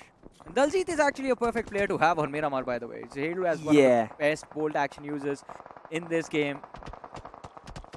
I mean, back in the day, it was all about Daljit and his lures of hitting the headshot every single time, just popping off that red marker every single time. But look at this Spy Esports. In spite of the fact that they lay down smokes upon smokes, the clouds don't really block bullets. and Team X Park are going to lay them with a lot of them. Completely chewing up 6 finishers already for Team X Park, still huddling up at the edge of the circle. But they still have one big problem, and that is in the form of Rivalry Esports. Rivalry has been a dormant volcano in this entire fiasco. They have been waiting for a long time, and they have been waiting for this moment. But what will they do when it finally presents itself? That is going to be the question. Because in a few short moments, as you mentioned, Rivalry, they're about to cross over that ridge. They will find themselves up against the players of X-Park. And not just them. The players of MIC are on the low ground as well. But this hill, with the help of this hill, they can isolate these fights. So that is something that Rivalry has going for them. But we'll just have to wait and see what happens. Like you said, proper positioning, great positioning for Rivalry. Can not only get so much information on the back of it, but also isolate the fights, to use the multiple ridges that are present. The only thing which can actually cause an issue for them is after 30 seconds when the circle does decide to shift. Who does it favor? Does it favor Team Enigma Gaming on the other side of the circle, or does it come down to Rivalry Esports? We'll actually find out after 20 seconds. But X-Park still on the offense. They're still searching for players, and this is the bloodthirst. This is the bloodlust that I was actually waiting. Yeah, I mean, 6 eliminations on the board, making up for the run in the previous game, but now the next shift of the zone, after the next 6 seconds, this match is going to turn into a bloodbath. I mean, look at this. No isolated position left for anyone. The zone takes the shift towards that western side, favoring the players of Blood Rose, Enigma, and primarily the players of Acid Esports. But the other teams, as soon as they start to move, it's going to be a massive, massive chaotic move from either of these sides. But X-Park with this nade can actually destroy the players of Infamous Hackers. Sarang's nades have already caused a lot of damage for the lads on the other side. Oh no! But this one from Shark is too precise to miss, and he does manage to secure the knock. X-Park in a world of trouble. Pukan and Alta in the backlines trying their level best to survive. Infamous Hackers, quite a phenomenal recovery in this fight. A very good recovery. Retaliation with the nade itself. Utility usage. Primal in this position, of course, and they have got the opportunity of holding back Team X-Park. All of a sudden, Team X-Park are hesitating to take this particular fight. It's the impact of those nades which has actually caused this to happen, and Infamous Hackers, they have to reposition. The fact that Team X-Park has actually fallen back just creates more space for them, but elsewhere we have an absolute battle royale. Blood Rose, BR Titans, Hub Esports, as well as 4 Troublemaker just trying to duke it out, Johnny. Who do you think makes that alive? Well, bodies falling left and right. 4 Troublemakers down to their last player. And it's going to be Viper who brings it back for the players of Blood Rose. Still, I mean, few more squads left. Enigma Gaming on the outer side in that fight. Acid Esports waiting for their teams to present themselves. X-Park. How is X-Park still there with all 4 players? I thought Infamous Hackers would have actually created the opening for Rivalry to take advantage, but that is not the case. Rivalry, the moment they try to push, they lose out on their numbers, and Phoenix is the last player surviving for this team. He is trying to take that 1v2 from the left-hand side, but it's not going to work out. Or maybe it will, because Sarang, he was busy cooking up that nade, and Phoenix peeking the ridge. They try to take the fight with the weapon in hand, but it does not work out. Eventually, the players of Rivalry are going to fall by the hands of X-Park, and X-Park already 8 finishes on the board, looking quite solid in this match. They're looking solid, but at times they're looking shaky as well. Infamous Hackers exploited their weaknesses in that particular situation. Like you mentioned, they managed to survive because Infamous Hackers, possibly they did not have the confidence to actually push up. They had the advantage in that position, but they also had their own troubles of reviving their knocked, reviving their fallen comrades. But Team X-Park, courtesy to that, it seems like they are in the sweetest spot possible. They have got the high ground advantage as well at the edge of the circle, and now they know exactly where the teammates are actually coming from. MICI Esports as well, they have been chewed upon, and now once again the barrage of utility starts. It's time for payback for what happened earlier. X-Park, they show up for round 2 against the players of Infamous Hackers, and in this second round, the punches they are packing are extremely tough for Infamous Hackers to deal with, down to their last player. Sarang on the high ground from the side of X-Park can actually relay a lot of information to his teammates, but before that they have to finish off Infamous Hackers. The players of IH are blocking their entry inside the circle. They can still deal with the players of Acid Esports once they are down on that low ground. Just one last player left, Nade being cooked on the other player. Aditya keeping the ridges in check. Sarang lobbed the utility on the opposition, but it's going to be players of Infamous Hackers going for the gun duel against this man. He has brought both of them extremely low. 1 nade between them and both of them are down. I love the fact that Team X Spark, they're very wise in this situation. They know that Infamous Hackers, they're pinned down. They only designate 2 players, Sarang as well as Dreams, to clean up this rest of the team of Infamous Hackers. Meanwhile, there are other 2, Pokar as well as Aditya. They are tasked with trying to challenge the front lines, which is being guarded by Acid Esports. Acid Esports, as a matter of fact, their defensive fortress on the map of Miramar, it's unbreakable. But Team X Spark, that is one of the reasons why they just completely focus their priority on the front lines and trying to make space and trying to enter the circle. Chance going for a heal battle on the back lines, but X-Spark, the push is there on the players of Acid Esports. The fence blocking the way. Sarang still pushes through with the DBS, but he's in the blue. A massive blunder from the players of X-Spark, and Acid Esports as well. A brilliant nade to secure the knock, but X-Spark still hoping to secure at least this compound to play for the endgame situations. They are in the top 6, but that is not enough. Pokar with the Molotov is going to look to see if he can secure a few knocks at least, but it's not going to work out. The return molly from the players of Acid is going to block the access for X-Spark to go around this fence, try and take the fight against Spray God. Sparsh was knocked out, but should be an easy revive for Acid Esports to bring him back into this game. Oh, they hear the footsteps, time the nade, and it looks perfect. Wow. Aditya, a massive chunk of his HP is going to be taken away from him. And X-Spark, let's not forget, they're running out of utility. They invested a lot in their fight against Infamous Hackers before. And now they're being forced by the blue zone as well. And this is going to be devastating. 7th circle. Definitely the 7th circle of Dante's Inferno. Team X Spark, they are struggling. Another player goes down. Just a 2-man lineup. And Acid Esports, this is why I said their defensive fortress is almost invincible. Look at the way they defend their compound. And what a brilliant finish to this. This was a choke slam. That wasn't a choke slam. That was just a tombstone pile driver. No. Do you not remember who Jeff Hardy is? Oh, yeah, I do. Yeah.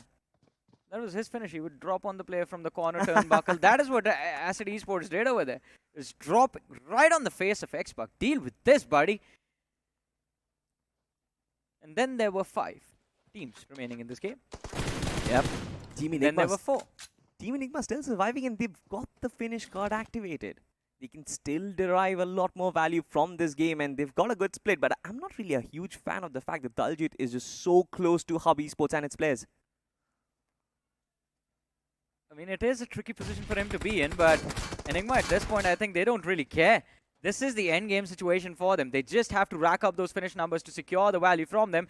But as soon as they decide to go for the players of Blood Rose, the finishes are going to be picked up by the players of Acid Esports and Enigma Gaming. They run outside, out in the open, behind these containers. They're going to try and pick up that 1 point from the player of Hub Esports. Broski is the man out in the open. Acid Esports, Berry is knocked down. It is going to be a 3v3 between the players of Enigma and the players of Acid in a few short moments. The Molotov is perfect. Duora is going to be pinned in a corner. He goes down as well. Obeys goes down in the trade. Broki hiding in the smoke. And is Enigma aware of this position? This man inside is just in stealth mode. The random spray from the players of Acid catches them off guard. And Daljit all of a sudden in a 1v2. He's taking damage from the blue as well. And he will be finished. I believe he went down to the blue zone, denying the satisfaction of that final finish to the players of Acid. But still, the top 2 finish with the number of eliminations that they have. I think Enigma has had a big game in this one.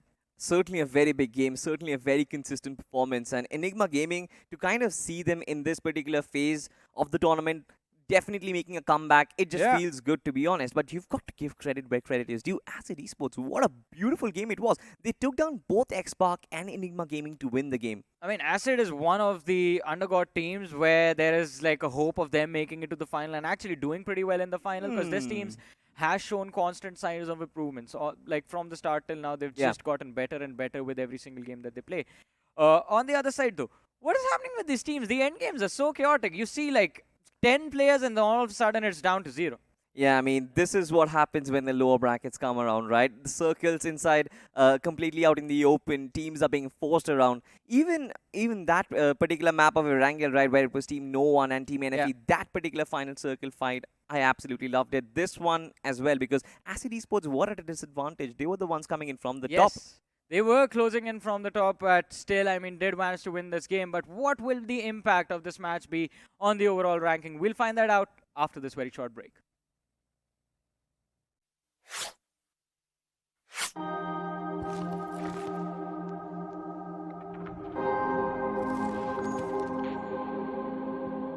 आपने कहानियां कई भाषाओं में सुनी होगी,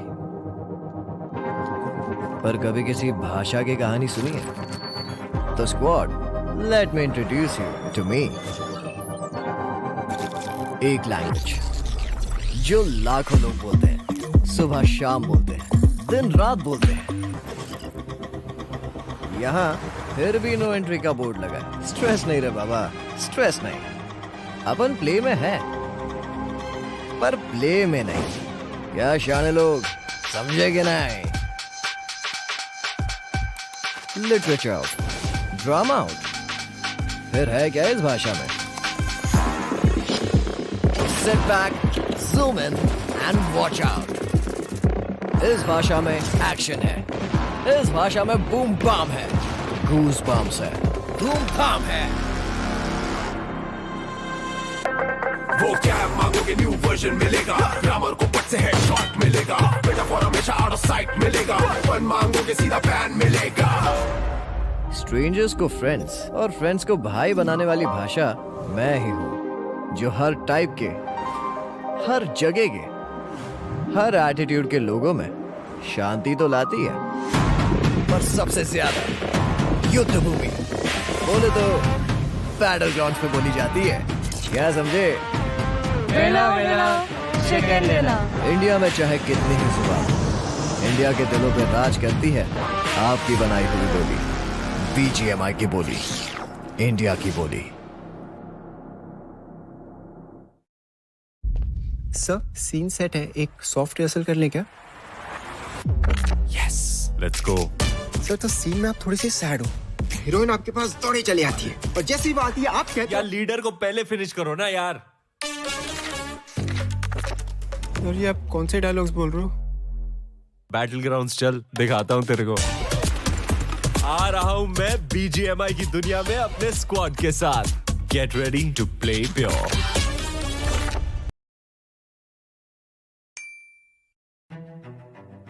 road to Valor Empires में बहुत सारे फैक्शंस है, जैसे जापानीज फैक्शन है, रोमन फैक्शन है, पर्शियन फैक्शन है, नॉर्मन फैक्शन है। इंडिया फैक्शन नहीं था।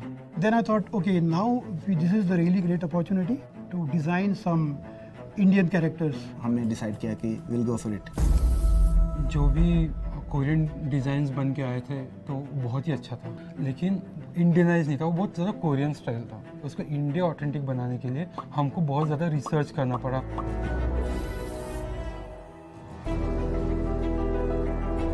모두 어메이징 했었어요. Indian faction? 제가 어렸을 때부터 좀 보고 자라왔던 한국 게이머들의 열정이 저는 인도에서도 똑같이 보이는 것 같아요.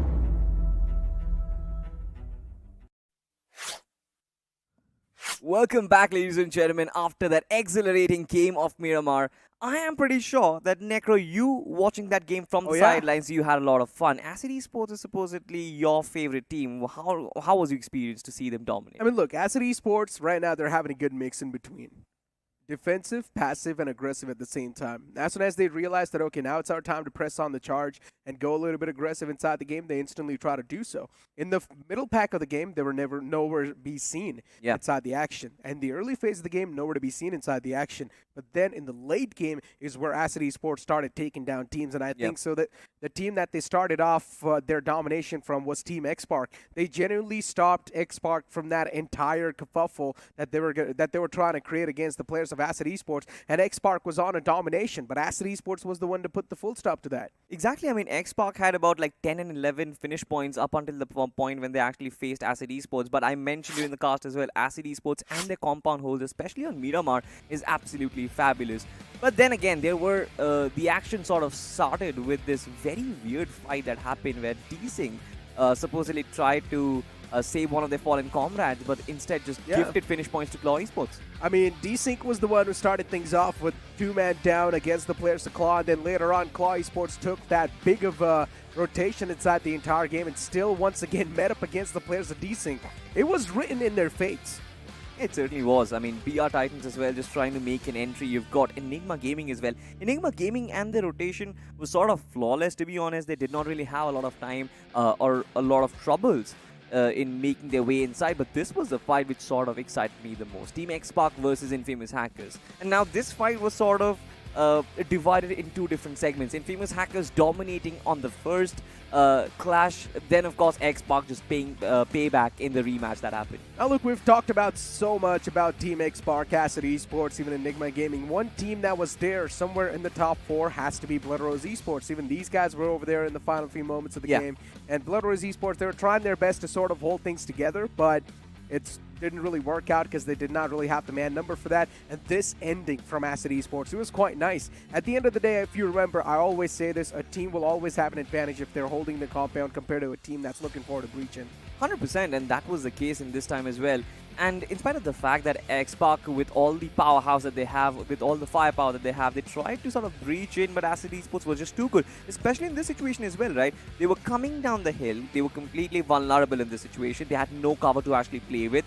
Enigma Gaming, they laid down the smokes upon right at the beginning of this particular fight to just block the vision, but still Acid Esports knew, they predicted, they anticipated the movements, and how clinically they put a full stop in Enigma Gaming. I mean, look, you need to understand one thing. The way Enigma Gaming likes to play the game is to take their own time inside the fights. Acid Esports knew that one thing for sure. Then Acid Esports realized that, okay, Enigma Gaming is probably not going to be the one to press up against us. Instead, we should be the one to press up against them, considering they're just done with one fight right now. So that means it will be a third-party press up where we will indeed just have the map advantage anyways and the positioning advantage too. So Acid Esports, they pushed in tandem, took down the players of Enigma Gaming. Enigma Gaming started choking to the blue zone as well. They were just dealing with a lot of damage at that point in time. There was no way they're going to stand tall against the players of Acid Esports.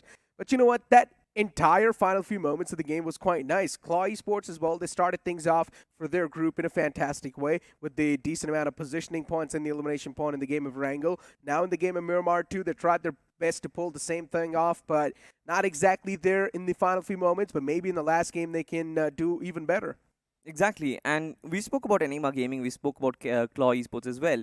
Kerala Esports activated their finish card in this particular game as well, but could not really get any sort of benefits out of it. Enigma Gaming, I'm not really sure how many finishes they have, but I'm considering that with that second position, and they had the numbers advantage as well, they have somewhere about a good decent number of points with that finish card being activated. But Kerala Esports, it was a massive, massive gamble which they took just on the basis of the fact that their first Erangel game was a very high-scoring affair. They thought that run of momentum is going to carry forward, but that did not really happen. That is true, but speaking about the momentum as well, Spy Esports is one of those teams I had so many expectations from.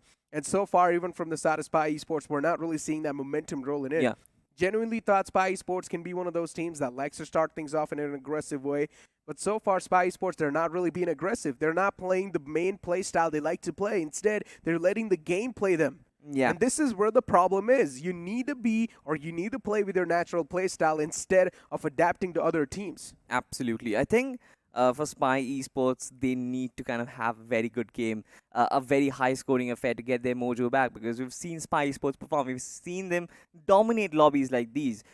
They definitely are like a fairly new team, but they've had their fair share of exposure towards the Tier 1 lobbies as well. So it's not like they're completely alien to this level of competition. And it seems like Spy Esports, it's just been that dip in confidence once they get that back up once again. They've got amazing players, and I'm pretty sure they can actually bring back numbers as well. Exactly. They've got the caliber. As you mentioned, they have played inside the known lobbies as well in some of the big tournaments in the past too. So Spy Esports, these individuals know how to face this toughest competition that is available inside BGMI so far. But still, something is holding them back, and as I mentioned, the main reason is it's just the overthinking portion of the game. They're overthinking a lot of these scenarios. They're not really playing their own natural game, and I think so they should just try to focus on their natural game instead of letting the game play you. You play the game. Yeah. And similar advice to Team Infamous Hackers as well. Just overthinking in that particular fight against Team X-Pac. They had the advantage. The utility usage was spot on.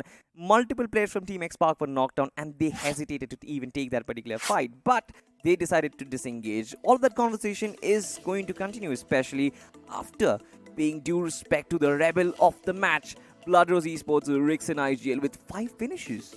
I mean, Rixon, of course, he's over there. But usually you do not really see Rixon as the MVP of the game whenever Blood Rose Esports is going to be there. But with 83.3% contribution, Rixon has found himself over there. Acid Esports, Prey God, and another guy, Paragod, will be there from Acid Esports. In general, for Acid Esports, it was a pretty solid game. But the funny part is that Acid Esports were not even chiming inside the fight until the late game situation.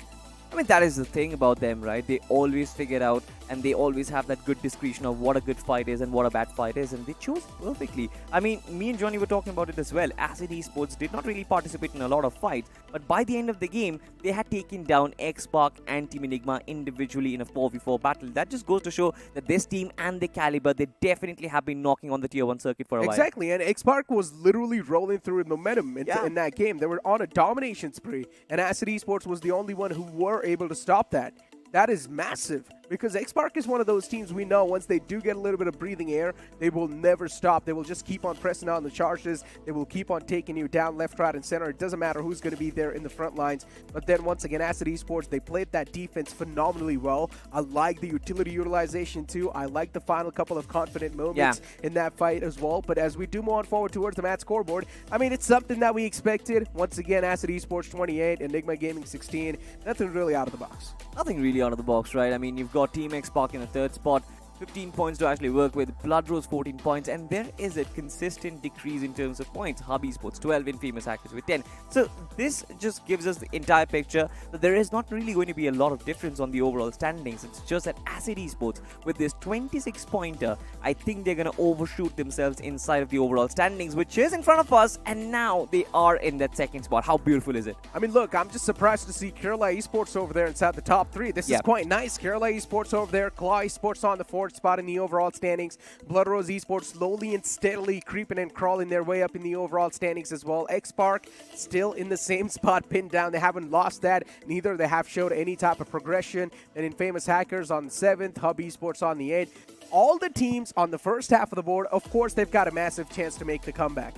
Exactly, right? I mean, if you look at the differences of the points, of course, the power dynamic has not been set as of yet. The points are still very well distributed. And Team X-Spark Claw Esports, for them, I think this collision is going to last for a very long time. On the second page, of course, you've got Missy Esports still with 15 points. And then all of a sudden, there's that drop. 4 Troublemakers, BR Titans. Spy Esports, we were talking about them. 2 games played and just 6 points. Rivalry, as a matter of fact, just did not really show up. They had a good positioning, but it seems like I said during the cast, it seems like they are a dormant volcano. I mean, look, you're telling them that they did not really show themselves up, and then you take a look at ORB Esports with 0 points in 2 games, and that's like a complete absent from their side. They're not even present inside the lobby anymore, Salty, and this is a big point of concern, considering the upcoming map will be elected by the audience. I want to see a different map, guys. Please, come on. Sanhok or Weekendy should be on the way, but when I took a look at the polls, it did seem like Erangel was winning. That's sad. Guys, I mean, to be honest, we definitely would love to see a little bit of a Sanhok. And I promise you, Sanhok and Weekendy action. Okay, Weekendy is a different ball game altogether. It's a little slow. Let's just talk about Sanhok. I think you and I sort of decided that Sanhok is going to be our best friend. We are going to see a lot of Sanhok in the future lines. In the polls, Erangel was on the first spot. Weekendy was on the second, but really close. So there's a chance Weekendy might have just overtaken. See, I'm telling you, they are having a lot of fun back there, just switching in. Because they know, as a matter of fact, all right, they can play with the team and their mentality. That's the funny part, right? The viewers know that we do not like Weekendy. Neither the team like to play Weekendy. Yeah. So you know what? Let's just be the mischievous one. Let's just be the naughty ones and select the Weekendy, because no one likes to play that map. At the start, it's just so slow. No action's going to be on the board. If a team does go for the elimination card, then in the late game, that's the only time when you will be able to use that to its prime. It's a wild, wild west, to be honest. And I love the fact that there is sort of an audience poll right now. Because imagine this, right? There are a lot of teams who want to use their finish cards or the position cards at the end of the day on the third game, right? They want to set themselves up properly. And they might be thinking, all right, Erangel might be the map which audience is picking up. And then you come up with facts like Weekendy is really close. Maybe Sanhok is really close. These things just completely change with the player's mentality, completely change the team captain's mentality. And I love the fact that you guys have been contributing to it as well. But I think we'll sort of try and predict what's going to happen. I think it's going to be Erangel.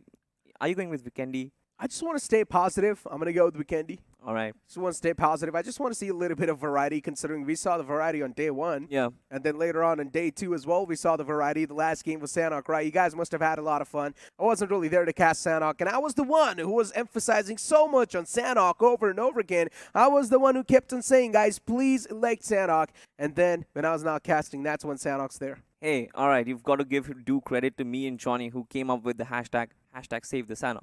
That was we two who actually deciphered it. But of course, I mean, you're also a part of the team. I'm pretty sure from the Hindi desk as well, they're also a part of a team. We've all been talking about Sanhok being put up. But ladies and gentlemen, the final game of the day, and I am pretty excited, Necro. Let's just talk about prediction. Which team do you think is going to make a mark in this one? All right, you know what? This is going to be a little bit of a tough one, but I'm going to say Acid Esports once again. I think so. They've got a back-to-back once again over here lined up. Acid Esports, they're playing pretty nicely. I like the clinical nature inside their gameplay so far. I think Acid Esports is a fairly good pick, to be honest. X-Pac might actually fancy their chances if it is an Erangel or a Weekendy. Then Team X-Pac will be loving it. Ladies and gentlemen, we are moving towards the audience poll of the map itself. You guys have chosen it. Of course, Miramar has been grayed out because it is not available for selection. Erangel, Sanhok, Weekendy, and it seems like we're going to the icy lands. Yes, Salty, I told you. Weekendy's going to be the winner, and yep, I'm happy. Hashtag Weekendy. It's going to be on the way, ladies and gentlemen. You like that hashtag I came up with? I love the hashtag. I absolutely love the hashtag. And to be honest, I kind of felt like X-Pac, now they are going to be extremely happy. Now, the audience know, as a matter of fact, X-Pac loves to perform on Weekendy, and let's just give it to them. I think it's the fans who actually are chipping and chiming in, collectively coming together to support their team. This is the support that we want. I like the fact that even the audience, they're having a little bit of poll going on between themselves, right? They're having this strategy going on. They're like, okay, when we get the chance to choose the first game, it has to be Wrangle, right?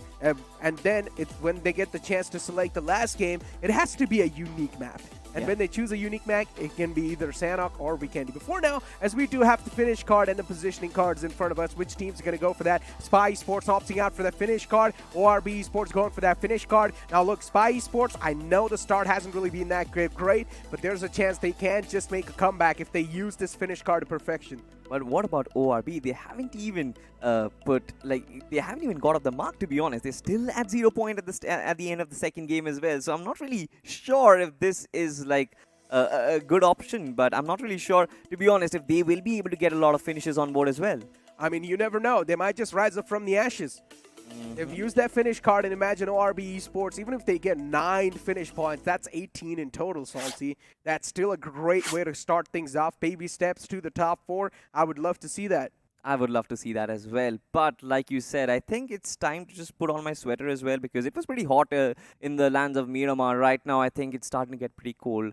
I think I'll have to borrow Johnny's jacket and put it on top of me. That certain weather change is definitely going to hit us a little bit, right? Physically, we're not going to feel a little bit too good. But you know what? I'm down to witness this Weekendy game, because the first 2 the first 2 stages, nothing's going to happen. Even in the 3rd stage is actually nothing's going to happen. But then when that 4th stage hits, that's where everything starts hitting the floor. Even the elimination points, even a little bit of teams keep on dropping down over here and there. But we might just see an initial drop collision, because considering it's the first Weekendy, these guys are going to play against each other. Finish cards applied on the map of Weekendy. Do you reckon there are going to be some early action? Once again, I mean, team like Spy Esports and ORB, I think they have to go in for that early aggression. I genuinely think so. Utilizing a finish card on Weekendy can be a really good strategy, because once again, the first 3 stages actually, the shift is not going to be that critical on you anyways. All you try to do is position yourself to a centric spot, and when the stage 4 hits, that's where you try to be the guardian angel off the edge, and that's where you try to take on as many elimination points as possible. You know, a lot of the teams get eliminated in the map of Weekendy in the act of desperation to try and make it inside the circle. And that's where a lot of the teams do tend to get caught in the rotation as well. That's free elimination points for you when a team's trying to rotate with the vehicles. But for now, the upcoming map of Weekendy is going to be on the way, as well as the plane flat pat's going to start all the way from the northern side, which is Krichos, towards down south Milnar. Oh, wow. This is a crazy flight path, to be honest. I mean, it's extremely skewed towards the left-hand side. I'm not really sure what the BGMI gods have been thinking. But ladies and gentlemen, it is your map pick, and I'm pretty sure this flight path also satisfies your cruel demands. Pretty sure the teams are going to be troubled quite a lot. I'm not really sure about X-Pac, though. They're going to be feeling themselves. This is their home turf. X-Park has always been performing so nicely on the game of Vikendi. And I hope that even once again, they're going to try to replicate the same thing. But I'm just a little bit concerned about Spy Esports, how they're going to try to implement this elimination card inside the game, right? I haven't really seen enough of Spy on Vikendi. Yeah. But Fernando, I'll be focusing on the teams who are looking to be in very close proximity. I mean, we do have that cluster towards the south. We've got Infamous Hackers and a couple of other teams who are moving towards Winery. Now, there's not really a lot of compounds. There's loot definitely stacked on this map. Oh so my god. I'm pretty sure there's 3 teams. It's X-Park, Infamous Hackers, as well as another team. And these 2 teams, I'm pretty sure, are going to brew into battle. I mean, that's definitely going to happen. But right now, we've got the players of BR Tines against the opponents, ORB. I mean, so far, ORB Esports, they haven't really had a good start for themselves. And even if they start off on a bad note inside this game too, then Salty, the woes will keep on continuing for them. So ORB Esports, they at least need to find that initial knockout to get that pressure subsider rolling in. And they've got the finish card working as well. This is the perfect opportunity that they would have wanted. Try and go in for that early platform, which sets himself atop and gives them that momentum to actually make a comeback. Wait, what? Acid Esports, they're still gliding, and Infamous Hackers, they just want to shoot them down. I think what basically happened was Acid Esports, they witnessed that Team X-Park as well as Infamous Hackers, both of these 2 teams were trying to drop in at a winery. They saw all these saw all these parachutes open up. Yeah. It sort of deterred them from their movement. They were like, all right, fine, we're just going to glide out of this territory. True that. I mean, Acid Esports, they will have a safe fall towards their drop location. Missy Esports making that push happen against their opponents. UMP45 in the front lines, and of course, Mudit is going to be the one to move in forward because he's got his hands on the DBS, but the opponent manages to escape. But what a shot that was, Dazzle! He did not even get a chance to do anything. Got caught in midair. Perfect catch from Mudit, though. At that range, the DBS has been an absolute maniac so far. Missy Esports. Yeah, but once again, I don't think so. The guy in the front had any type of protection on him. Yeah. Right? No vest, no helmet. So the DBS is, of course, going to be in its prime in those type of moments. 100% agreed. It seems like he had no helmet. And majority of the players right now, even Turbo, as a matter of fact, does not have any helmet. So one single connection on top of the head, and he is done and dusted. This is one of the reasons why playing without a helmet on top of the roof is such a risky position to be in, because the only pixel that is visible when you peek out is your head. Even Itachi OP does not have any sort of protection on him, does have the level 2 vest, but no helmets. He's got no cap, which is the helmet. Missy Esports. For now, once again, it's down to a stalemate, which, you know, I'm not really a big fan of because it's just gonna limit you as a person, as a player. You do not really get the chance to loot up freely. Neither you get a chance to rotate inside the circle in a better spot. Desync, they're catching a bit too much hurt in these moments. Cancer is trying his best to at least get a couple of entry frags. But the players of Missy, they're moving in quite confidently because they know they've got the man number inside the fight. Desync, for them to fight back, it's going to be a little bit tough scenario, but it's not impossible. I don't like the fact that the players are so split up. I mean, they certainly are not split up beyond having any sort of trade potential, but the fact they're not playing together is just deterring. And look at this replay once again, just barely had a pixel visible. He had a pixel visible on that body. Dazzle just struck the head at the nick of time, and that was it. And to be honest, I legit thought in real time that he sort of missed the shot. Yeah, no, Dazzle's going to be pissed after that one. But that was a flick and a half from that guy. Yeah. Turbo. The opponent's a little bit too close to him. Missy, even they've got the high ground to play with now, but Cancer definitely a little bit more on the higher ground. And Cancer's the biggest threat the players of Missy need to face. Will be a tough threat to deal with, considering in the front still Turbo, and Turbo's position isn't compromised, so that's a good thing. But look at the ammunition on Cancer. Just 24 bullets. Not really sure how many he has on the SMG as well. I mean, he does have less ammo, But even if he manages to find that one single knockout with that many bullets, Yeah. and then pulls out the shotgun for the close, should be good to go. I don't think so. Ammunition should be an issue this early inside the game, considering he does have double weapon. But Missy, yeah, they're going to try to back out from this fight. They do realize the fight's elongated a little bit too long, so it's better to just move away.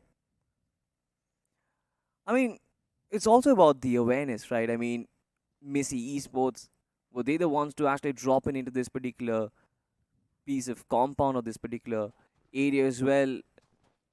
Or D-Sync dropped in first to kind of have the awareness whether the opposition has good loot or not is also a sort of a technique which enables you to win early fights. And it seems like Messi Esports had no information. Technically, this could have been an easy fight for them to win because D-Sync again had just no armor whatsoever.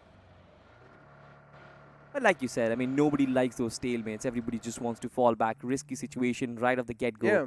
Just fall back and try and get yourself your loot. Because it was very annoying to actually see players with 25 bullets in their chamber, to be honest. True that, and that too, a stalemate situation on the map of Vikendi feels even weird. Because it's better to close on up to the centric spot inside the circle as quick as possible.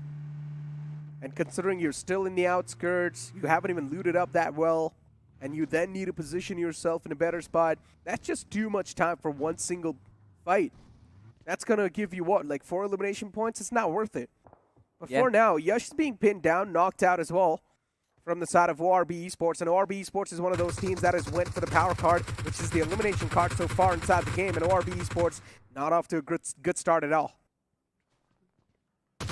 The finish card, of course, comes with its own set of problems, own set of cons, and it seems like ORB Esports has sort of been hurt by it. We were talking about the bloodthirst, the bloodlust that comes along with it, and that sort of has transitioned the finish card into a finish curse.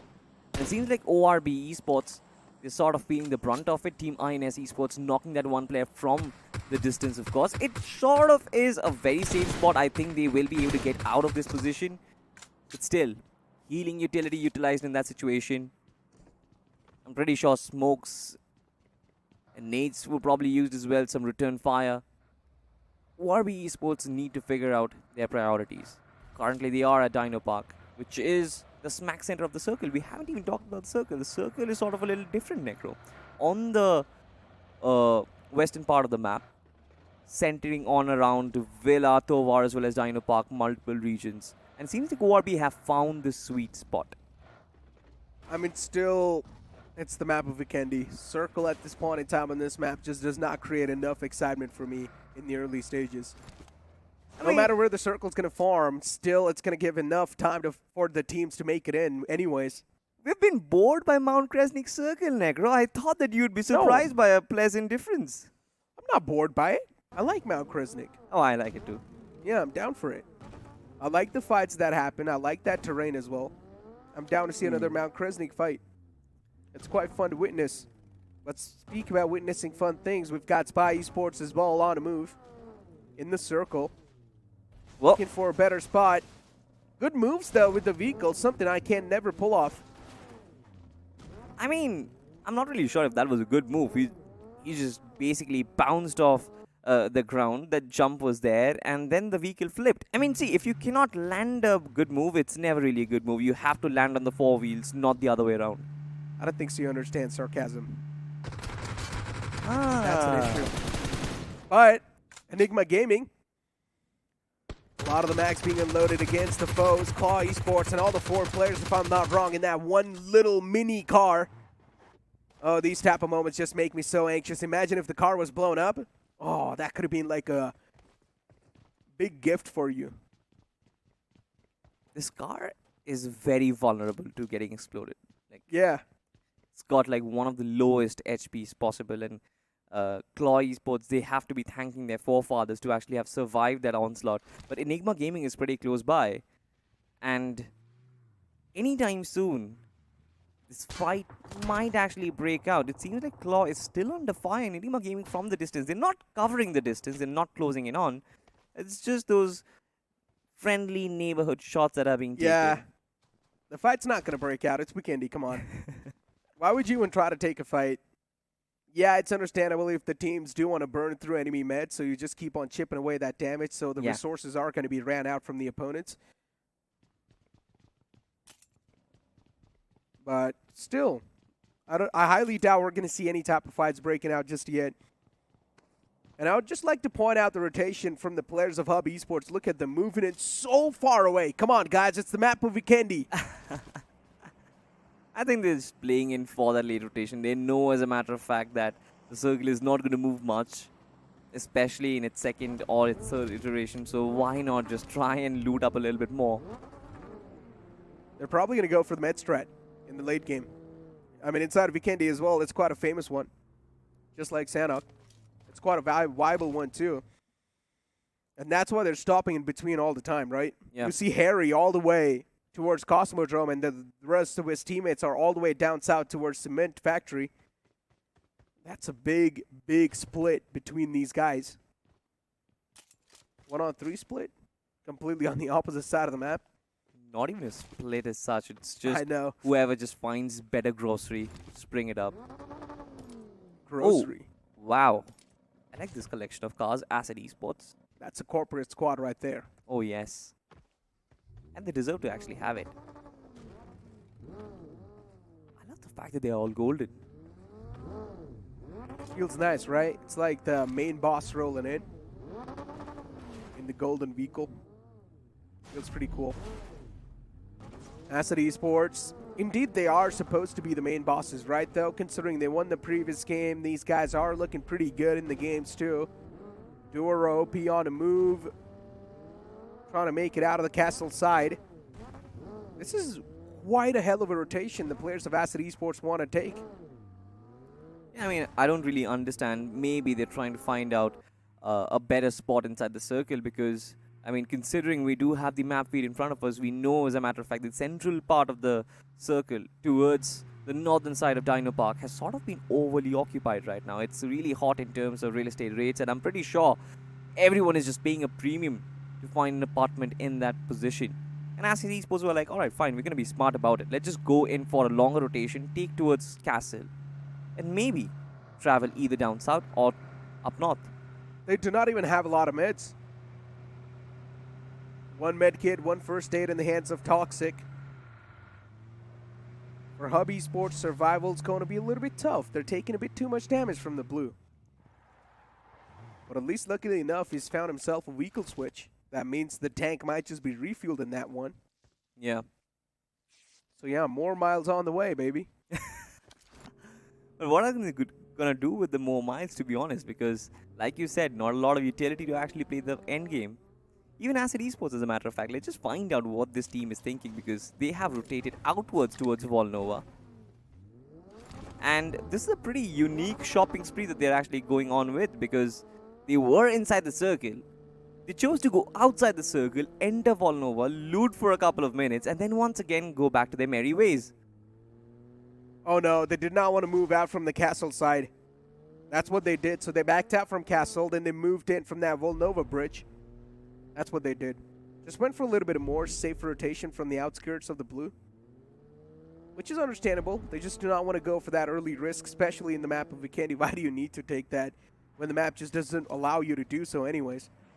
And then the next circle shift comes into play, shifting away a little bit from the players of Asset Esports and Famous Hackers, even Hub Esports, but it's not a problem at all. Dino Park is up for grabs. There's no one literally over there. Yeah, but all these three teams, I think all of them are going to end up somewhere close to Dino Park, and that is the point where a lot of fights can actually break out. I mean, Infamous Hackers, they are sort of being gatekept by the lads of Team X-Park. And I want to see how Team X-Park actually react to this particular map and the map selection, of course. The audience have actually showered in so much support. X-Park, on the overall standings, I can't really say that they were struggling, but they definitely weren't really putting up their best of performances. Where we do expect Team X-Park at the tippity top, possibly where Team Enigma is. But right now, Team X-Park, they have a couple of teams up front, and one of them is Asset Esports, Corporate Squad. Corporate Squad indeed, Asset Esports. It's a big unleash onto these players, and eventually the vehicle blows up as well. Spurge gets knocked out and instantly confirmed. This is what's going to happen when 4 players will stop and take shots against you. There's no way that one single vehicle is going to be able to survive that outburst of bullets, those mags being unloaded. Yeah, to be honest, I felt like Team Xbox, they're going to catch Infamous Hackers first. But what basically happened was Acid Esports wanted to leapfrog Infamous Hackers as well as Hub Esports. And they were just got caught in the crossfire. But look at this. Desync right now, they're actually trying to fight against team number 17, 4 Troublemaker. Yeah, Desync, this is going to be a little bit tough one. That one single nade from the side of the players of Desync definitely catch them off guard. But then even Desync out of nowhere, they're going to be eliminated from the game. 4 Troublemakers, they somehow survived that entire outburst from the players of Desync, but that nade that came into play from the players of 4 Troublemakers, that found 2 players from Desync.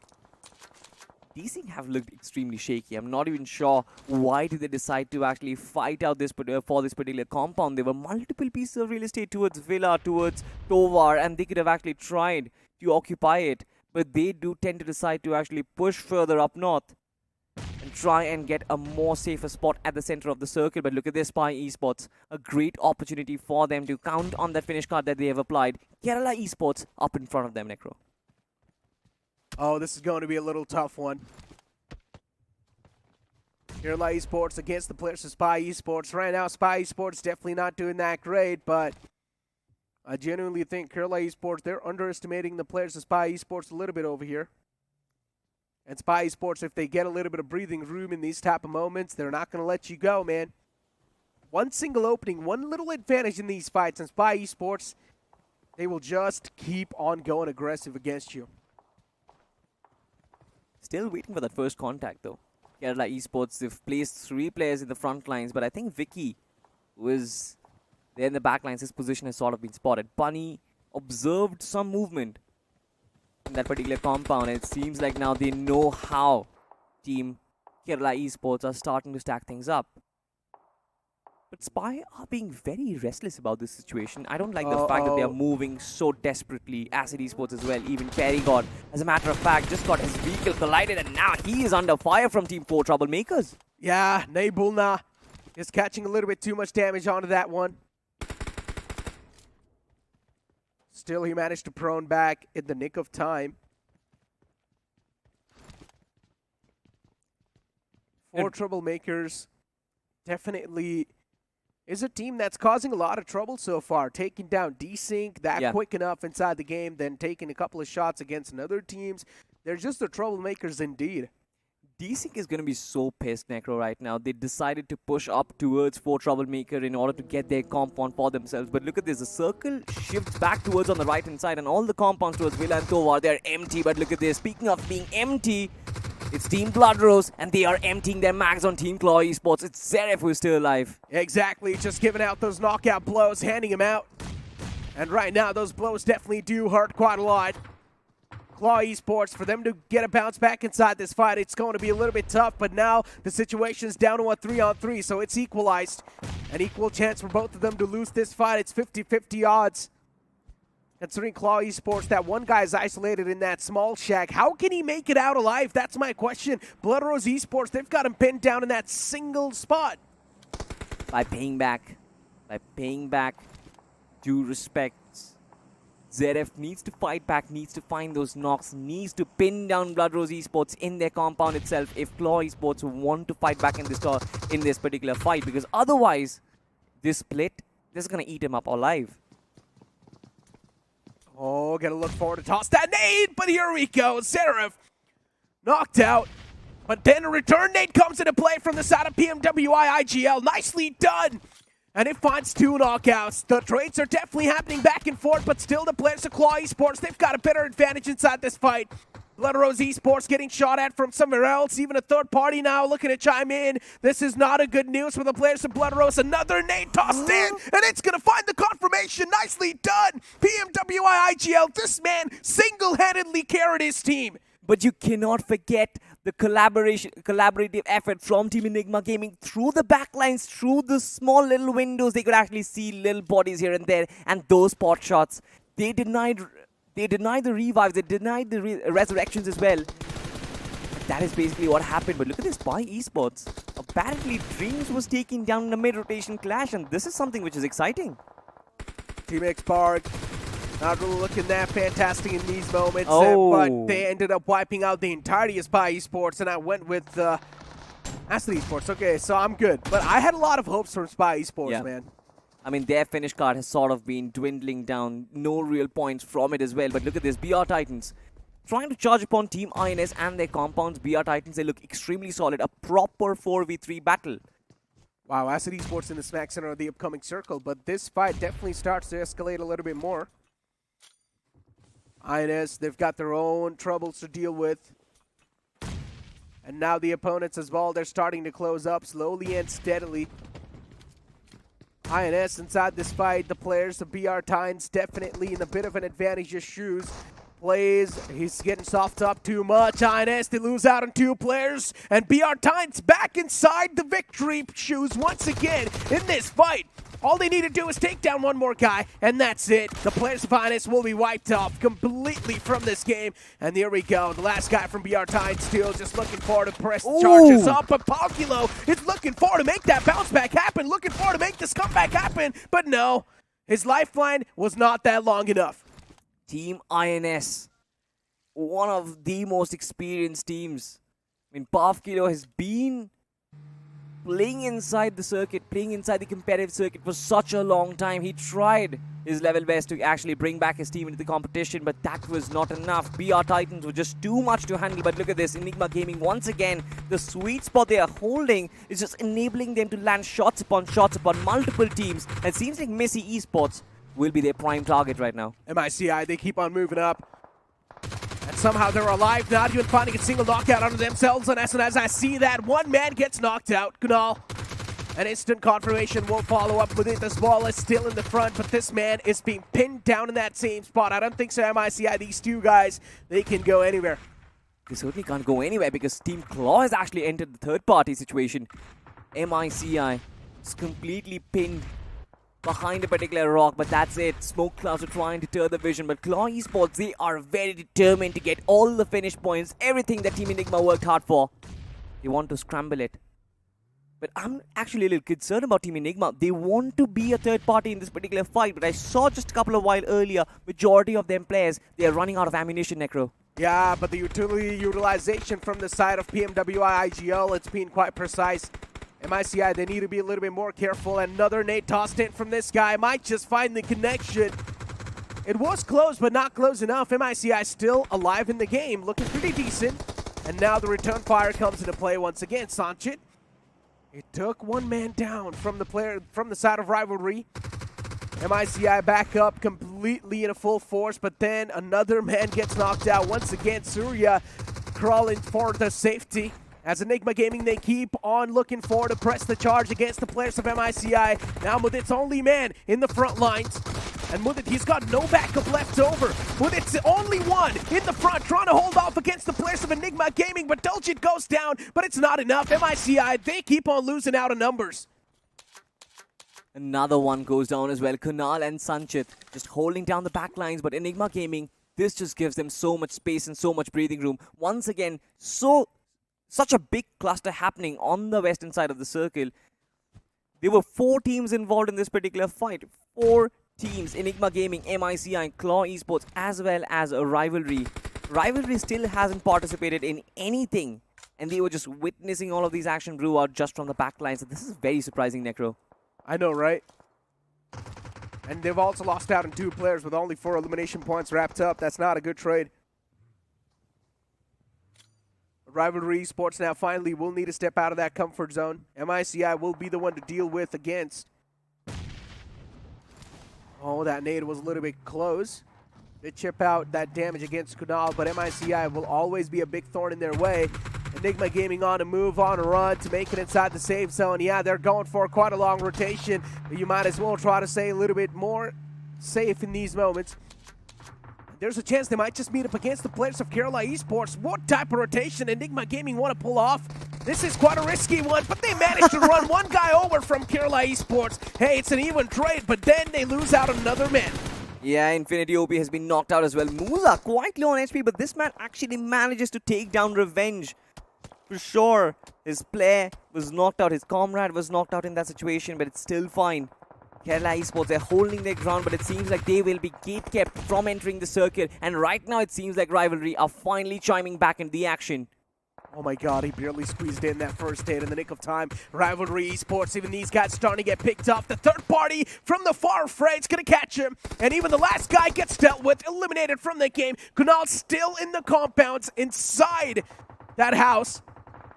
And he's going to keep on going for that med strat for as long as he's got the first aids available. But then, still the players in the front, they're just waiting for him to step out of that compound. 4 troublemakers, they've always been creating a lot of havoc, a lot of trouble. And eventually, they wipe out the last guy as well. Oh, for sure. We only have 6 teams left inside of this final circle, Necro.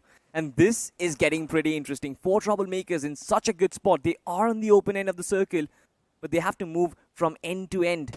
The circle, of course, is completely favoring Hub Esports. Acid Esports as well are going to find themselves an easy entry. Just 40 meters. Look at the radar. But it's completely out in the open, and that's the only drawback. Exactly. Circle out in the open in no man's land. Hub Esports is the only one who's able to step their foot in so far. Claw Esports, Zarif, just trying to move in. This is a tough rotation to pull off considering you do not have any first aids. And yeah, it's done. I do not even know what he tried to do there, but I mean, he knew somewhere down line that it's next to impossible to make that rotation happen anyway, so might as well try to go down fight. That leaves us with 4 teams and 15 players. 4 teams, majority of them are having a full squad. It's only Acid Esports who are running a man shot. It's still fun. I mean, we've seen them pull absolute brilliances with even a 3-man unit. But look at this spot shots being taken by Infamous Hackers. They're still outside the circle, but they don't care. And I like this decision making because Infamous Hackers, they're playing the late game. They want to deter their opposition from entering the circle, cause them problems. Meanwhile, just get a couple of finish points on board as well. Infamous Hackers, those taps are definitely hurting against the opponents. 4 troublemakers, they've got their own troubles to deal with. Infamous Hackers, they need to even watch out the back lines. Hub Esports as well, looking for to chime inside the action. The players are out in the open, and Hub Esports, for them, it's a feast being served on the silver platter. And they're just devouring anyone that stands against them, or that stands in front of them, or that's in the line of sight. Oh, for sure. And this time, their prey might just be Acid Esports. Look at that absolute carnage that has been displayed upon. Acid Esports, nowhere to run, nowhere to hide. Harry! What a beautiful shot, and Acid Esports. Seems like they are feeling the brunt of it. So much map control, so much zone control for Hub Esports. They also got that particular ridge to play across with. They have absolute control. They are the dictators in this particular circle, and they are calling all the shots. Oh no, Perry got knocked out in the front, and he's still knocked out. Salty in the center too. Now what Perigod can try to do at this point in time, Perigod is pretty much a gone case. Yeah. He cannot do anything. So just try to play for the information, convey your teammates the information where every single team is positioned. But Acid Esports, they're starting to get picked off from all the different angles. It's too much angles to look at the same time, and eventually even Duo Rope, he gets taken down. Hub Esports, they found themselves in the best spot they can ask for, and even the final circle is going to favor them. Now for the players of Infamous Hackers to make it in, they will need to step out of their comfort zone, and that's what they do. But as soon as they reveal themselves out in the open, that's when the players of Hub Esports will start unloading so many magazines, and already 2 players have been knocked down. It's all down to that last guy from the side of Infamous Hackers, who's trying his best to keep himself alive, but now the floor's going to be lava. I mean, that was the end. Hub Esports just did not give any team any space to actually move around. They were absolute dominators inside of that final circuit, and how beautifully they did so. Acid Esports were taken down by them. 4 troublemakers were taken down by them. Infamous Hackers were taken down by them. 4 teams inside that final circle, and Hub destroyed every single one of them. Hub was just having a great day. They were just having a great position. They had a great compound control. They also had a high ground to play with. What else can you ask for? And then even the circle shift was on top of them. Every single team needed to leave their comfort zone, move out in the open, position them. That's where Acid Esports 2 started to get picked off. And that's where all the advantage was just handed over to the players of Hub. Absolutely. But Hub Esports, I'm not really sure if before this game they were actually pretty close, or in fact in the first page of the overall standings. We'll actually have to find that out, because how this game shaped up the overall standings, we'll find out on the other side of this very short break. Of course, there's a lot of discussions, a lot of stats coming your way.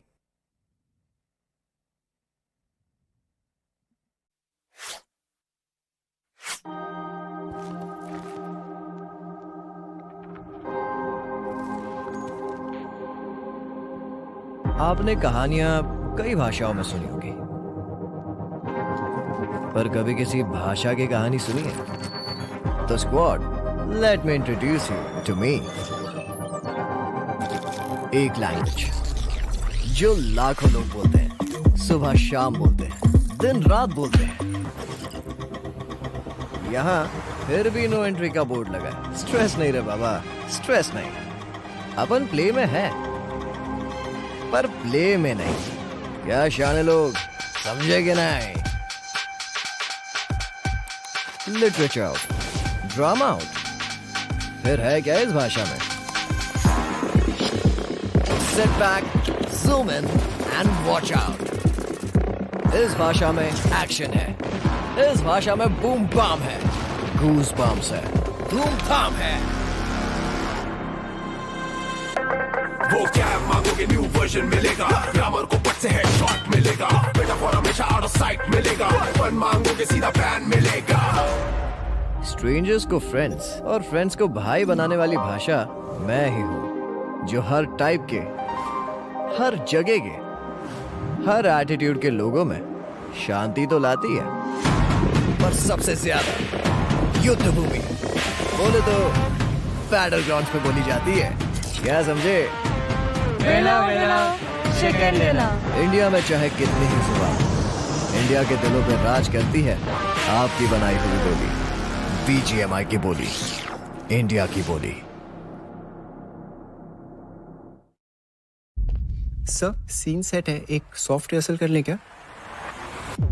Yes, let's go. Sir तो scene में आप थोड़े से sad हो, heroine आपके पास दौड़े चली आती है और जैसी बात आती है आप कहते यार लीडर को पहले फिनिश करो ना यार। और ये आप कौन से डायलॉग्स बोल रहे हो? बैटल ग्राउंड्स चल, दिखाता हूँ तेरे को।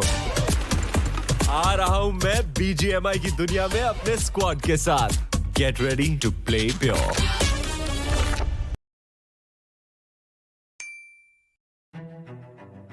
रोड टू वैलर एम्पायर्स में बहुत सारे फैक्शंस है, जैसे जापानीज फैक्शन है, रोमन फैक्शन है, पर्शियन फैक्शन है, नॉर्मन फैक्शन है। इंडिया फैक्शन नहीं था।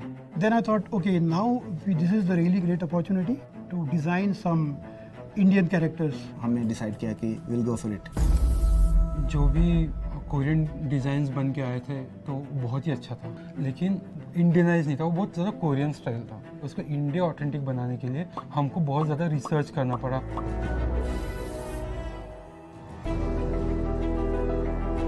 모두 어메이징 했었어요. Indian faction? 제가 어렸을 때부터 좀 보고 자라왔던 한국 게이머들의 열정이 저는 인도에서도 똑같이 보이는 것 같아요.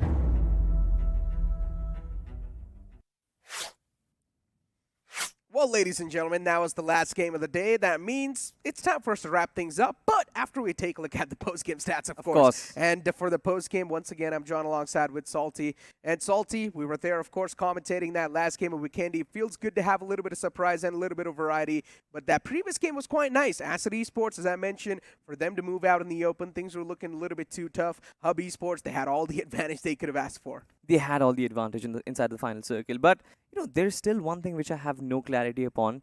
And maybe in the highlights we might actually get to see that, is Team X-Park. Where did they get eliminated? I have absolutely no clue, because we saw them take down the lads of Spy Esports. One of the players' dreams was taken down from his snowmobile, if I'm not mistaken. So that happened. But the rest of the three players, they were completely wiped off in a flash. And that is something which we need to find out. I mean, we might be able to find that out in the highlights that we're going to take a look at right now. I mean, speaking of the highlights, things started off in quite an interesting fashion. This elimination right here was definitely something that we were not able to wrap our heads around. But one thing is for sure, that flick was quite nice. And then this fight against the players of Four Troublemakers, where D-Sing got wiped off in a matter of seconds. I mean, like I said, right, for D-Sing, they could have actually prioritized on the compounds of Villa itself. They tried to charge into the central compounds, tried to invade it, but they were absolutely shut down. And speaking of being shut down, this was another such a brutal shutdown by Claw Esports. We were talking about how Zeref was completely caught all by himself, but man, PMWIIGL, he just absolutely makes a comeback. Exactly. Blood Rose Esports just getting dominated on like that. None of us expected this. And that too by a team like Claw Esports. Claw Esports, if we talk about the past, yeah, they were there inside the grind as well, but then they were not able to make it inside BGIS from the grind itself. They made it in from the in-game qualifiers. For them, they've had their fair share of ups and downs, but now they've definitely showcased an immense amount of improvement. They certainly have, and they are taking the right steps forward. I mean, the first game was pretty decent. The second game also quite nice. It seems like they're sort of warming up towards the top 4, top 5 region as well. Might as well make it to the semi-finals. But of course, we'll find it out tomorrow if there is going to be a super performance coming in from their side.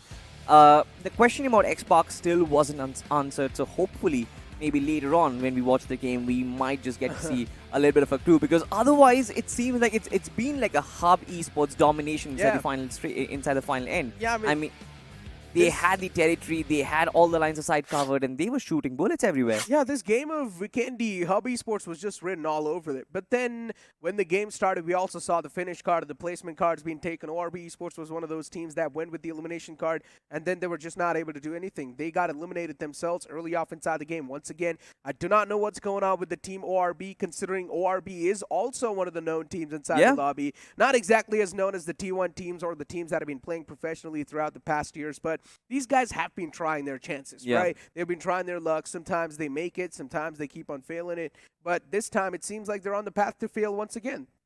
I mean, it definitely is a tough path. It definitely is like a tough journey for them, has been at least. And tomorrow, when they come back, I hope that they come back with reinforced vigor. They come back with that position card. That is one power-up which they still have, because ORB did use up that finish card and they could not really reap any benefits out of it. I mean, in general, the first half of the board was just so fragile. Yeah. It was just so sensitive. One single bad mistake from any of the teams, their position could have been compromised. But from Acid Esports, we're seeing that consistency flowing in. So for them, that spot's always going to be pinned down whatsoever. Team X-Spark, I do not exactly know, as you mentioned, what went wrong with them in that previous game, but we'll need to take a look at the overall standings to find out what exactly is going through. Spy Esports, another one of those teams I had so many expectations from, but still them not being able to deliver is definitely a big point of concern, considering they've already played 3 games and now they've only got 3 more left over. For sure, I think Spy is like a very tricky conversation at this point, because nobody knows what's going wrong with this team. Nobody knows why they haven't really been performing. They come in with a very aggressive route. They come in with a team who knows how to win their 4v4 battles, who know how to make their rotations in. But all of a sudden, it just seems like Spy Esports are haywire. All of their players, they are very disconnected, and team communication lines just seem to be completely faltered. Well, I mean, all that is said and done. I just hope that when they come back tomorrow, they analyze all these mistakes and they try and make that statement, make that jump inside the top 4 as well. Because if I'm not mistaken, even Spy has used one of their power-ups. That is true. Spy has used one of their power-ups, and they actually went for the elimination power-up in this game itself, which was the game of Vikendi. And even Spy Esports was not able to pull that much amount of elimination points. I think so 2 or 3 is the only one they've been able to pull off. That's going to give them, like, if they've got 2, that's going to give them 4. If they've got 3, that's going to give them 6. It's not enough at all, considering you've used one of the most valuable power-ups inside the entire tournament. Absolutely. And well, I mean, having said that, I think they have to kind of stop relying on the power-ups anymore. Since the finish card is done, the position card, yes, for sure, it's going to give you like a small bump, but that's not really it. You have to rely on your firepower. You have to rely on getting those finishes on board yourself in order to actually make that proper jump. But so far, I think if we actually analyze the 3 games, I think the top 3 are well set. You've got Enigma Gaming, right? You've got Acid Esports. And then you've got the lads... Wait, who actually is it? I kind of forgot. X-Spark, I think so. X-Spark might be there. Yeah, X-Spark should definitely be there, considering the game of Miramar was an absolute blast for these guys, even though they were not able to win it, but still, they had a decent outing for themselves, a decent amount of elimination points. But speaking about things and speaking about firepower and all that stuff, even Blood Rose Esports is one of those teams we expected them to pop off in today's day, but they're not able to do so. But you know what? I'm going to hold on to that thought for now, because we've got the MVP of that previous game in front of us.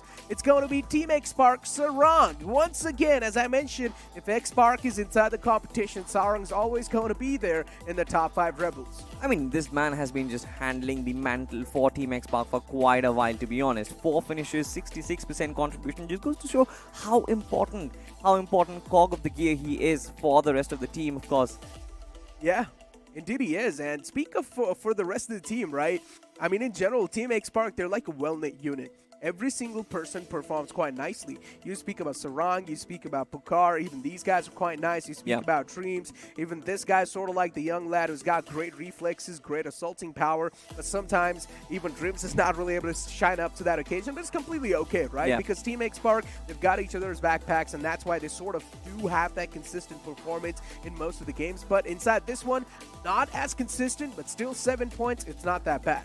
It's not that bad. I mean, they have 6 finish points to actually work with, but that one position point, that is going to cost them a lot. I mean, look at the top, because Hub Esports with 24 points, they're going to make that big jump. Infamous Hackers, it seems like they've been sort of consistent, even on the game of Miramar, on the game of Vikendi as well. You add that up, maybe they are in the 5th or the 6th spot. 4 Troublemakers, Acid Esports, Claw Esports, and then Enigma Gaming. They're sort of at the tippity top already. There is not going to be a lot of changes. Hey, but you know, it's time for the icebreaker, and we've got the overall standings in front of us, and the top 4's in front of us as well. Claw Esports, Hub Esports, and then we've got Enigma Gaming and Acid Esports. How do we forget Claw Esports? Claw Esports is one of those teams that has been keeping themselves quite consistent, and this group has definitely been surprising me.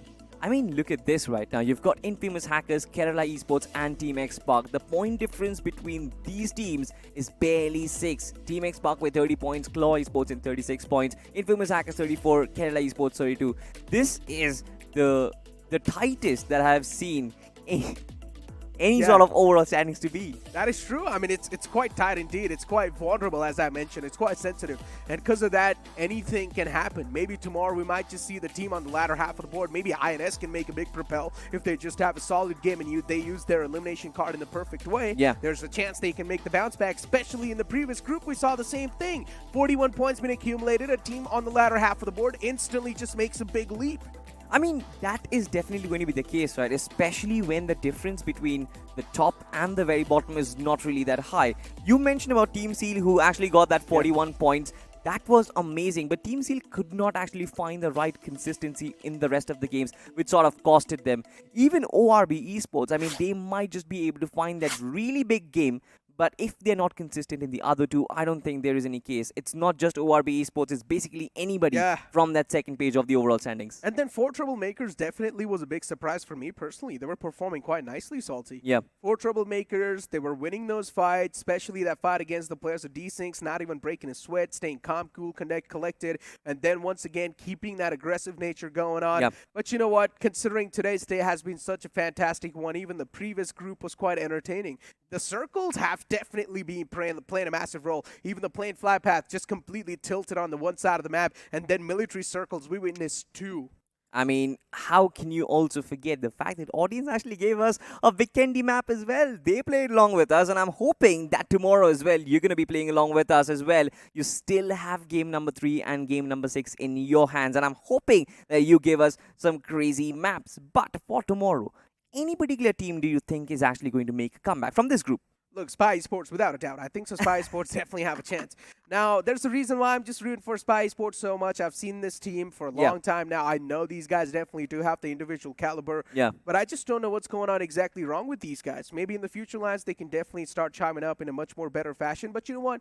Ladies and gentlemen, to let you guys know one more thing, for updates about this entire BGIS, you guys can definitely go ahead and follow the Craft in India Esports socials. And considering on the socials, you might as well be able to see a lot of new content as well. So just go ahead and follow Craft in India Esports on Facebook, Instagram, no matter whatever you guys use. But Salty, considering today's day is coming to an end, you got any last words? I mean, to be honest, this day was full of ups and downs, and a lot of undergod teams perform. That's what we're here for. It's all rise up written all over, and I'm hoping that these undergods just rise up to the occasion tomorrow as well. Exactly. But ladies and gentlemen, it's time for us to wrap up today's day. It's been quite a fun one. The military circle was definitely quite entertaining as well. But now it's time for us to take a leave. It's going to be me, Necro, and Salty signing off.